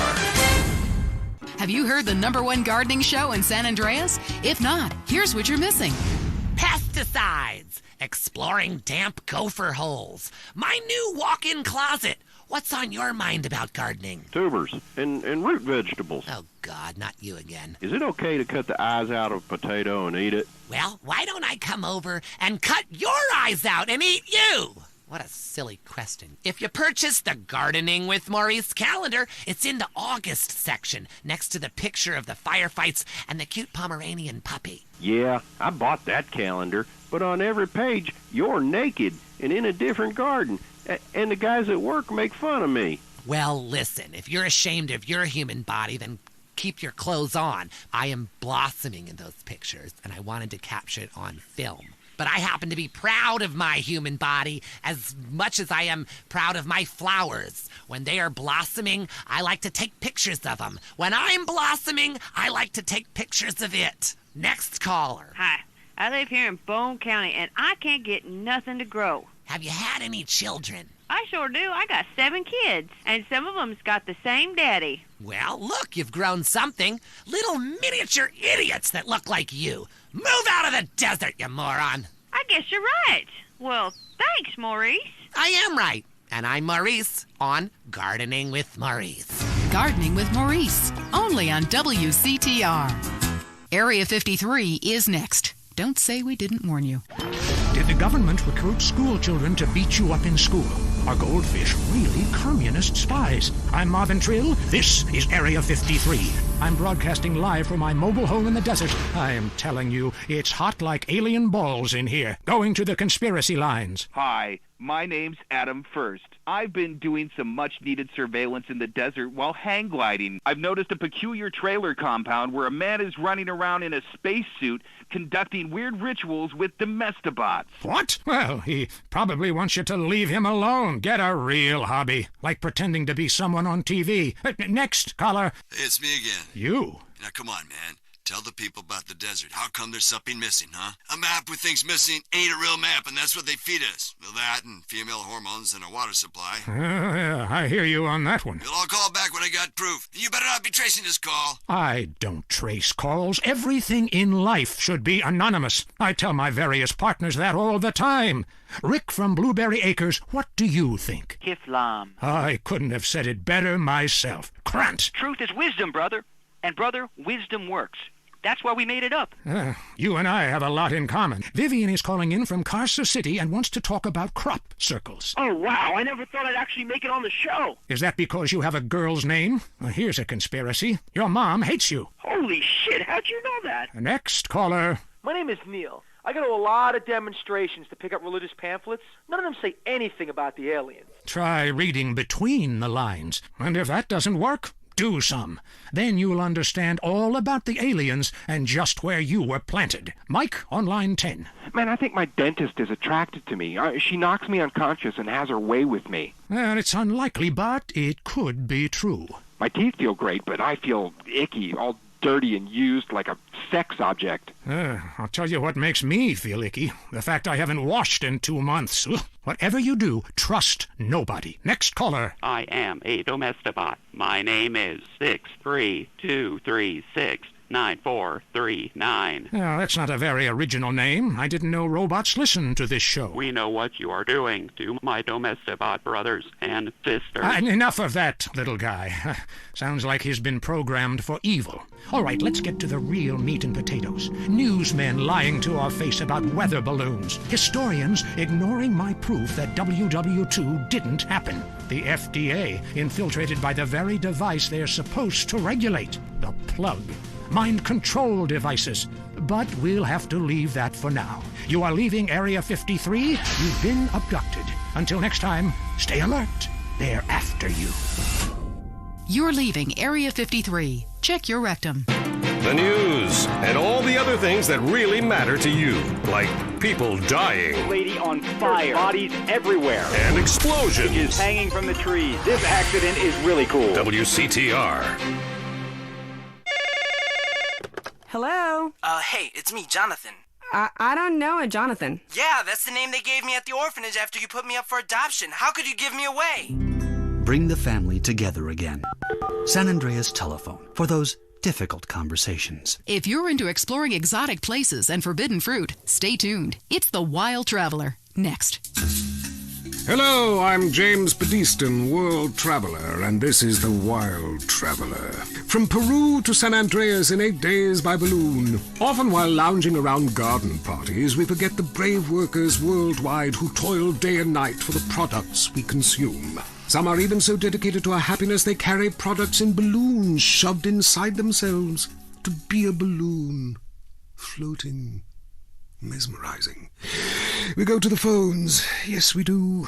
I can't believe you actually recommended we go to Barbados on our honeymoon. It was revolting. There were poor people.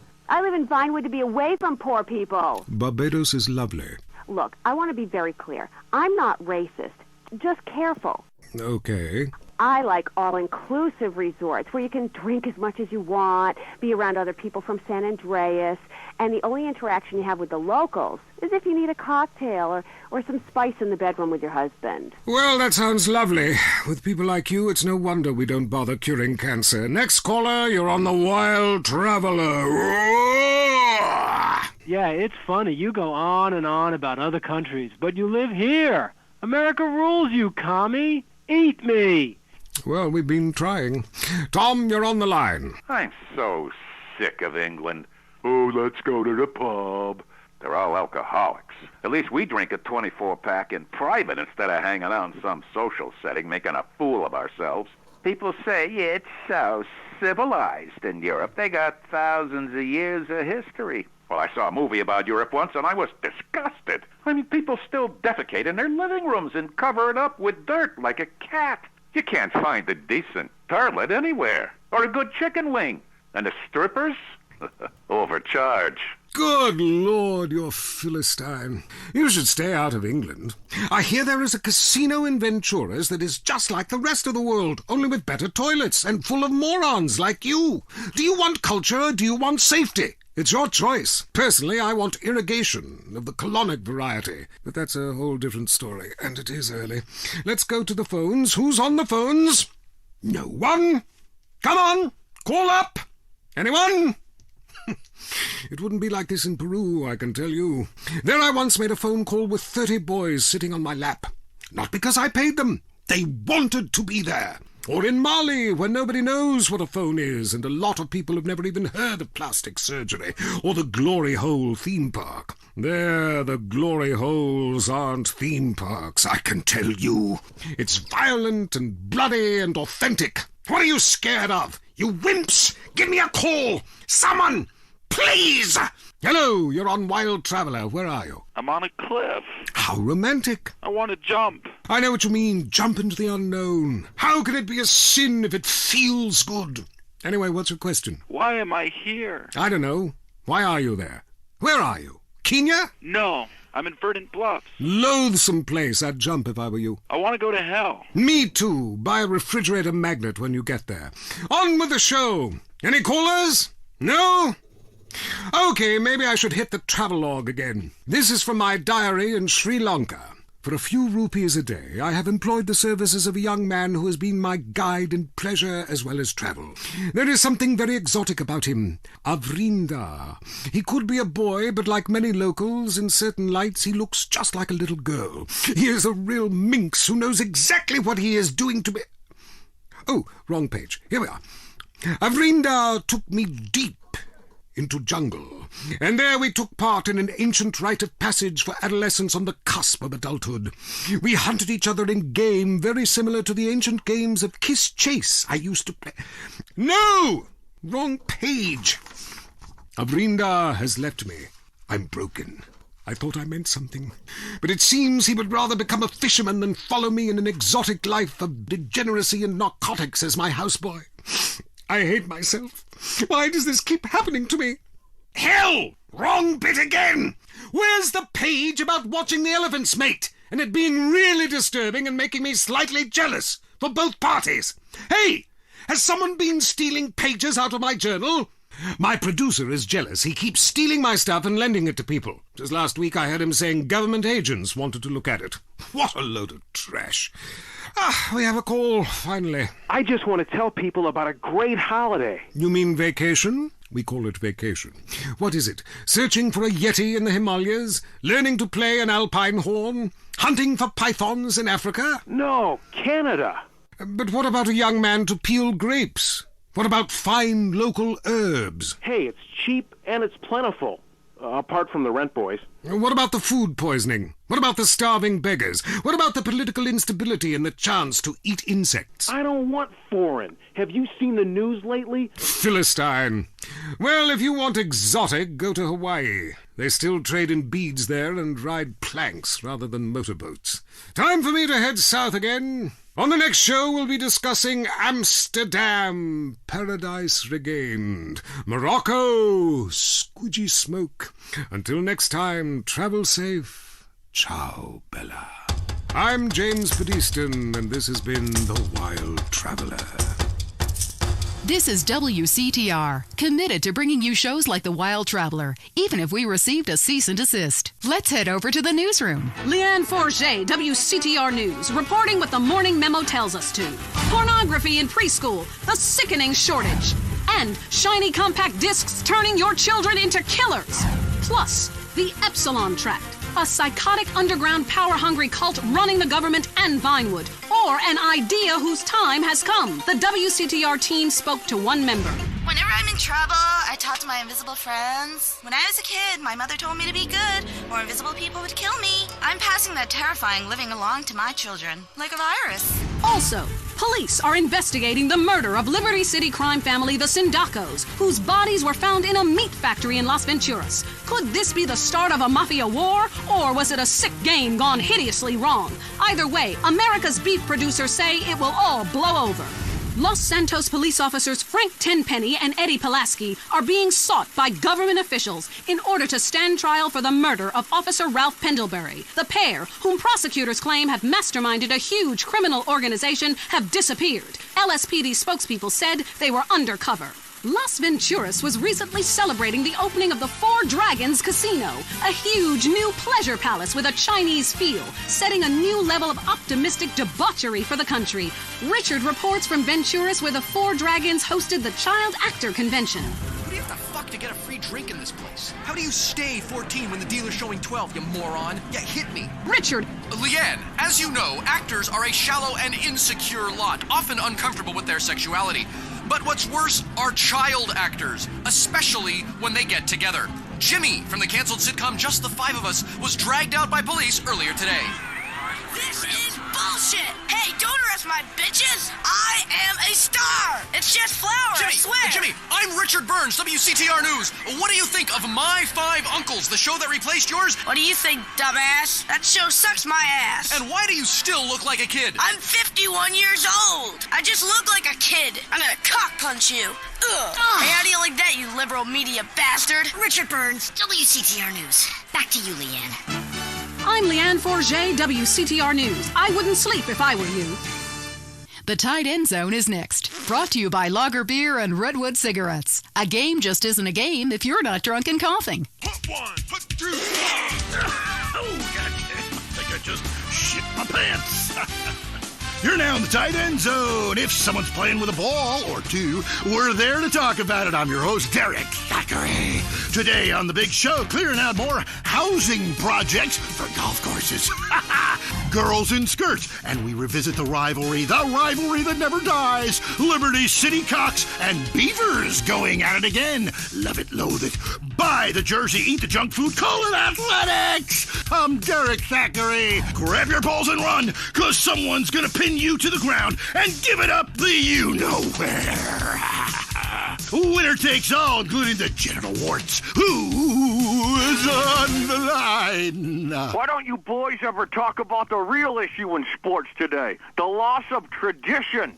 I wore a leather helmet playing football. The left side of my face is paralyzed, but it was worth it. We won the game.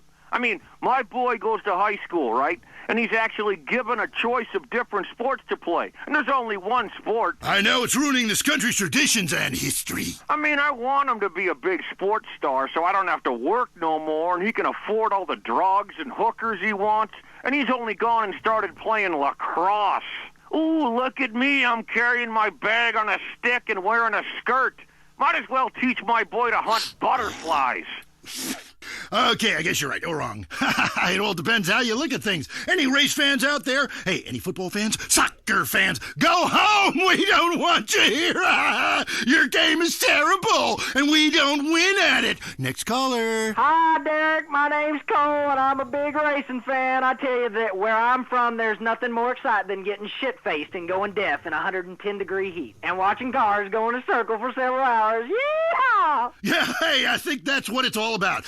That and putting a lot of stickers on your car, buddy. Yeah, that really gets on my nerves. I mean, I'm a bald man. My wife left me because of it. And half the cars are sponsored by baldness remedies. Castrodon Team Racing? Yeah, what in the name of my mother's cat is that all about? I mean, racing teams should be sponsored by things that are family-friendly, like hard liquor or cigarettes, not the reason my wife ran off with that cop. What? Hey, screw your wife, pal. Probably a lot of guys did. This ain't Lonely Hearts. I mean, let's stop showering each other in golden sports drink and get this ball back in play. Hello, caller. Derek, that caller talking about the biathlon, it's sick, I tell you, and unnatural. This town has never been the same since they had the Olympics here 8 years ago. Kids flinging javelins like ancient Greeks, people running with burning torches, throwing hammers. What kind of man wakes up in the morning and says, I'm going to go throw hammers for a living? Ooh, the long jump. Look at me. I can jump really high. Great. I have a gun. Want to fight? It's distracting us from our primal urge to paint your face with war paint, whip yourself into a sweaty, psychotic frenzy, and then go annihilate and hospitalize complete strangers. Then you bang a bimbo on the sidelines. Bang, bang, bang. Look, I loved high school football, and I love gymnastics. Hey, Jack from Idlewood in Los Santos. Yeah, how come you don't talk about the best sport of all, horse racing? I mean, tiny, angry people on horses? How can you go wrong? Hey, I don't ride anything bigger than me, you know what I'm saying? I mean, that's why I never got into rodeo, man. I mean, first off, why would you ride a bull? Go find a big girl. They could use the attention, and that's all we have time for. Okay, hey, I'm Derek Thackeray. Till next time, play safe, people. Go, baby, go team! You're listening to WCTR. Or maybe you aren't. Maybe you became so offended that the tight end zone has no female callers that you changed stations. I know I would, and have. I'm not here anymore. Pump it. I'm running on air. I'm walking on clouds. I don't exercise. I don't care. Pump it. I paid top dollar for these incredible high-technology polyester shoes to walk around the mall and shop for more sports equipment I won't play sports in. I need to get more from life. Much more. I need to get high. Really high. High on air. Oh, yeah. These Air shoes really pump up. That's right. You can now buy some air. The science of sports and marketing results in a shoe that pumps. Sounds silly to you? What if we told you that Air's Pump Up would improve your game by 300%? But I don't have a game. You gotta have game. Be a winner. Pump Up and Slam Dunk. Oh, yeah. God, the size of your shoes. You'll shave seconds off your personal best. Oh, yeah. You mean I can whack off even more times a day? Absolutely. Probably 5 times more, because you'll be walking on air. You'll feel so much more athletic after pumping up your shoes, you'll automatically lose weight and feel high-tech, just like the sports stars. You are a star. Now you're a winner with air in his shoes. Now I can reach for the stars. I've pumped up my ego. Pump it. Pump it up with Eris. Turn over in case you learned something. The news is next. Leanne Forget, WCTR News. Unfair and skewed for you. In the top stories, everyone is trying to kill you, but at least you're not in prison yet. Disgraced movie star Jack Howitzer broke his silence recently, following his on-air murder of radio host Billy Dexter. Facing trial and a possible death sentence, Howitzer spoke to Richard. WCTR would like to be clear. We did pay for this interview. That's right, Leanne. I am Richard Burns here in Los Santos Prison. As we all know, since politicians stopped musicians from coming here to sing songs about shooting your woman on drugs, everyone is now questioning their sexuality. Jack Howitzer, you're facing a death sentence. How do you feel about that? I broke out of a POW camp in Korea, all right? So I'll be out of here soon.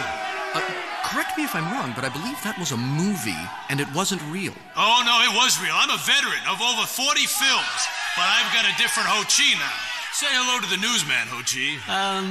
Hello? You want me to kill you like the last Ho Chi? Say it like an Asian girl. Hello, hi. Wow, Jack Howitzer. That is a fine prison bitch. Where can I get one of those?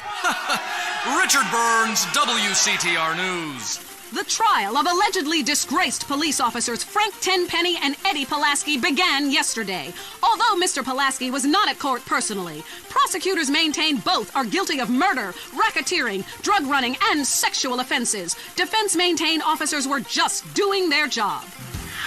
Government officials are denying any knowledge of black helicopters that were recently seen flying over the state. Black helicopters? What black helicopters? That clears it up. A Las Venturas institution, Caligula's, forced to admit that it was recently robbed. It's the first major heist carried out on a Venturas casino in 30 years. Government officials are not ruling out foul play. Meanwhile, no explanation has been forthcoming as to why the Sherman Dam stopped generating electricity for a few hours recently. One bystander blamed aliens who drink electricity before deflowering virgins. I'm Leanne Forget, WCTR News. It's going to get worse. Trust me. Your home is your castle, and like most castles, there's always the worrisome less fortunate trying to storm the gates.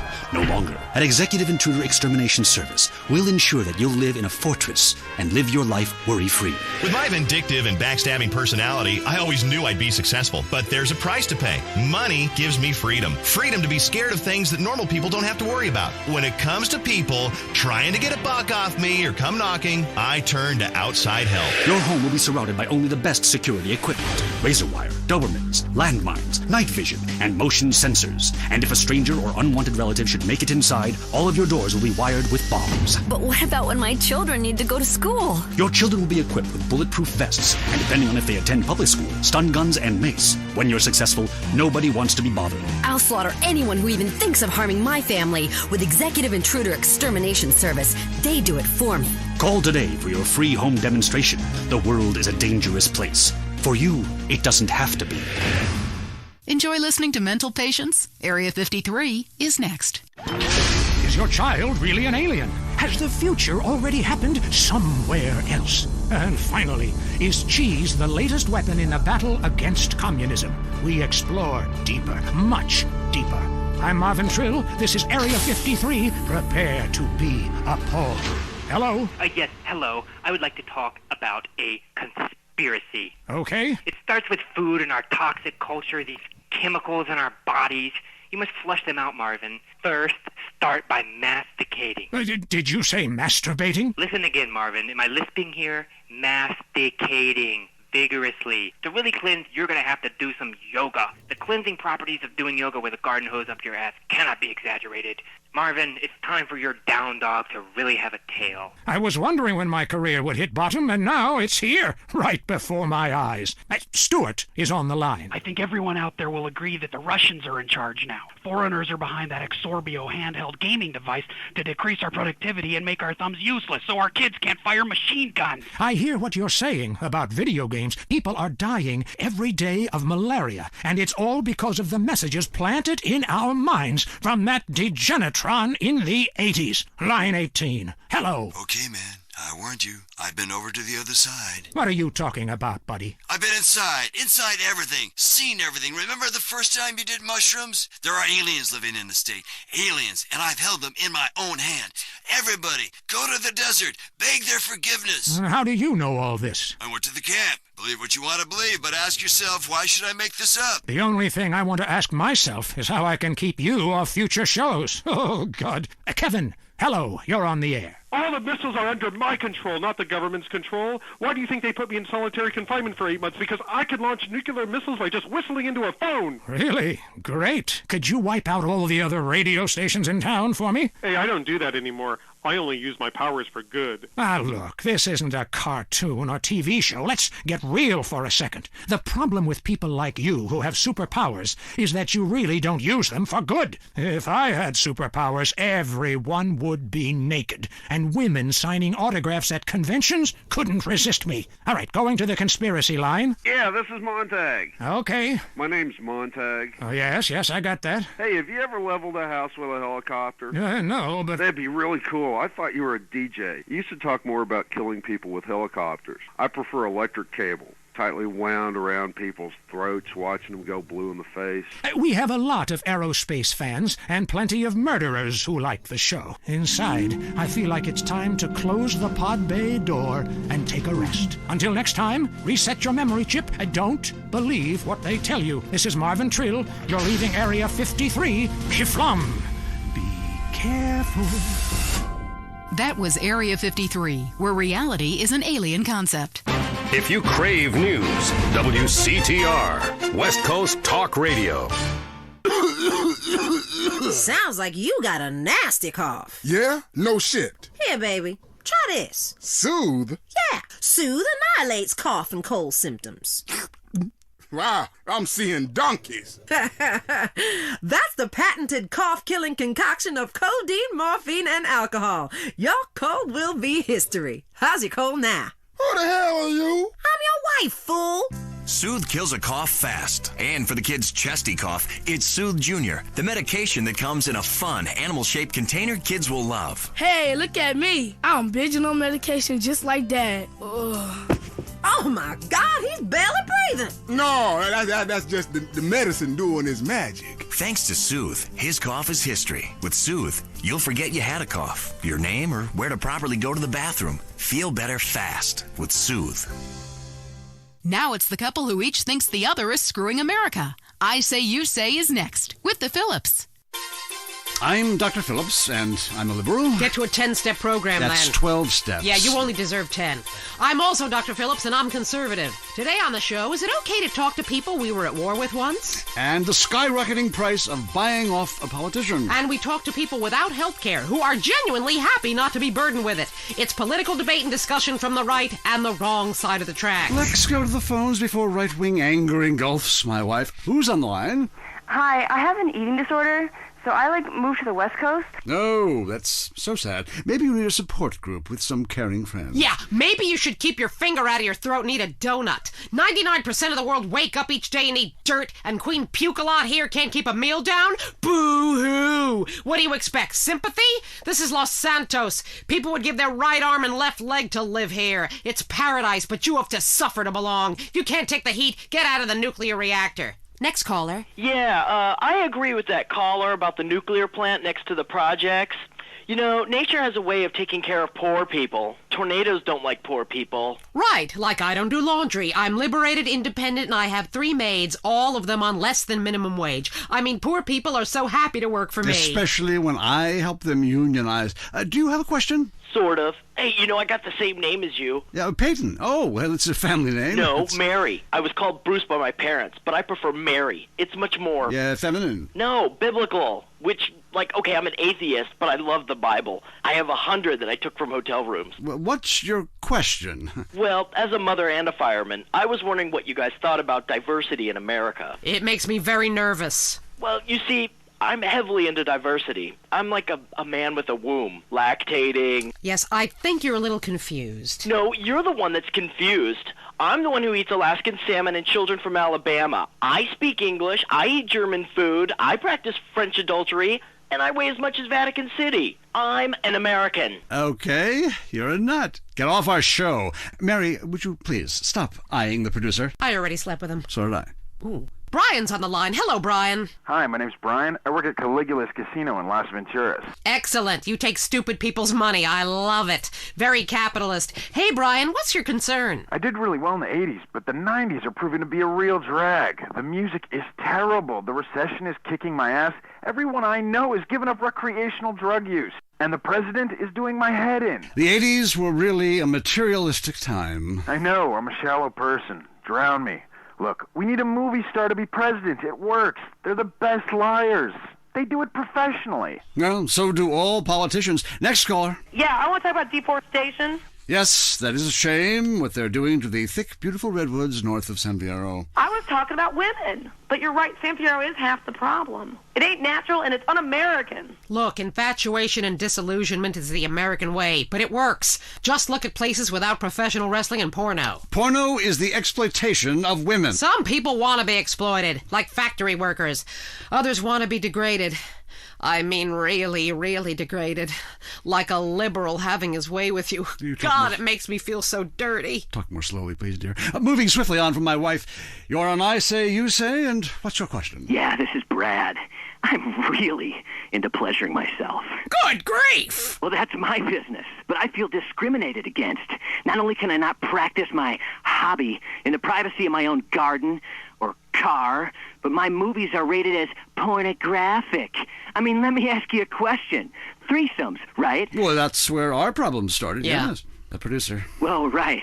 I ran a movie with 2 chicks and a dude, and it's called a porno. People look at me like I'm some sort of creep, but it's natural. But I ran a movie with 2 dudes and a chick. It's all in French, probably wins awards, called an art house love triangle. But it's revolting. No, you're revolting. Get off the airwaves and into therapy, buddy. Oh, that's the problem with men. You're imbeciles. And yet you married me. God, don't rub it in. I did. I was desperate. That's all we have time for, luckily. This show is headed downhill. When you take the worst qualities of an elephant and a donkey, you get a lot of shit. We'll see you next time on I Say, You Say. You said you liked me in that donkey suit. Jackass. I Say, You Say is heard only on WCTR. Be thankful. Next up, the reason you're afraid. The news. Leanne Forget, WCTR News, reporting what makes the administration happy. Today's top stories. Do trees cause baldness? Is noise the new silent enemy of your family? And a special report on France, one nation's obsession with stand-up toilets. Breaking WCTR News. Navy officials are denying that a hydroplane was stolen from a Marine amphibious assault ship recently, despite eyewitness reports to the contrary. Taxpayers on the scene are not happy. I pay my taxes. That jet is supposed to be bombing schools. And the FBI is investigating possible links between the massacre of Forelli family members and the slaying of the Sindaco family. Unconfirmed reports suggest a similar style of execution was used in both hits. An official commented it could be a wormhole in space. I'm Leanne Forget, WCTR News. Don't turn it off. Trust me. The most boring show with a brand new host. Entertaining America with Laszlo. Welcome to Entertaining America on WCTR with me, Laszlo. So, the media. You may hate us, but I gotta tell you, we hate ourselves more. And stop accusing us of being liberal. What a load of crap. This station is owned by Ammu-Nation. I mean, have you ever heard anyone complain about guns on this station? Hosts are getting shot by them all the time, but it just gets glossed over. But it also means I now have a job. If you're afraid of your mortality and never want to die, here's the solution. It's a man who's got all of America talking with his unique approach to spiritual matters. He's helped thousands, or so the press pack tells me. Chris Formage, founder of the Epsilon program, is here. Hello, Chris. Kiflam, brother. What does that mean, man? So, Epsilonism, is it a load of crap, or is it the future? Well, what do you think, Laszlo? I don't know. Well, I mean, I grow my own religion. That's just why I don't know, as I'm kind of spaced out. I mean, but you guys run around chanting lip balm. It's Kiflam. Well, whatever. Both sound addictive to me. You know, only popular people are addicted to either. Let's go to the phones. Hey, Chris, Epsilon sounds awesome. But if you read the fossil records, hunter-gatherer dudes had it made. I mean, who wouldn't want to drag their women around by their hair? They smoked anything they could find. That's like so freaking cool. Then all the men would like disappear for days at a time, and you'd only hear beasts shrieking in the distance. You know, I went to a museum once. That guy's got a point. Points are irrelevant, Laszlo. Let me ask you something. Do you want to be happy, Laszlo? What kind of question is that? Yes, obviously. Then why do you mock the happiness of others? Well, I mean, this is Vinewood. We're all supposed to be like psychotic and dog eat dog and, you know, bang your best friend's wife. I mean, I'm with that last guy. We all have a primitive side there, Chris. I mean, you should have heard the music I used to like in the 80s. It was hysterical. What's hysterical about being descended from a sponge and not knowing it? Huh? What's funny about being told that the world is millions of years old when in fact it's only 157 years old, fact, and its age does not change? There's nothing funny about that. It's just weird. You know, that voice of yours, man. Holy shit. I can believe anything you say. My time has come, Laszlo, and so has yours if you let it. You know, that sounds good to me. Hey, wait. Are you going to try to sign me up for the military? That happened once before. I mean, I'm into killing people, and I can say, I'm crying when I'm done killing. And then there's Listen, my friend. You can mock, but I know the truth about you. I can see past your jokes into that scared little boy beneath. You, my friend, like a lot of other people, are being lied to. I totally agree with you, finally. Inversion therapy. I owe my mom a huge apology. Ugh. Listen, pick a new set of lies. Mine are better. Let me ask you something. When did you last get laid, Laszlo? Speaking of lies. Wait, look. I'm not an egg. I got laid this morning by twins. Whoa. They each laid an egg, and I formed out of them. What are you talking about? Great. A horny cult leader with a breakfast fixation. I love it. You know, I'm thinking of a cult centered around grits. Oh, wait. I'm sorry. There already is one, and it's called the South. For the last time, this is not a cult, Laszlo. It's a fellowship of like-minded adults who tithe money in exchange for salvation and merit badges. Every single thing we do is voluntary, including the swinging and making things up. Why is this whole town obsessed with swinging? Oh, let's go to the phones. Hey, Laszlo, love the show, man. Hey, I really love to make out with hot chicks in church. Perfect. Join us. We've put a price on salvation, and it's a price worth paying, believe me. Look, if you crave sexual conquest, family betrayal, class warfare, and really feeling like you are a part of something, then just do it. Just do it. It's so easy. Join the Epsilon group. Chris, stop trying to recruit people. I mean, you even say you just make this stuff up. Let's go to the phones. Hi, Laszlo? Ah, Darius Fontaine. Look, I told you to leave me alone. Look, it was an unfortunate incident that happened to your mother, but I was quite clear. Grandmother, not mother. It's your fault it doesn't work. I nearly went to prison, man. What you told me to do is illegal in most states. Whatever. Look, Chris Formage is a liar and a cheat. He made it up. It doesn't help anyone apart from him. The fact is, people need to face their fears. Remember, I always say that. Face your fears. Don't run away. Darius Fontaine can kiss my ass. Oh, you'd like that? Would you like that? I don't think so. And I'll tell you why. Because you are the devil. People aren't really afraid, you know. Yet you make them kill their families. Fears have to be faced. That's what I always say. Just ask Laszlo. Hey, don't bring me into this ruckus, Darius. This is between you two wackos. I mean, and you stay away from me, Darius. I've got a restraining order, dude. Laszlo, the only way that you can really communicate with your ancestors is to pay someone like me. Just a second. I want you to try something. Touch my cane. This whole town, man. I think you've seen too many movies, dude. You can be happy. Listen, join us. Be famous. Find your true self. Have a breast, nose surgery, whatever you want. Lie with 9 new partners a week. It explains everything. If there are no women, make them. From sand, from garbage, out of thin air. The rich cry too, Laszlo. Well, that's an interesting theory that sounds like it was formulated with pharmaceuticals. But, I would like to find about being rich and crying, because right now I'm just poor and crying. But this is the West Coast, I'm only into lesbians, man. It's destiny. Vinewood only lets you down. In the Epsilon program, there are no series finales. It goes on and on and on. We don't abandon you. Well, we're going to have to abandon this show. Great, my first show and a dude nearly kills me. Now I'm being harassed by a former sociology professor and an alcoholic turned self-deifying cultist. Please, I got to get back to the East Coast. This has been Entertaining America with Laszlo on WCTR. Culturally, this country is flatlining. Now you know why. Your home is your castle. And like most castles, there's always the worrisome, less fortunate trying to storm the gates.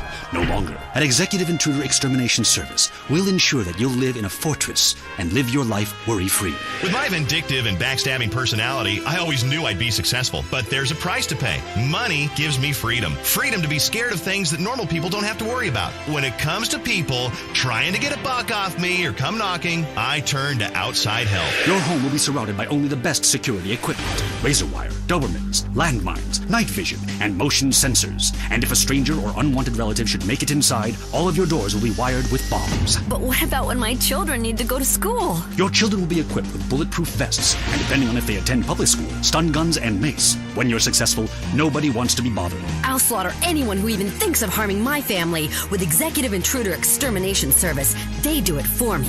Call today for your free home demonstration. The world is a dangerous place. For you, it doesn't have to be. Breaking WCTR news. We go to Richard in Los Santos. Dude, I am shit-faced. Leanne, Los Santos is in flames. This riot is spectacular, man. I mean, I can't even describe it. Storefronts are being smashed everywhere. There is some great stuff to be had. There is free beer for everybody, dude. I've been loading up. This is capitalism as it was meant to be, baby. Hey, get away from my news van. Yeah, that's right, I'm packing. I'm Richard Burns, bitch. Police advise a state of martial law has been declared. You should stay in your home. Senators are burning the Constitution. Blah, blah, blippity, bloopity, blah, blah, blah, blah. I'm Richard Burns, WCTR News. Jimmy, get me some more beer out of the back of the van and clear out some space. What? We're gonna get ourselves a big screen. We'll keep you posted. Now back to regular programming. Hello? Lisa? Yeah? How you doing, bitch? How do you like living in that house we built together, huh? Do our kids like watching that bald bastard of a new husband kiss you in the morning? They want their real father, Lisa. When you just can't be there in person. San Andreas Telephone for those difficult conversations. Lonely? It's about to get much worse. Lonely Hearts is next. I'm Christy McIntyre, and this is Lonely Hearts. You know, when we get dumped or mom dies, it's really a good thing because, really, I want you to listen to me. Pull over. I said pull over. Life is not a game. Life is love. First caller. Jess, remember me. I told you, leave me alone. Sometimes the heart is confusing, lady. So is the brain. You talk too much. If you look out the window, you will notice your car is on fire. Oh my God!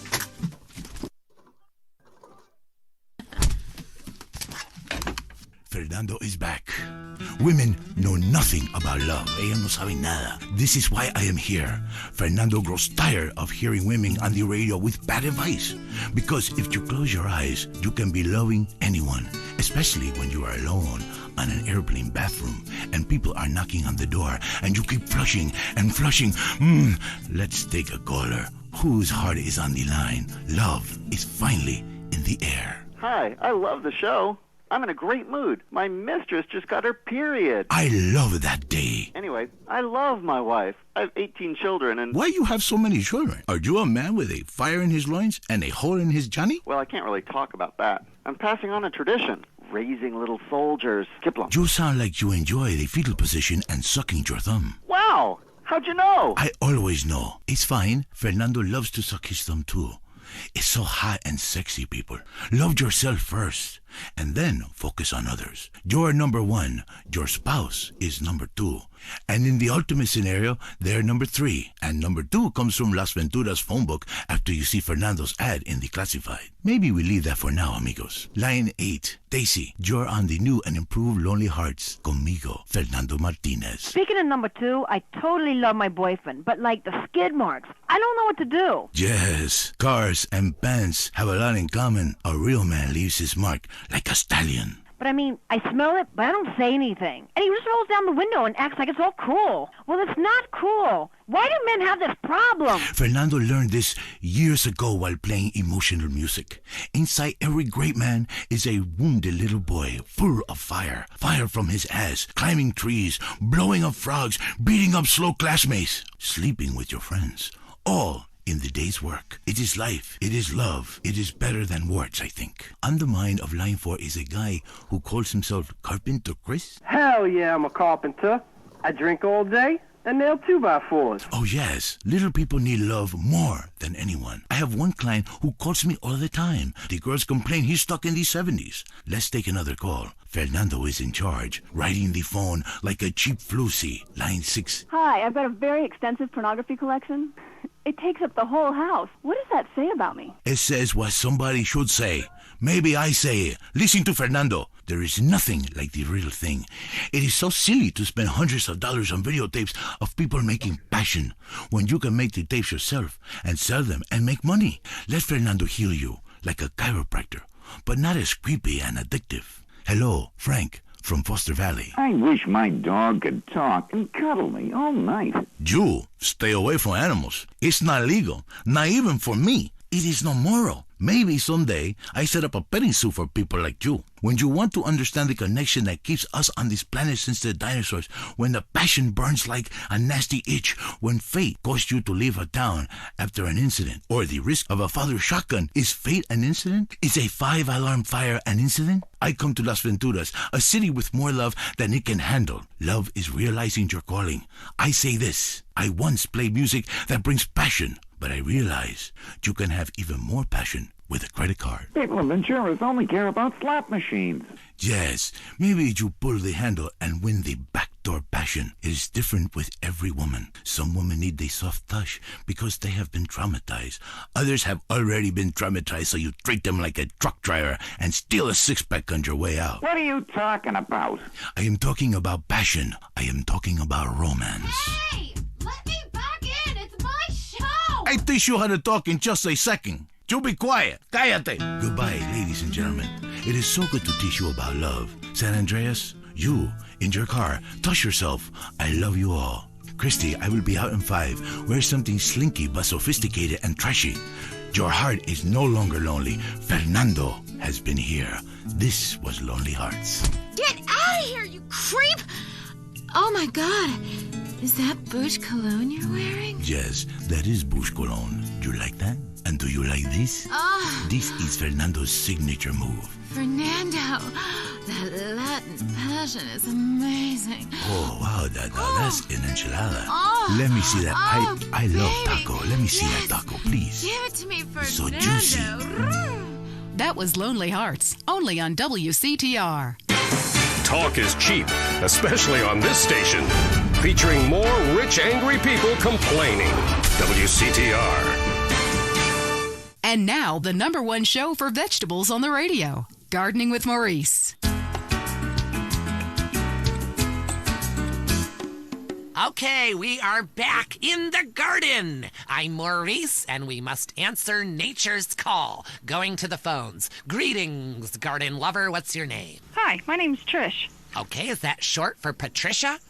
Yeah. Oh, then what I asked is what your name was, not the nickname your skinhead boot-wearing friends call you at the rallies. Maybe you should do less drugs and learn to try a bit harder. Next caller. Hi, my name is Colleen, and my husband has a topiary problem. Ooh, this sounds serious. Well, he started off small scale, just recreational usage, doing horses and cockerels, the odd unicorn, but it's kind of gotten out of control.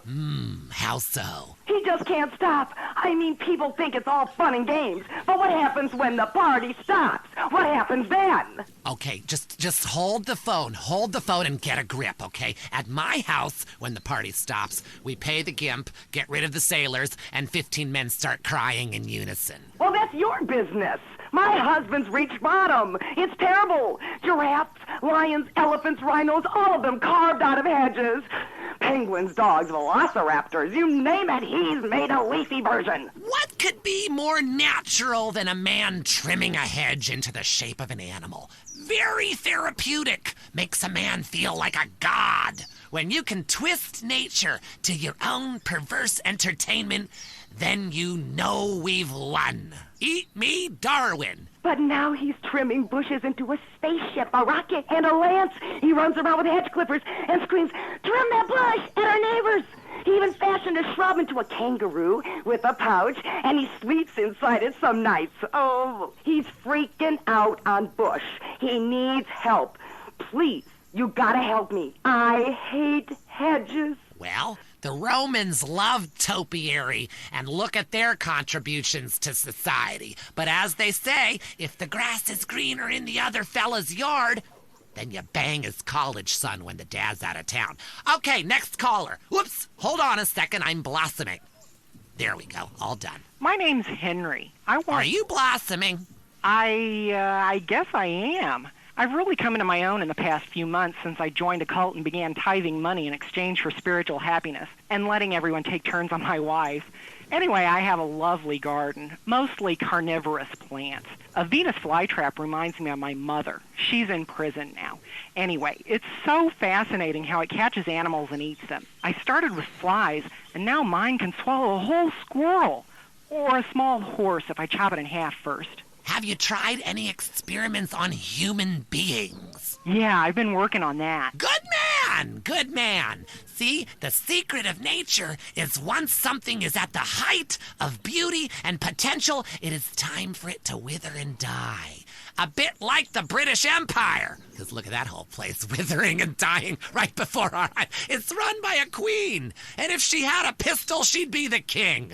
Luckily, in this country, we don't know the meaning of the word hubris. But hell, I'm all over the place here. It's so easy to get out of control when you're doing something that comes natural. Line 2, you're on Gardening with Maurice. Yeah, my name is Terrence. Can I call you Telly Welly? Sure, I guess. I'm growing flowers, but sometimes I get really angry and fly off the handle, commit herbicide. I don't mean to. I say, "I didn't mean it, baby. You'll be all right." Then I cry and wear a diaper for 2 days. A flower is nothing more than an educated weed. And like all weeds, all living things need to be extinguished. Like a life support machine or a cigarette, which I won't be able to smoke anymore if the fascists in the state government have anything to say about it with that damn Proposition 421. Tobacco is a plant, people. And if it comes out of the ground, we should be able to smoke it, like coal and opium. Next caller. Yeah, I got a question. Why is everybody on the radio named Maurice? God, I pray to the great gardener in the sky that you've been fixed. I hope they sniffed your nuts off, because spreading your seed could be a disaster. Do you have a question? A question? God, so many vegetables on this show. Tards. Yeah, that guy was talking about bugs and plants that eat them. I got a better solution. Put pesticide in the sprinklers. My kids love it. I mean, the ones that lived. Oh, lovely. You're a lovely human being, you fucking imbecile. You morons in this town are spreading like weeds. Like little bastard dandelions. I wish I could just pop every one of your goddamn heads off. Hello, Line 8. You're on Gardening with Maurice. Yeah, I heard what you said about bonsai trees. And you know what? You can stick that green thumb right up your ass. Oh, yes! Another man who grows miniature plants so he can feel like a giant. A real man loves enormous trees that he can have his way with, chopping them down and using the wood to fashion rocking horses and suggestive whirligigs. Okay, we're running out of time. Literally. But again, like a seed sown in a hurricane or a mushroom spore from outer space, the garden goes on. I'm Maurice. Until next time, dig a hole and plant yourself. That was the show that generates more phone calls than any other on WCTR. Gardening with Maurice. If only the world was less like this. I could use a smoke. Hey, put that out! And more like this. I could use a smoke. You murderer! I might have children one day!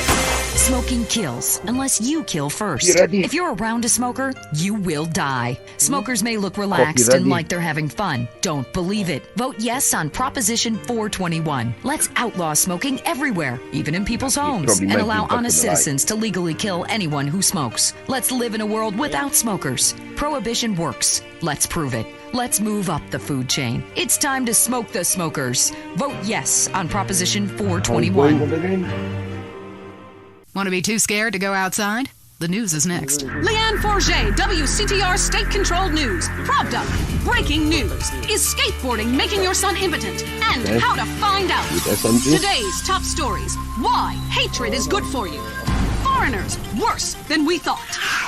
And our top story concerns the death of recently cleared police officer Frank Tenpenny. His body was found in the aftermath of the recent riot set off by his acquittal. Coroners took several days to identify the body, which had been mutilated and stripped by the homeless. More on the riot of the century. How do we keep it from happening again? Richard is on the streets with rescue workers. Leanne, I don't know if you've ever covered a riot, but the scene here is amazing! Rescue workers are opening up a car with the jaws of life right here. It is so cool! Hey, shut up, bitch! I'm interviewing! You're ruining my report, shut up! Hey, rescue guy, come here. Richard Burns, WCTR News. How's it going? You dumbass, I'm trying to save this woman! Get out of here! I'm trying to save this woman, step back. Yeah, well, see if I give you any beers from my news truck, you overpaid prick. Leanne, this town is gonna need some healing. Back to you. Hey, why don't you use the jaws of life on your fat wife, dude? Did you hear me rank him? That was rad. I'm so glad you're okay, Richard. Hey, baby, are we off the air? I looted some great stuff for our apartment. A fat bearskin rug, a new blender, a double ender. Currently, we have no more information. And in entertainment news, the comeback of the year. Disgraced drunkard Mad Dog, who was recently saved from jumping to his death by a mystery assistant, is on top of the charts with a new album and a sellout tour planned. Yes, people, the wait is over. Mad Dog is back on the top where I belong, baby. #1. Now I want to set the record straight at this point. I've been hearing all kinds of shit like I was drunk and I was on some drugs and I had a breakdown or some shit. I was never in a hotel in Las Venturas. That's bullshit. They just hating on the player, man. They been hating on me since I was in baby shoes. I was in the studio, took a little time off. I watched y'all rappers get out there and try to do your thing, but now I'm ready to drop this dog shit on your whack-ass rappers. I got a new manager, his name is Carl Johnson, and we gonna take this rap game to a new level by storm for the second time. Yeah, bitches, sign up right now to get in my whole roster. It's gonna be big. Yeah, take a number, ho. Take a number. I'm Leanne Forget, WCTR News. This is the end and a new beginning. Actually, a lot, because I'm still using the vigilance. I'm still using what is named the glass cannon. Thank you, guys. So, we're back on Pressing Issues. Just one of many fine shows you'll hear if you have the patience to listen to public radio. Although thanks to the many awards we have won, Pressing Issues has extended playtime and is the #1 rated show in the Vice City area. I'm your very entertaining host, Maurice Chavez, a man climbing the broadcasting ladder at a rate of 6 nuts. 6 years ago, I was a clown, and now I'm a success. Think about it. Imagine where I could be in 10 years. I could achieve anything. Anyway, morality. What is it?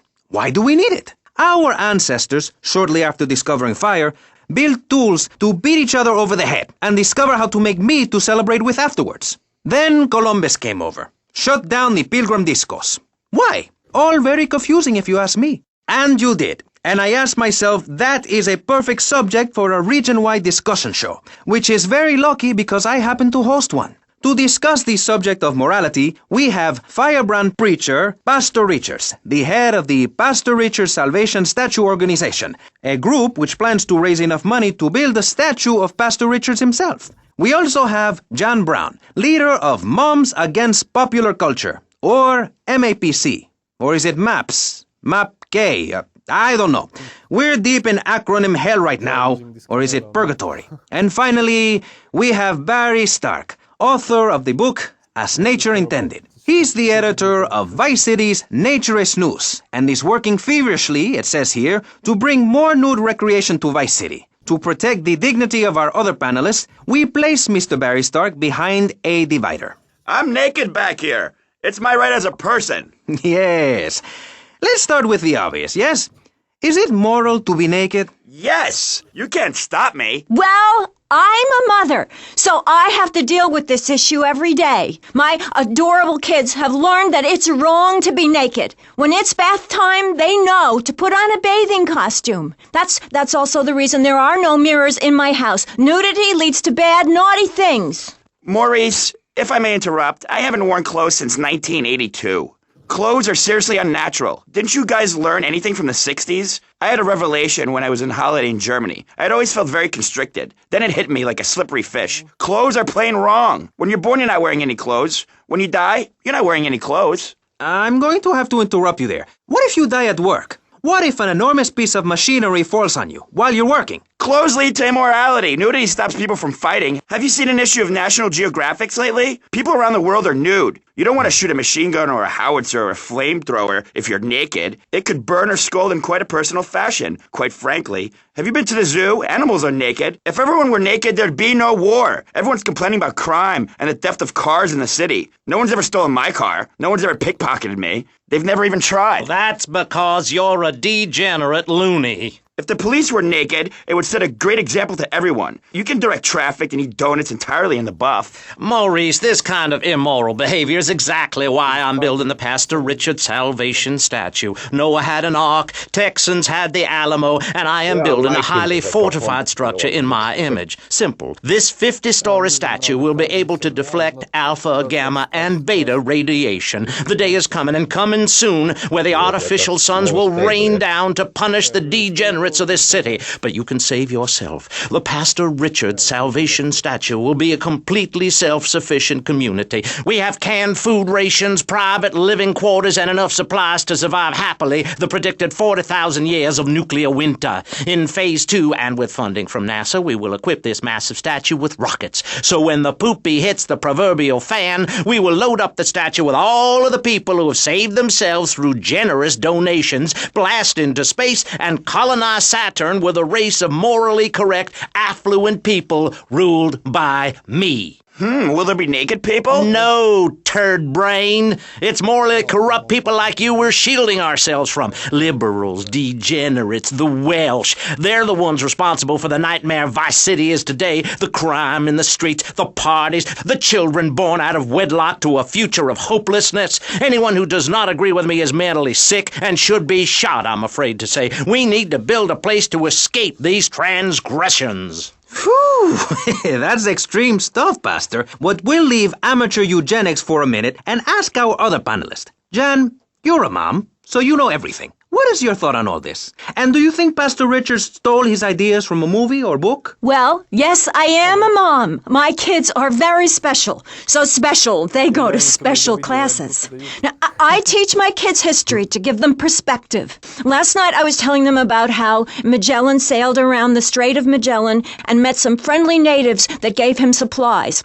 Then he had to kill all of them. And that's an important lesson about life. If you look at nature, you'll see many species that eat their children to protect them. This is especially true of hamsters. It's about putting the family first. That's really important to me, and where a lot of my morality comes from. And if you don't like it, find your own husband and stay away from mine, okay?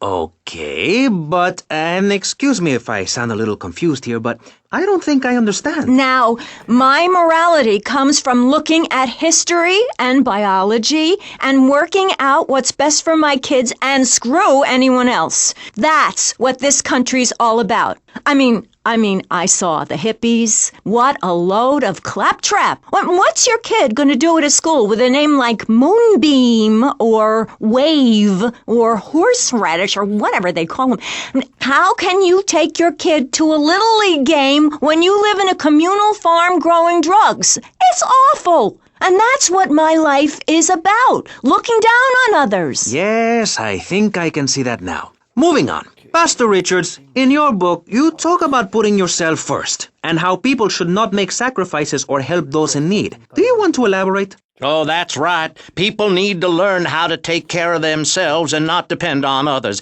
If you read chapter 45 of my book, I talk about how being selfish is a virtue. The best thing you can do for someone that needs help is to tell them to help themselves. That builds moral character. Morality, Maurice. There's not much left in this city. Every time a culture has taken on the doctrine of helping your fellow man, we get thrown into the dark ages. Look at Russia. They keep trying to help each other out, extend a hand to a neighbor, and guess what? Every 10 years, someone's invading, burning down their homes, and taking their toilet paper. Napoleon, Stalin, Attila the Hun, all of them. After you read my book, you will understand. I may have been born in the sea, but I'm no dummy. Are we going to talk about being naked? Yeah, soon, Barry. Keep your hair on and calm down, please, my friend.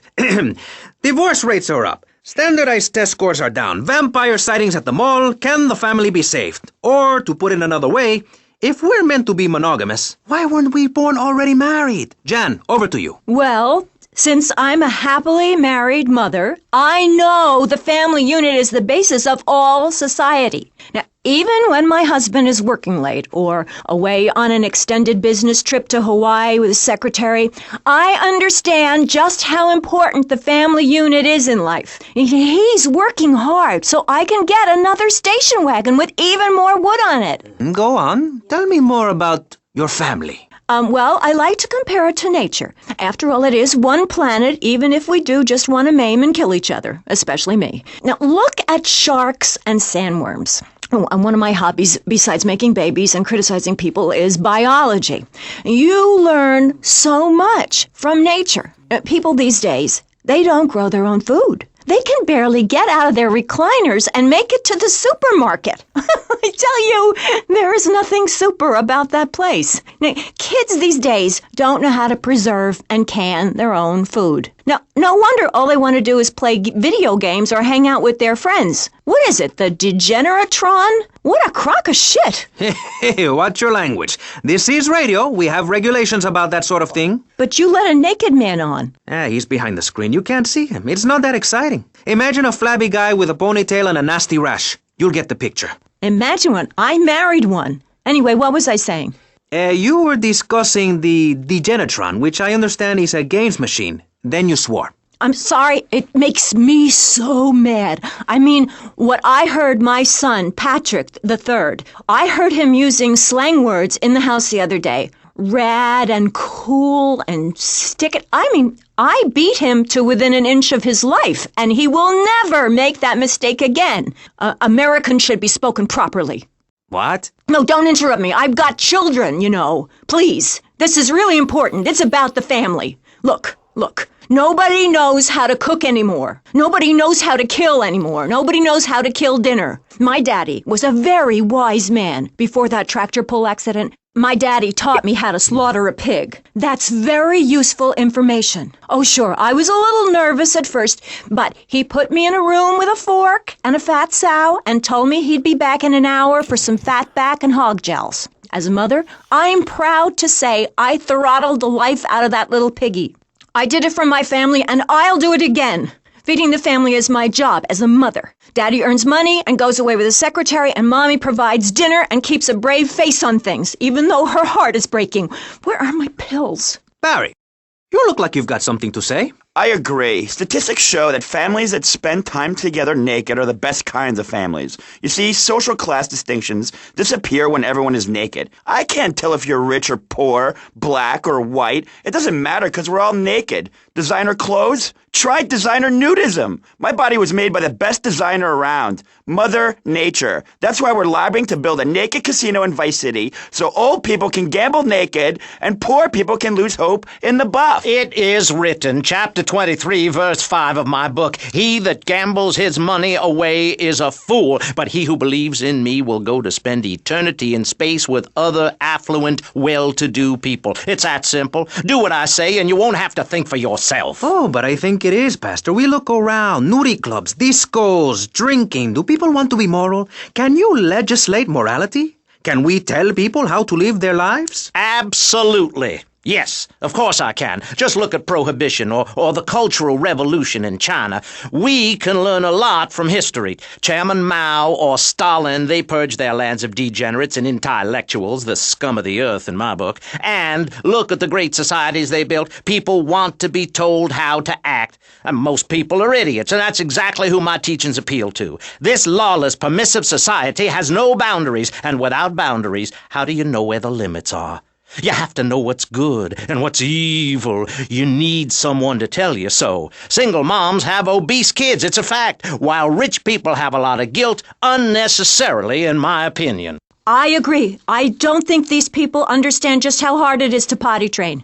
You have to give a treat when Precious makes it poopy. My kids are big-boned, and they eat prunes every day. But that's what's wrong with this country. All of this emphasis on being thin and healthy. When my children are hungry, I hand them a spear and send them out to the park to catch their own food. They're learning how to be self-sufficient. Yesterday, my youngest, Jono, killed the postman, but at least he was trying. So I gave him a cuddle. I told him to hit Daddy next time he comes home late smelling of cheap perfume.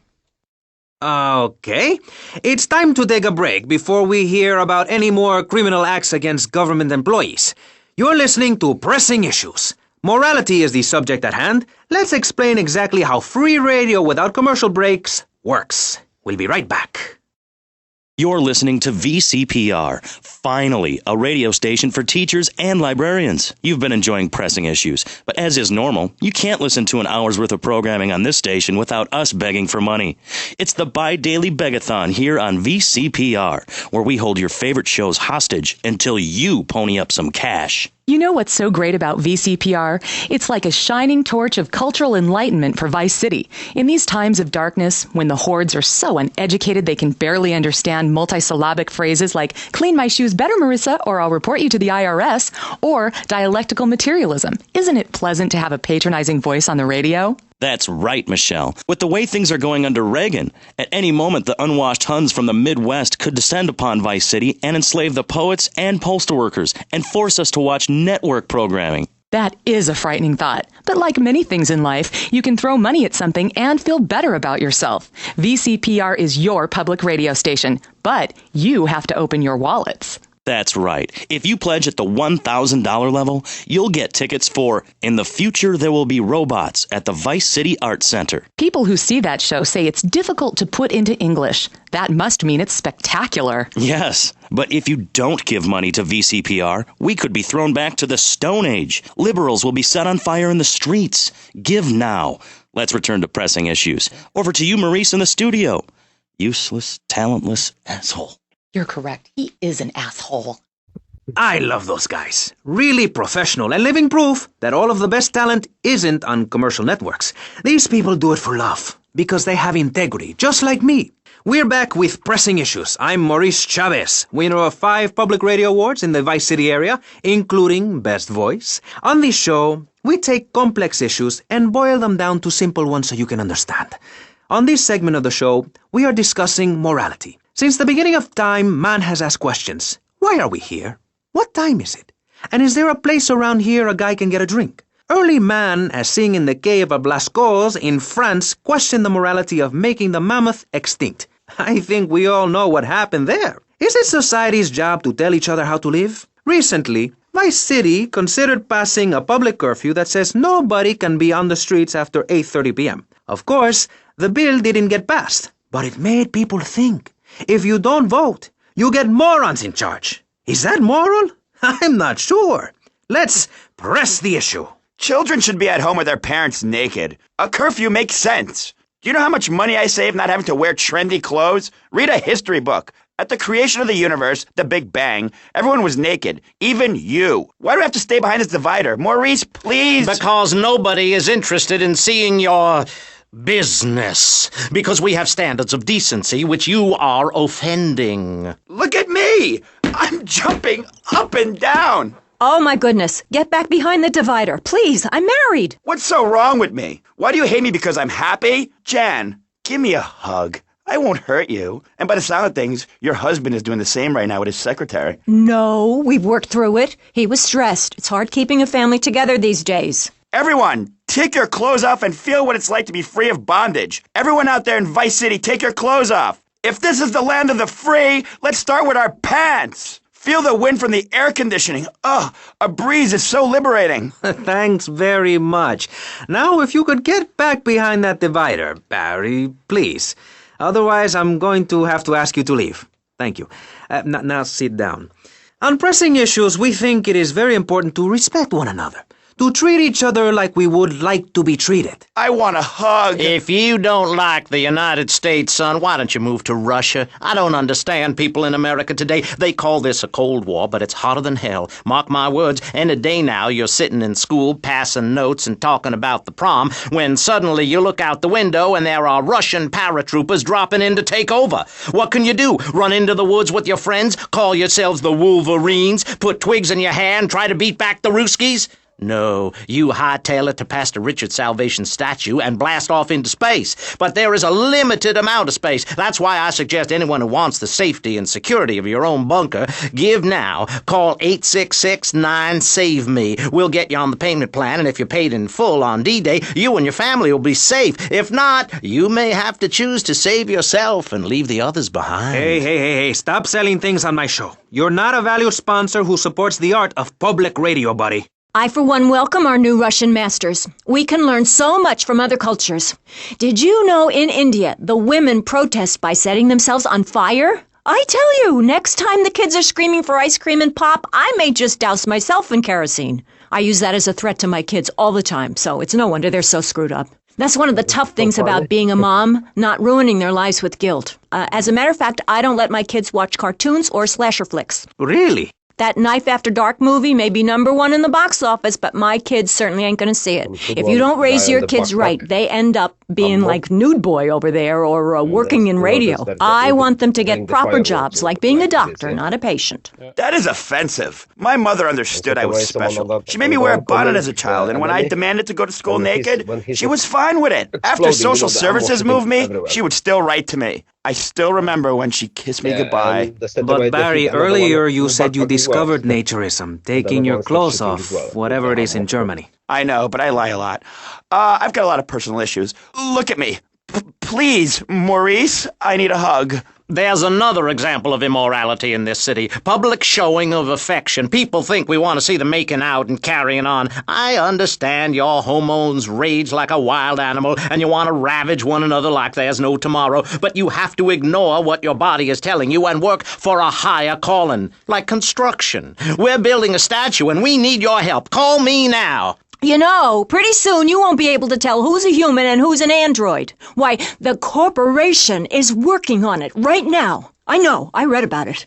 I tell my kids not to kiss other kids at school. It might be an android. Suck your brains out. You must have seen the mini-series event on television. I read it in a book. We've got to stop looking at the stars, all this science fiction, and focus on the family. Now, if you really want to dance like you're on the moon, go there and leave us in peace. And that's a fact. What's a fact? I'm sorry, Maurice, but I have to tell you, I moved to Florida to bring my kids up the American way in a theme park. And that's just the kind of person I am, opinionated and moronic. I see. Well, this panel is certainly interesting. The issue is morality. Recently, rock artists joined together to provide famine aid to Alaska with the song, Do They Know It's the 4th of July? Critics complain it's immoral to meddle in the affairs of other peoples and cultures. Pastor Richards... What? What do you make of meddling in other people's business like an over-opinionated sociopath? Well, let me say that money could have gone to much better things, like reserving a place by my side in the Pastor Richard Salvation statue. But I digress and plug. Stop doing that. Don't interrupt me, boy. Anywho, I addressed the Alaska issue in Chapter 23 of my book. You see, the Alaskans are lunatics, plain and simple. They eat whales and snow and they sleep in the freezer. Who wants to eat snow every day? Oh, I tried to help. I sent a helicopter with copies of my book, but they burned them in a pile for heat. If the people of Alaska choose to live there, let them. But don't come crying when you're tired of eating penguin and it snows 18 feet a day. Yes, but don't you think it's important? I think it's very important to listen to me, young man. That's what makes the state of Florida great. Rather than help improve where they are, people nationwide abandon their hometowns, come down here, and shove their beliefs down everyone else's throats. That's the American way, always has been. We should send some pictures of Florida to those people in Alaska. I tell you, they'd throw down that bear pelt, saddle up the sled dogs, and get pulled all the way to Vice City. And I should know, I'm from Mars. No, you're not. Mars, Alabama. I founded 3 colleges there. The problem with Alaska is that people don't get naked. If you can't work on your car, or play the cello, or use sharp knives in your birthday suit, then what's the point of living? Well, it is a bit cold there. People put on clothes when it's cold. We evolved without a warm covering of hair. That's a lie, sir. We come from the great meteor of truth. Clothes are a habit, like shaving and taking out the trash. As soon as you stop, you realize what a prisoner you were to society and the twisted state of morality. People think that nudists are immoral. Well, we're not. I'm married. I love my wife. In our commune, it's so wonderful to wake up in a big bed and go to breakfast clothed in nothing but a smile. What kind of people are there in your weirdo commune? Single people, families, elderly couples, teachers, politicians, and especially truck drivers. Truck drivers understand what it's like to be by yourself for days on end, with nothing but country music on the radio and a stick in your hand, shifting gears over and over. Truckers realize there's nothing to be ashamed of on the open road. Get naked and beat it on down the line. You've never seen a sense of community and morality like a nudist colony. We share everything, the cooking, cleaning, wives, a shared sense of what it's like to be a complete social outcast. Wait right there, Barry. I'm getting something through the cans. Headphones, that is. Yes? Yeah, okay. We just want to tell you a little more about public radio funding. We'll be right back after this.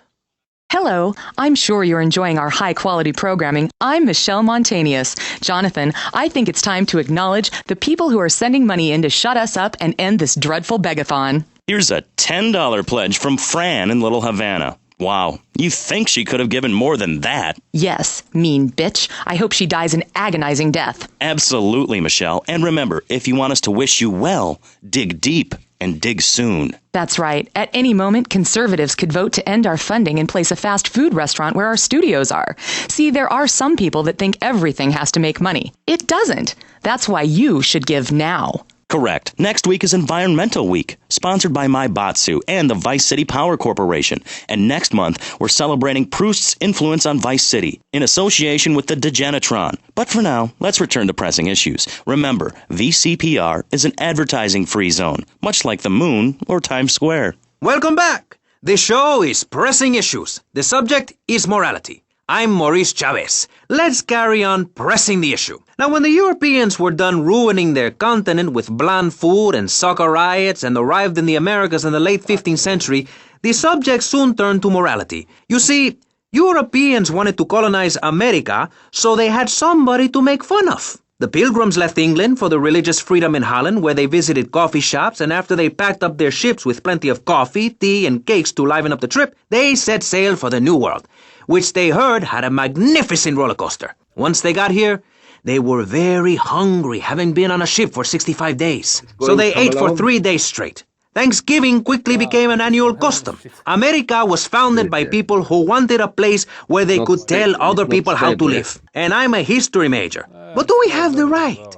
The question, is it moral to celebrate Thanksgiving, a holiday that is clearly about gluttony, annoying relatives, and awful casserole? Well, I for one love a casserole, and at my weekly meeting my congregation has a potluck. You see, a casserole is a lot like life, Maurice, and that's the basis of my philosophy. If you put a bunch of leftovers from the fridge in a pan and bake it, somebody'll probably eat it. It's like my book. You believe in your favorite sports team, then they get massacred. You believe in gravity, then it turns upside down on you. You love your favorite TV show, then the network ends it with a lousy finale. But you can believe in me, and if you believe in something, support it. It's one thing to love something, but if you don't shower it with money, then just don't talk to me. Communism, don't make me puke my guts out, please. Well, I myself love casseroles on Thanksgiving. And the way to teach your children the rich history of America is through theme parks. I just love Pilgrim World, especially the part where you get to slaughter your own buffalo and take home the meat, or give the locals the flu while buying their land off them for a pittance. That's what children need.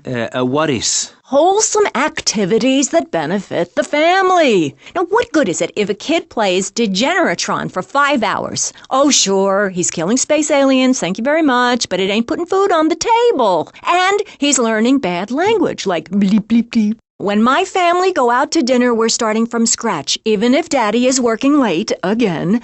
We build our own spears, smear ourselves in dung, and then wait in a swamp for something to come by. In the suburbs? I bet your neighbors love you. How long do you wait? Don't you get arrested? Hey, mister, I'm married. Look at the finger. It has a ring. I've got children, for Pete's sake. Stop eyeing me up.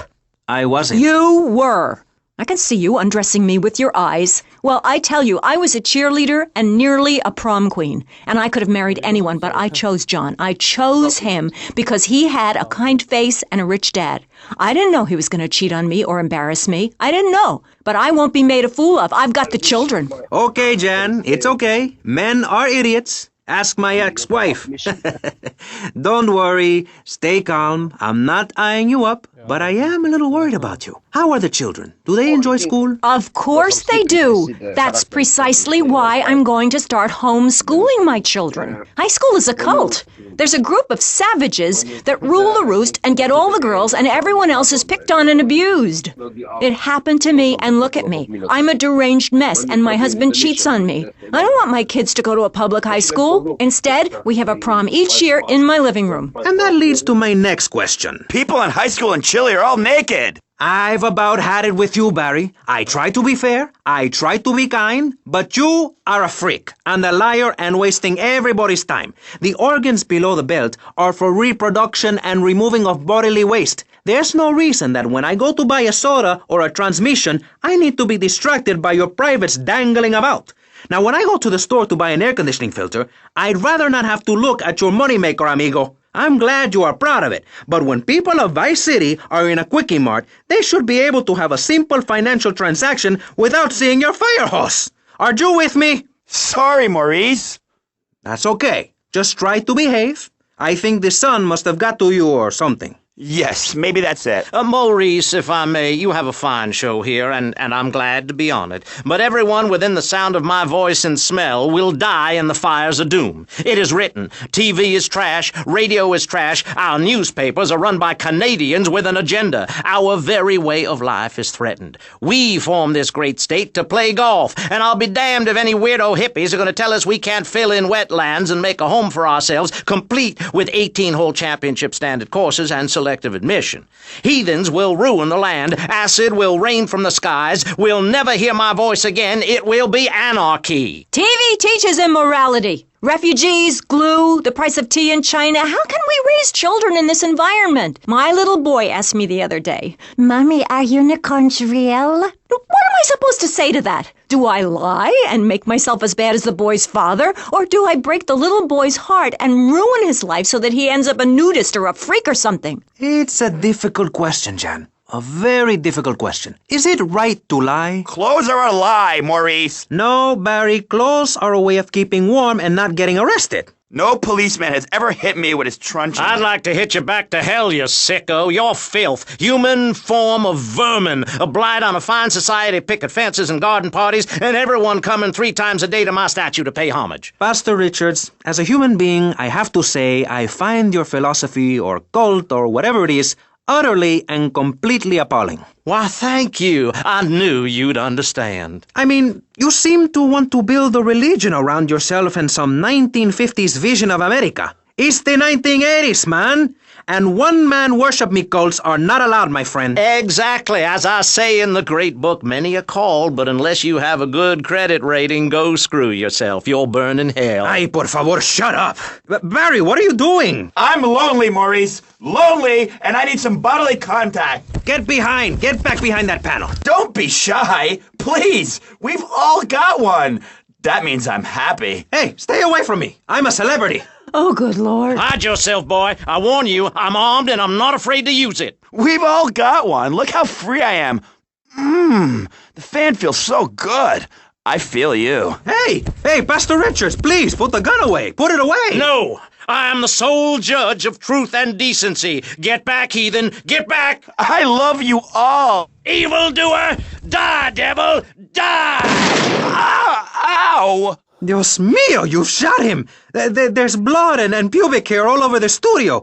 Ladies and gentlemen, it is complete pandemonium here on Pressing Issues with me, the multi-award-winning and soon-to-be executed Maurice Chavez. Barry? Are you okay? Are you alive? Stop the bleeding. It's down there. Do I have to? Can't you get someone else? Ay, Dios mío, she's fainted. No, hold it. Harder. Oh, that's so good. I need mouth-to-mouth. Maurice, please. I might die. Okay. Excuse me, I'm only doing this to save your life. I don't want to. Thanks. I'm getting cold.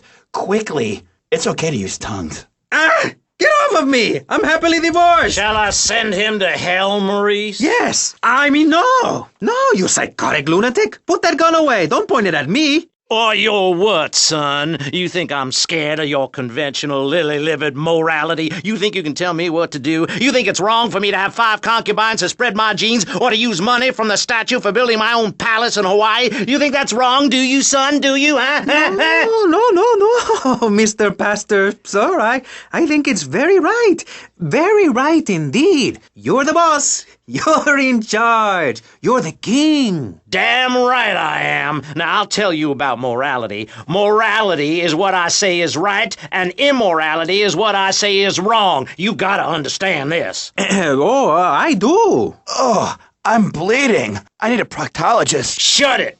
Now, next question. Ask me anything. Ask me anything you want to, Yeah, son. well, I'd love to, but it seems that is about all we have time for, actually.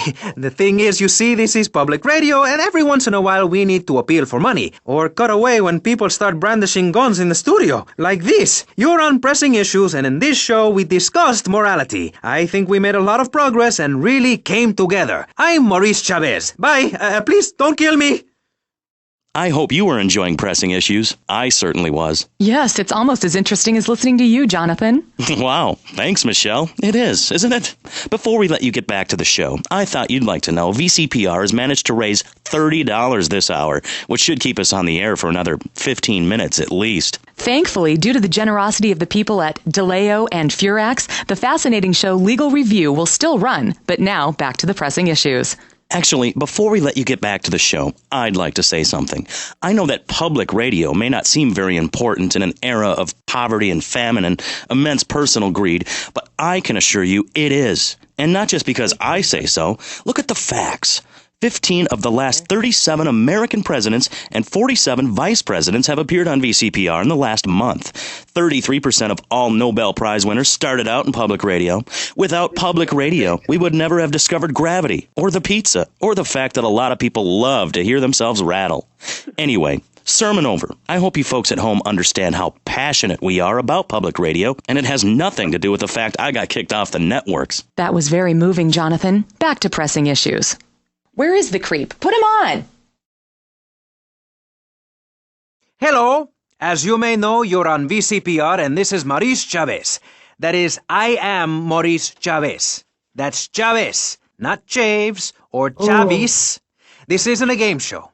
Sorry about the upbeat opening. This isn't a game show. It's a political and social debate on free radio, without adverts. And I'm still Maurice Chavez. Hi. Next up on Pressing Issues, we tackle one of the most important issues in our country today. The issue of perception. Not credit card fraud. That's deception. but we're talking about perception, how we perceive the world. These are optimistic times we're living in, a time of go-getters and doers. Our hero is the entrepreneur, the shaker and the maker. Positive thinking, we are told, is everything. Think it, and we can do it. Or can we? Let's press the issue. Now, personally, some days I wake up and I look out the window and I think it's great to be alive. Other days, like payday or my ex-wife's birthday, I want to hide under the pillows and cry. But that's me, a man of contradictions, as my therapist said. He was a Jungian. But whatever. I'm Maurice Chavez. And on our panel right now, we've got three very contrasting views about the issue of positive thinking. On my right, I have Gothic artist, vampire hunter, and, in his words, man of the night, Konstantinos Smith. Konstantinos, hello. Greetings, mortal.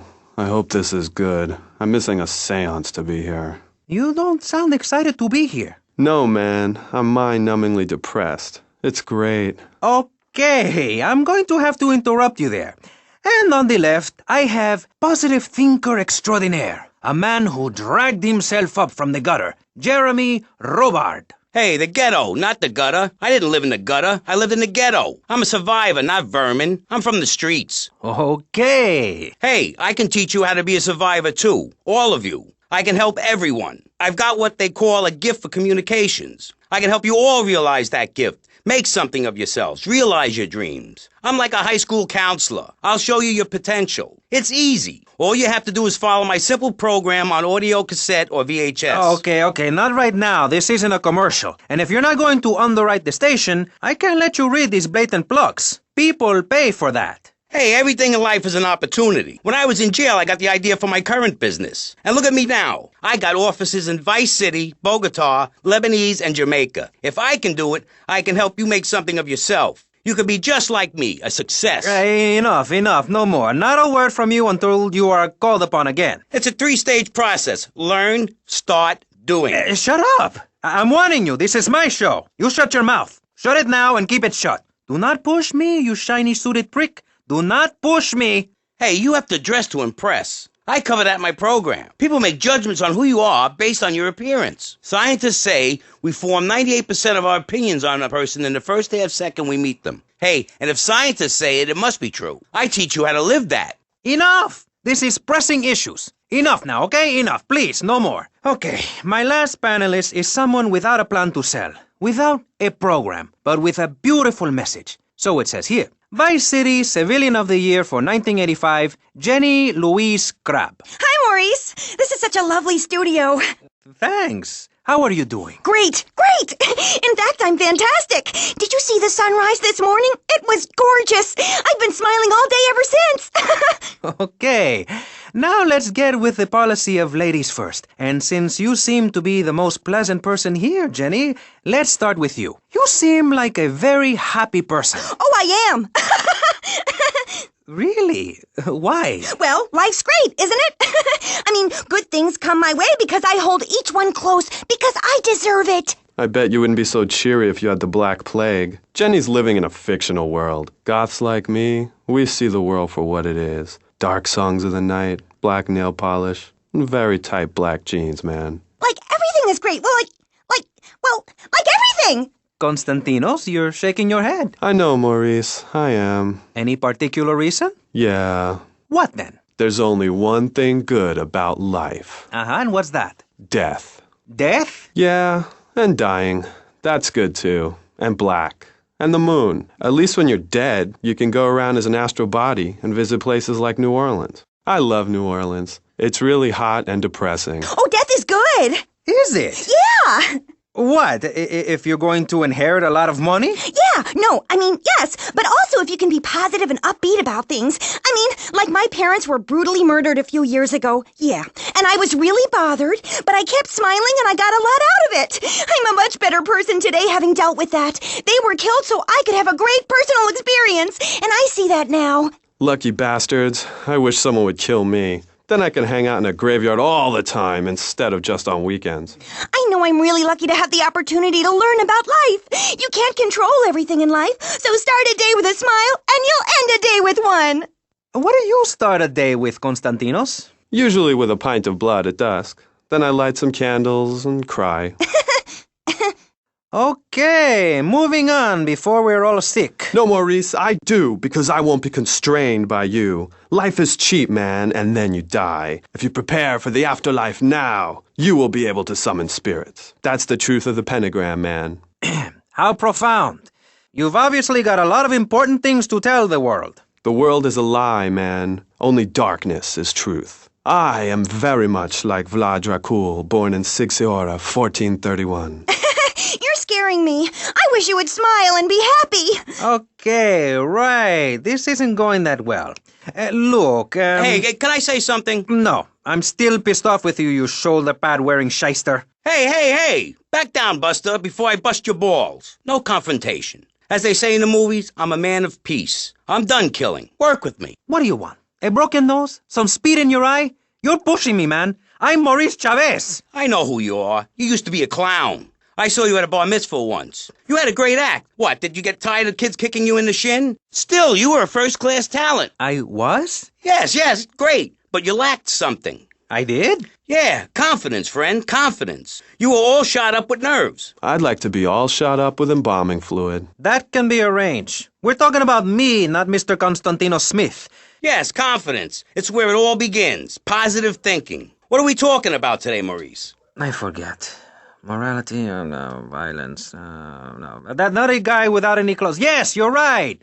Positive thinking. Exactly, friend. We're talking about you, Maurice Chavez. You couldn't cut it as a clown, but you're great, and I mean great, as a public radio host. It takes a lot of work to be uppity and self-important all the time. Every cab I go in, the guys love you. Hey, thanks. Hey, don't thank me, thank yourself. You've learned something, then you started something, and now you're doing it. That's what it's all about. It is? Yes, you thought your way to success. It's a 3-step program based on studying successful people.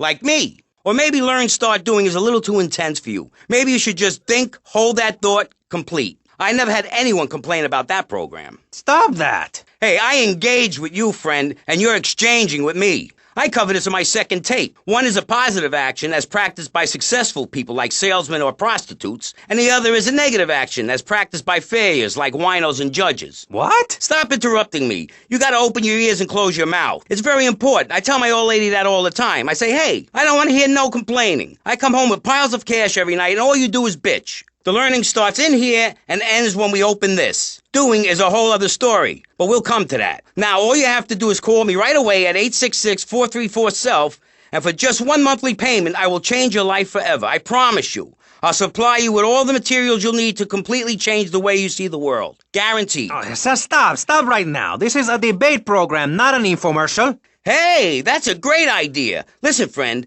I mean this in a friendly way. Debating is a yes or no proposition. You need to open your mind to the maybes. We're discussing like friends, not debating like enemies. You see the difference? Yes, I do. I think it's so much fun to be on the radio. I'd listen more, but someone stole my radio when they killed my foster family. I hate everyone, apart from the undead. They're the only ones you can really get along with. Well, that's a start. But even you, Mr. Long Hair and Pale Skin, I can change your outlook, guaranteed. That's so great! Like puppies! I saw some dead puppies once. Aw. Konstantinos, I've noticed you have a lot of negative thinking. Why the goth lifestyle? Well, some say life is a tea party for zombies. Also, when you only wear black, everything matches. In fact, I'll keep wearing black until something darker comes along. It's a known fact that the best poetry is written when you're horribly depressed. Hey, listen, I wrote a haiku. Oh, the red daisy, flowers retain all happiness. Sunshine, yay, sunshine. You sound like you'd enjoy my program Motivate, Demonstrate, then Motivate Again. Nobody ever complained about that program. You hug people and you laugh like you never laughed before. Let's get back to the topic at hand, eh? I've had enough of this weirdness. Jenny, let's start with you. How do you maintain such a positive outlook on life? It says in your bio that some awful things have happened to you. I don't think anything awful has happened to me. But it says here your parents were brutally murdered. Mommy? Where's Mommy? She's just fine. She's probably taking a nap.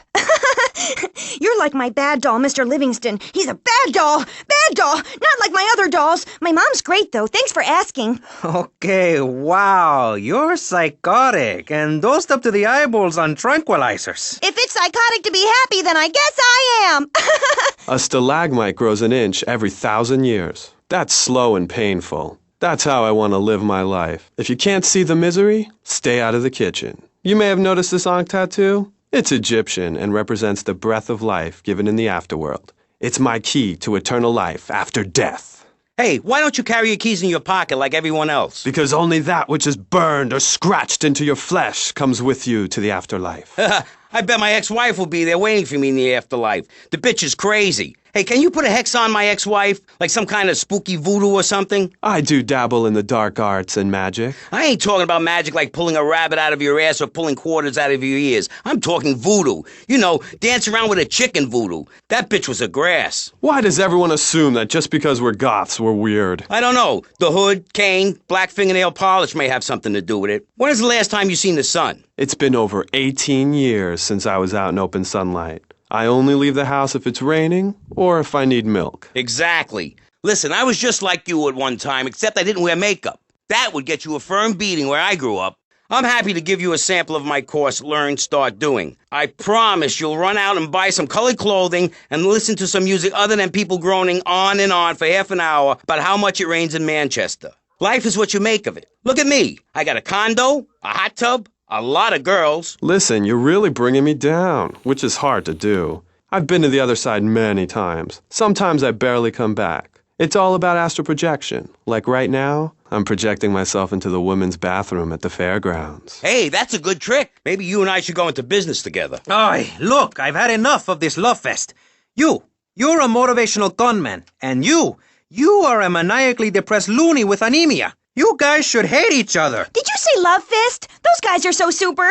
Listen, I just wrote another poem. If I had a flower for every time I think of you, I'd walk forever in a garden. And I just wrote a poem too. Shut up, you weird, pathetic people. This is my show, Maurice Chavez. Capiche? Comprende? We're not here to recite poetry or sell motivation tapes or talk to dead people. We're here to press the issue. Anyway, let's take a break. We'll be right back after this important information from Vice City Public Radio. That's Pressing Issues here on VCPR, Vice City Public Radio. If you haven't given money to VCPR and you're listening to the station, you are a thief. That's right, Michelle. You might as well throw a brick through the window and loot the place. How selfish you people are. This is public radio, serving the public with everything that is important, like me. So come on, keep us on air. It's really important. Send us your money. I'm going to say this over and over until you do. Yes, Michelle is known for her begathon tantrums. She cares about this station, unlike you. Think of how much money you spend on drive-through fast food and commemorative plates. Take that money right now and send it direct to me, Jonathan Freeloader, Starfish Island, Vice City. Now, back to the show.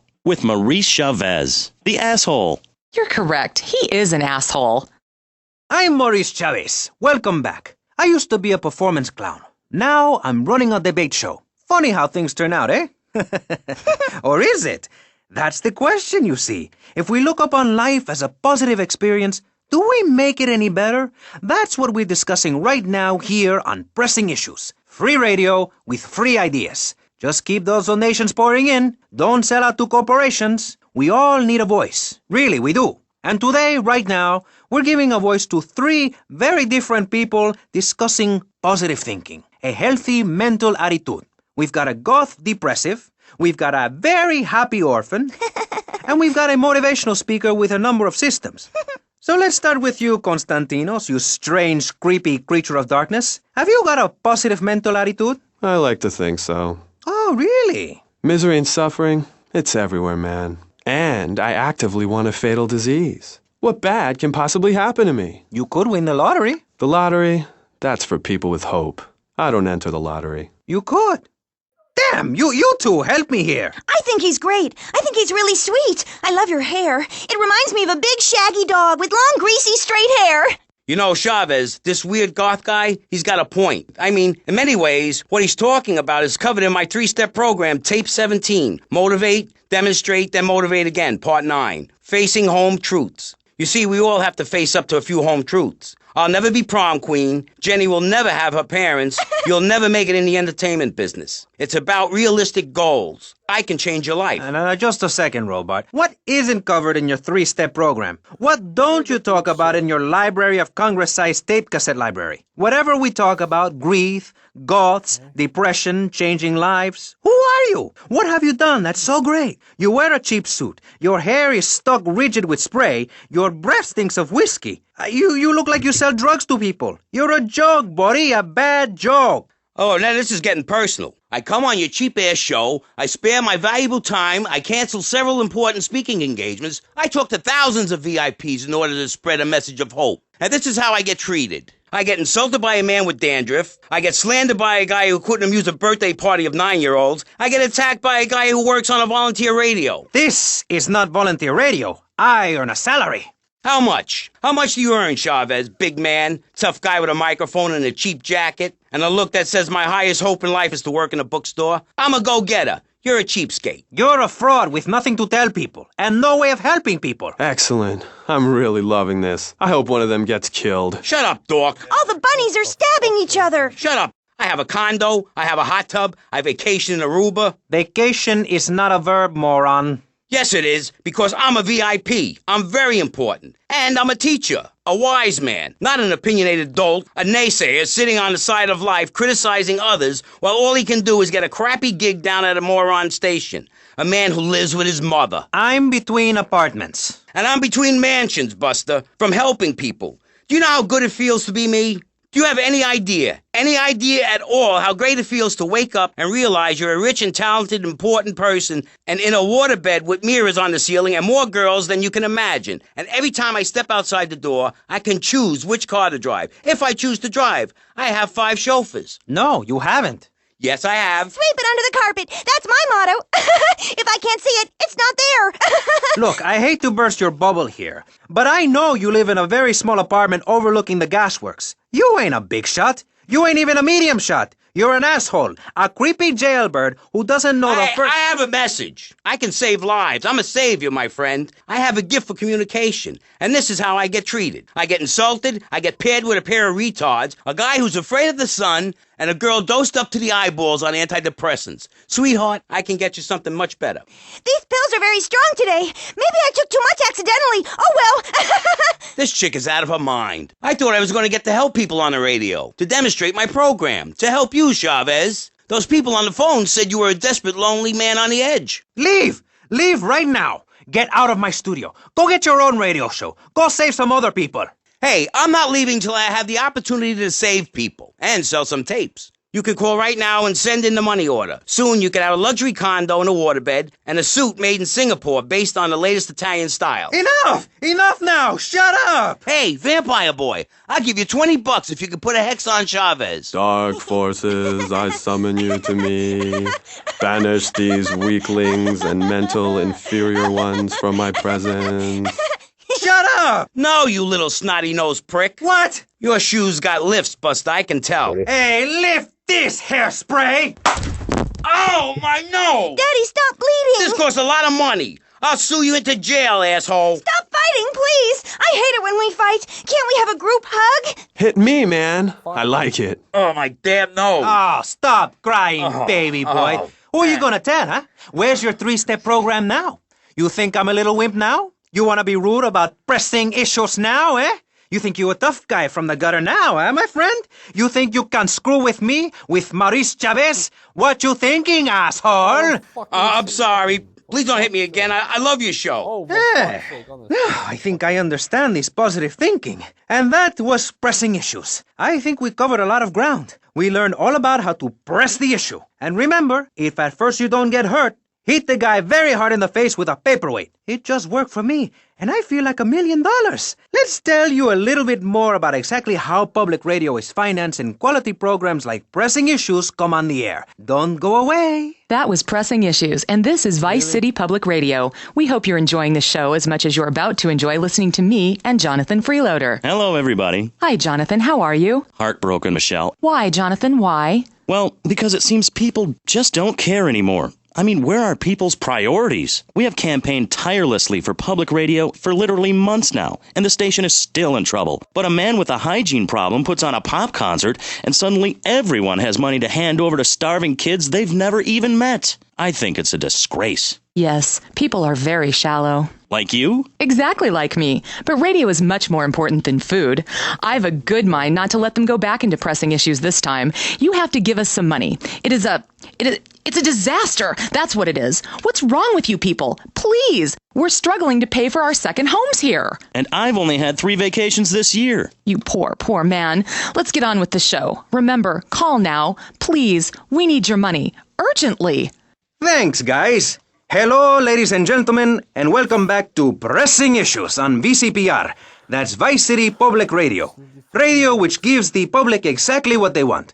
High-quality educational programming about serious topics and the consistent reminder that the world is going to hell in a handbasket if you don't give us money. Remember, Vice City Public Radio is commercial-free because it is funded entirely by donations from our listeners and corporate sponsors. So if you're enjoying the show, why not make a contribution? I'm Maurice Chavez, and this is Pressing Issues. Pressing Issues is a roundtable discussion group in which we ask self-important people exactly what they think about things, and then they argue amongst themselves for a bit, before leaving with views more extreme than when they came in. Only joking, ladies and gentlemen. This is a show founded on the ancient Greek principle of enlightened debate and the American principle of free speech. Or is that the ancient Greek principle of feeding wise men hemlock and the American principle of being annoyed and loud so nobody can get a word in? I forget. Only time will tell.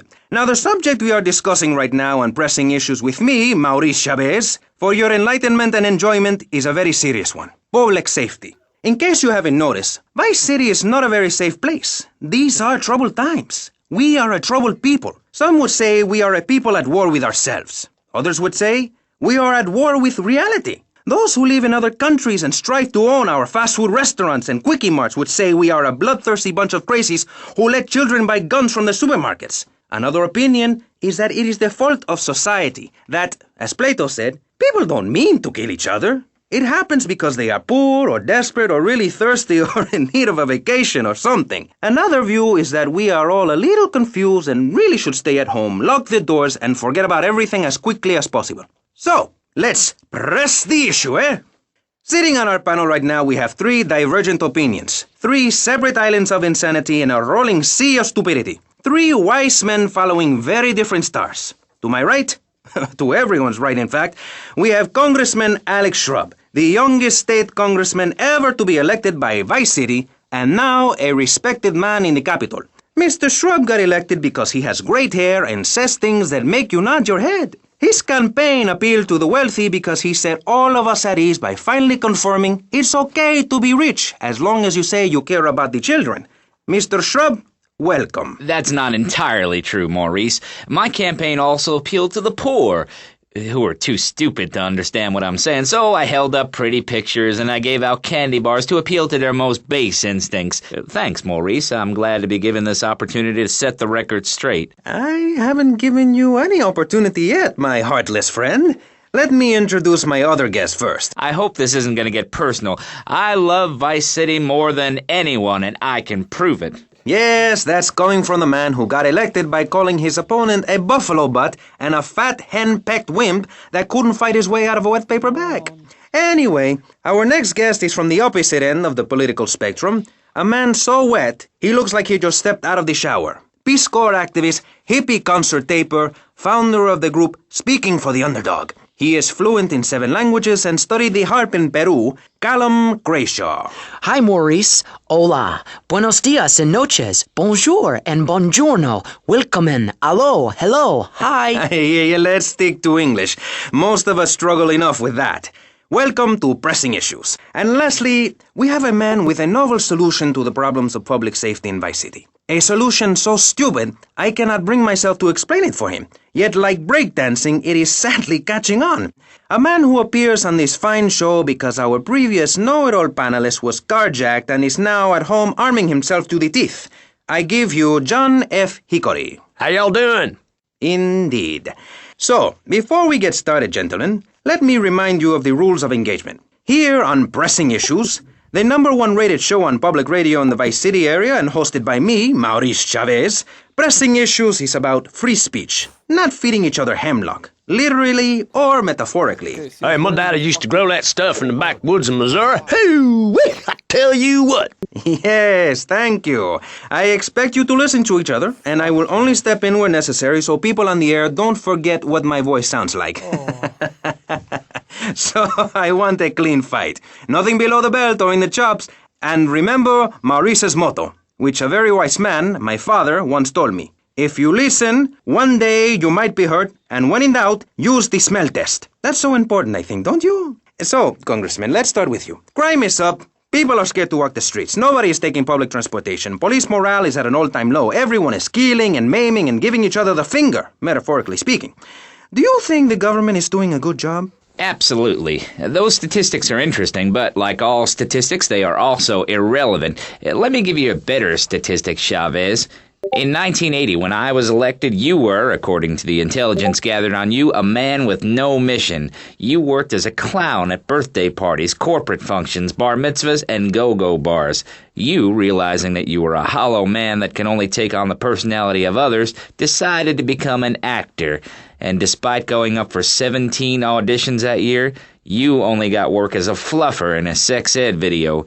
Your tax returns show that you earn less than $2,000. Suffering from anxiety, you attended group therapy for a year and considered getting a sex change. An idiot liberal felt sorry for you, and now you host your own radio show, write a newspaper column that lines my birdcage. You've got an ex-wife and attractive girlfriend, although she's married to your best friend, and you're on top of the world. So answer me this. Can you really say the years of living under my administration have been bad for you? We are not talking about me. This is pressing issues, not pressing Maurice. Yes, excuse me, if I may. Can we get to the part where we press the issue? You see, that's what's wrong with this city. Liberals just want to open the floodgates, let anyone in and make you, the ordinary, hard-working men and women, pay for the pleasure.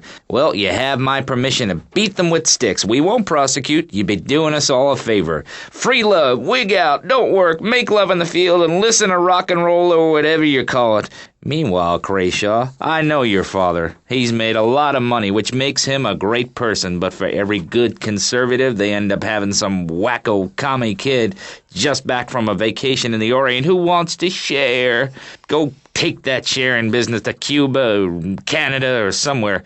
I don't have a trust fund or a rich daddy. I know what it is to be poor and to look at the world from the other side. I slept my way to the top. If you two would stop hooting and carrying on, I have a plan that will save Florida from the yellow-bellied snakes that want to slither into this great state from all places north. Oh, look. Stump-jumping Jethro is using all 3 of his brain cells to talk. Enough! We've just started and you have proved yourself, Mr. Shrub, to be just as they said. I grant you, 1980 was not a high point in my career, but I never applied for a sex change. I was merely in an exploratory phase, and besides which, Saul the wheat-free clown was a funny act. Once voted best up-and-coming dietary restricted comic act in the whole of Vice City. I tried to take it to the Catskills, but Mount Scary Large was full. Besides, we are not talking about me, we are talking about you. Actually, if I remember correctly, you didn't win. Mary the meat-free mime won. In fact, under legislation I am proposing, all of you vegetarians would be kicked out of Vice City. We were given canines and bicuspids for a reason, to open packages of potato chips. Hey, don't get me wrong, I always hated that bitch. What's funny about a woman not eating a hamburger? Or miming saving a chicken from the slaughtherer's hands? Or her big act, I am a milk cow, a lactating machine for your breakfast cereal. How do you think a little kitty enjoyed that on his birthday? Not very much. There were tears, not laughter. I can assure you, vegetarian performance art must be stopped. Jumping Jehoshaphat on a pogo stick. You city slickers got more issues than a newsstand. Can we talk about public safety here? I ain't got all day. What? Is there a corn on the cob eating contest you have to get to? Get some chitlins and grits in the oven? You got a date with your sister, eh? Hey, be nice, man. I just wanted to talk a little politics and you made it all personal. Right. Let's all stop bickering, especially you, Shrub. I've got my eye on you. Public confidence is at an all-time low. Nobody feels safe anymore. Just the other night, I saw a man running amok with a gun shouting he needed to defend himself. Gun sales are up, book sales are down. What do you think, John F. Hickory? Please, press the issue. All right, that's better. Sticking to the matter at hand. Well, it's quite simple, mister. Immigration is to blame. People are flooding into our state from all over America. trash. It's quite simple. They're bringing their highfalutin, uppity, out-of-state ways and corrupting the place, ruining it. That's why I and my organization propose we take Florida out of the Union. We start anew as our own country and ban people from Missouri or Kentucky or Philadelphia or any of them fancy places from setting foot on our soil. You think what? Have you been snorting blocks? Have you read the Constitution? Yeah, I sure have. It talks about freedom. Freedom for Florida from the stench of people moving here to retire or go on vacation. Build your own damn theme park in your own damn state. Florida theme parks is for Florida people only. That's what I say. I mean, I don't go to Alabama to visit a theme park, so why do they come here? Mr. Hickory, your views are a little extreme. Plus, I don't believe there are theme parks in Alabama. Then they should stop coming down my way and build redneck land or whatever. Damn redneck hicks ain't got no class. My views ain't extreme, mister. They're common sense. And what a lot of people would say if they have the guts. If you keep letting people immigrate here from all over the so-called United States, guess what? There's no more room. We'll be piled on top of each other like they are in Australia. What we're going to do soon is build a river of freedom, a river of hope, a river which runs from the coast to coast and cuts us off from the 47 states of wastrels and bad influencers to the north. We are going to cut Florida off from the mainland of our oppressors and float out to sea. Then, the nation of Florida will be free to start over. There'll be no long-ass lines at the log flume or the pirate shipwright when I take over. You and the kids will be able to ride the rides all day. We will have a roller coaster for each and every Florida family. You know, you're bordering on treason. What you are saying is a very naughty thing, and only because here on Pressing Issues do we believe so wholeheartedly in free speech are we allowing it. It's the truth, my friend, the damn truth. And before you start, I am not a racist. I hate everybody irrelevant of other issues, but I especially hate Yankees, by which I mean anyone from Georgia or further north. Build your own theme parks, buy your own sun, grow your own damn mosquito-infested swamp, pal. We're gonna build ourselves a river. FBI, CIA, I don't give a damn. They can't stop us. You shrub. You yellow-bellied, tie-wearing, bribe-taking hypocrite. What have you done for Vice City up there in Washington? I've ensured important tax breaks for gun retailers, real estate developers, and I've cut the cost of policing, saving the city 2% or 25 cents per household over a 6-year period. At the expense of society. Think of the little people. Poor people have no voice in this city. Every time I find a park to meditate in, someone brings in a bulldozer and builds condos. The madness must stop. So you suggest we just stop making babies? People need a place to park their boat and trailer and to put their swimming pool. You're beginning to sound red, and by that I mean you prefer a hammer and sickle over a hamburger. I'm not little. I'm 5'5". It's time for corporations and all of capitalism to step aside for naturalism. You're not saving this planet. You're spending it. Your credit is no good here. We can't afford to loan you any more of our nature. Those are our trees. I only wish I could be around a little longer to enjoy it. I feel so old. Someone must take my legacy. I must train a little me. How old are you? I'm 23, but I feel much older and wiser. I know everything. I've seen a lot of the world. What does the rest of the world have to tell us about how to do things? Build more trains? Have people elect their leader rather than an elite electoral college? Ride a bike to work like a Girl Scout? Or a clown with dietary concerns? No thanks, Vladimir. I'll agree with that. People from other countries are good for nothing. That's why we have to keep teaching them a lesson. I tell you what makes a real man. A truck to pull stuff and a couch to think on. I'll tell you. Speaking as a sensualist, and by that I mean a very narrow-minded, id-centered man of peace and travel. I recently went to Europe. I think everyone should see it for a week. You really see what's wrong with this country when you visit a European utopia. Things like a journey, public transportation, healthcare, leather shorts, mustaches. When I went to Belize, I helped some villagers clear some land for an environmentally friendly coal mine. We've all got to make some sacrifices if we're going to get anywhere. My dad gave me the money to set up an exciting trust there. But how does that help the people in Vice City from worrying about whether they are going to get robbed? What drives a man to just take? What we need are more after-school sports like choir or drama so people can learn to express themselves properly by singing or pretending to be a tree. Have you ever heard a whale sing? It's a lonely form of beauty and some very ancient wisdom, helping people to help themselves with drama and choir and flowers and my dad's money. Listen, trust fund Tommy, your ideas are pathetic. It's no wonder that mankind has woken up one day to find me in charge, amigo. Mr. Shrub, you got elected on a campaign promising to reduce taxes to zero. But under your stewardship, we've seen taxes go up by 20% and services decline. Nobody is interested in your statistics, Chavez. Let me tell you something, pal. I'm better than that. I shall not, I cannot stoop to your level. They assured me this was a show that understood politics, where we could debate things mano a mano. And I find myself having statistics hurled at me like so much stale confetti. We cannot boil people down to numbers. You have no idea, my friend, what it takes to serve, the sacrifices I've made to help my country, to help Vice City, the complexity of government, the hideousness of my wife, and the way her thighs grow like our national debt. Oh, sure, some people like that, but not me. It's a nightmare, my friend, and I have it thrown back at me by an ingrate like you. I could scarcely get up in the morning. And with that outrageous revelation, let's take a quick break to tell you something very informative. You're listening to Pressing Issues on Vice City Public Radio. Over to you, Jonathan.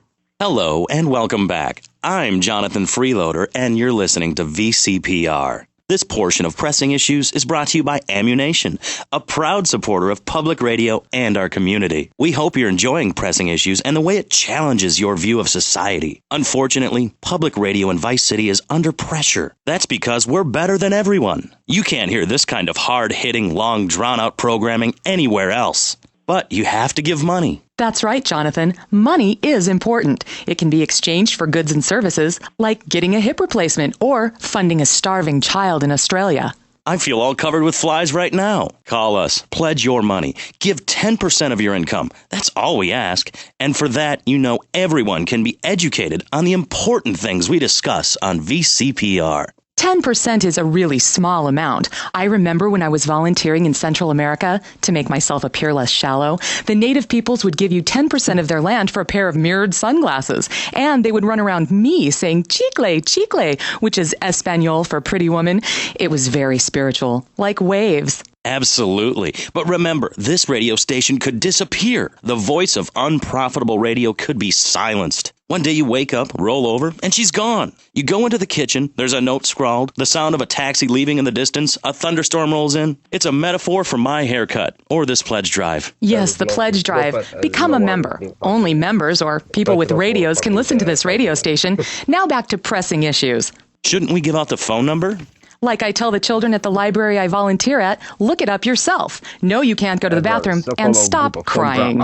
That's good advice. Now, back to Pressing Issues. Welcome back to Pressing Issues with me, Maurice Chavez. On our panel, we got the secessionist lunatic John F. Hickory, liberal rich kid Callum Crayshaw, and neo-fascist congressman Alex Shrub. Gentlemen, welcome back. Let's start with you, Mr. Hickory. Why the F? For Florida. I'm a patriot. I've even got an orange grove tattooed all over my groin. Excellent. But back to the matter at hand. Public safety.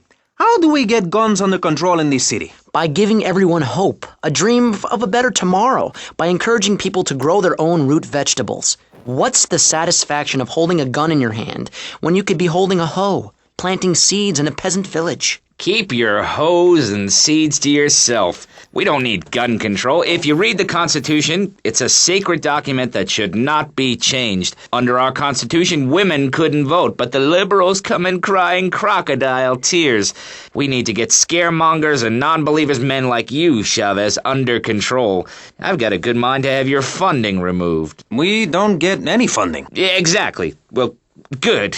You won't see a penny out of me. You've got to stop spreading these lies or I'll whip you myself. I'm not afraid. The Constitution asserts a man's right to bear arms and arm bearers and all points in between. Who ever heard of a gun or a bear causing problems? This is all cocky pop, or whatever that word is.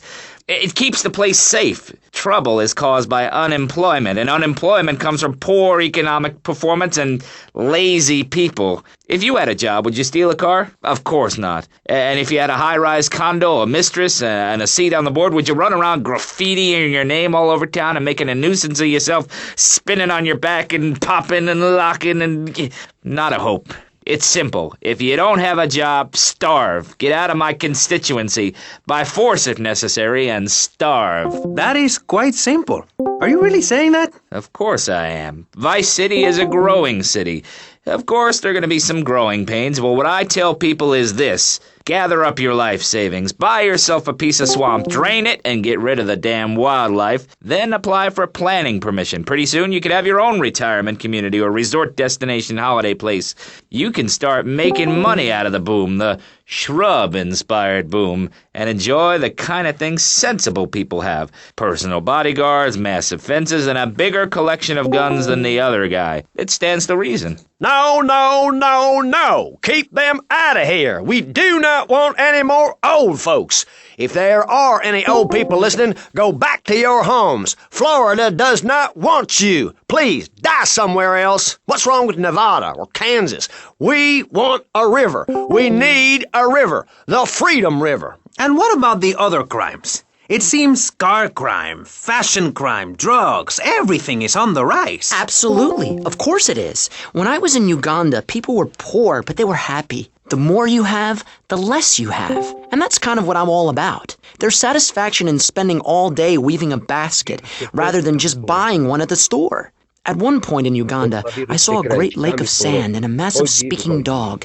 It was a dog of love, not of hate. Coronavirus. No. No.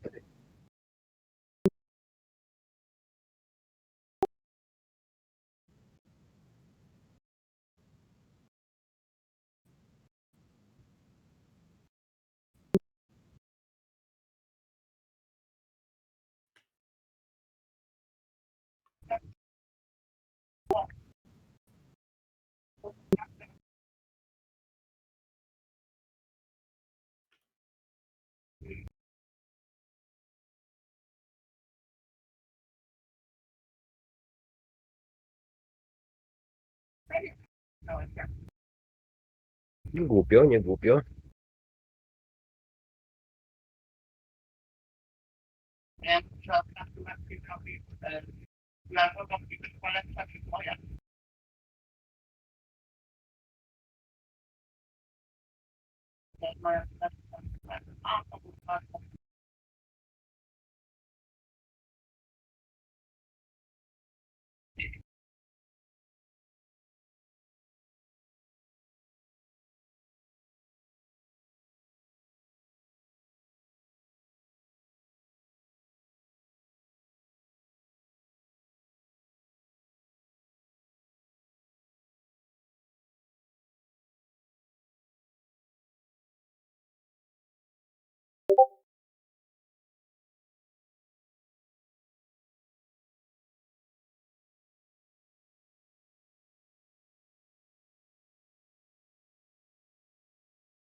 No, tak mnie zmuliło i mi się przysnęło jak diabli. Może przez to?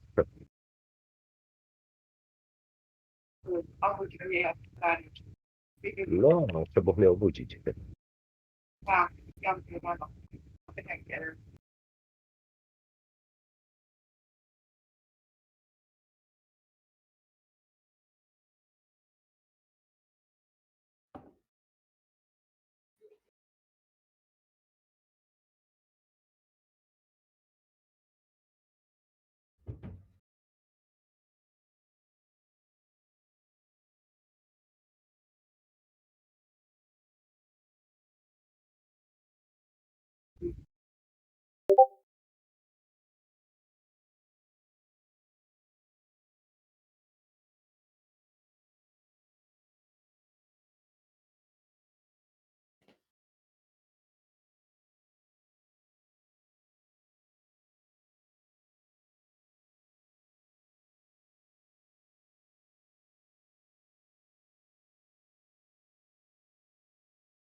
No.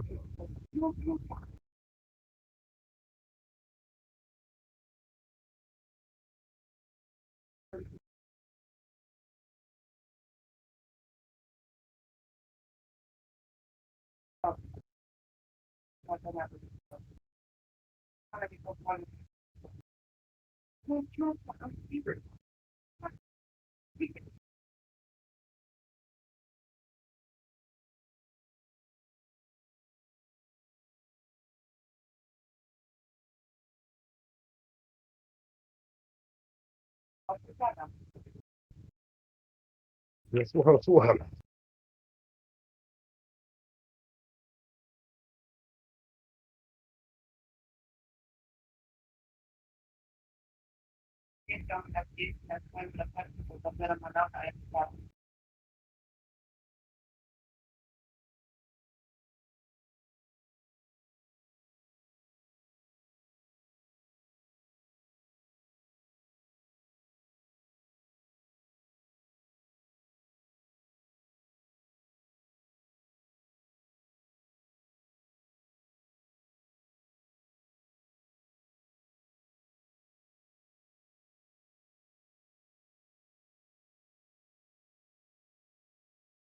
Bro, I'm gonna jump to the shop. I'll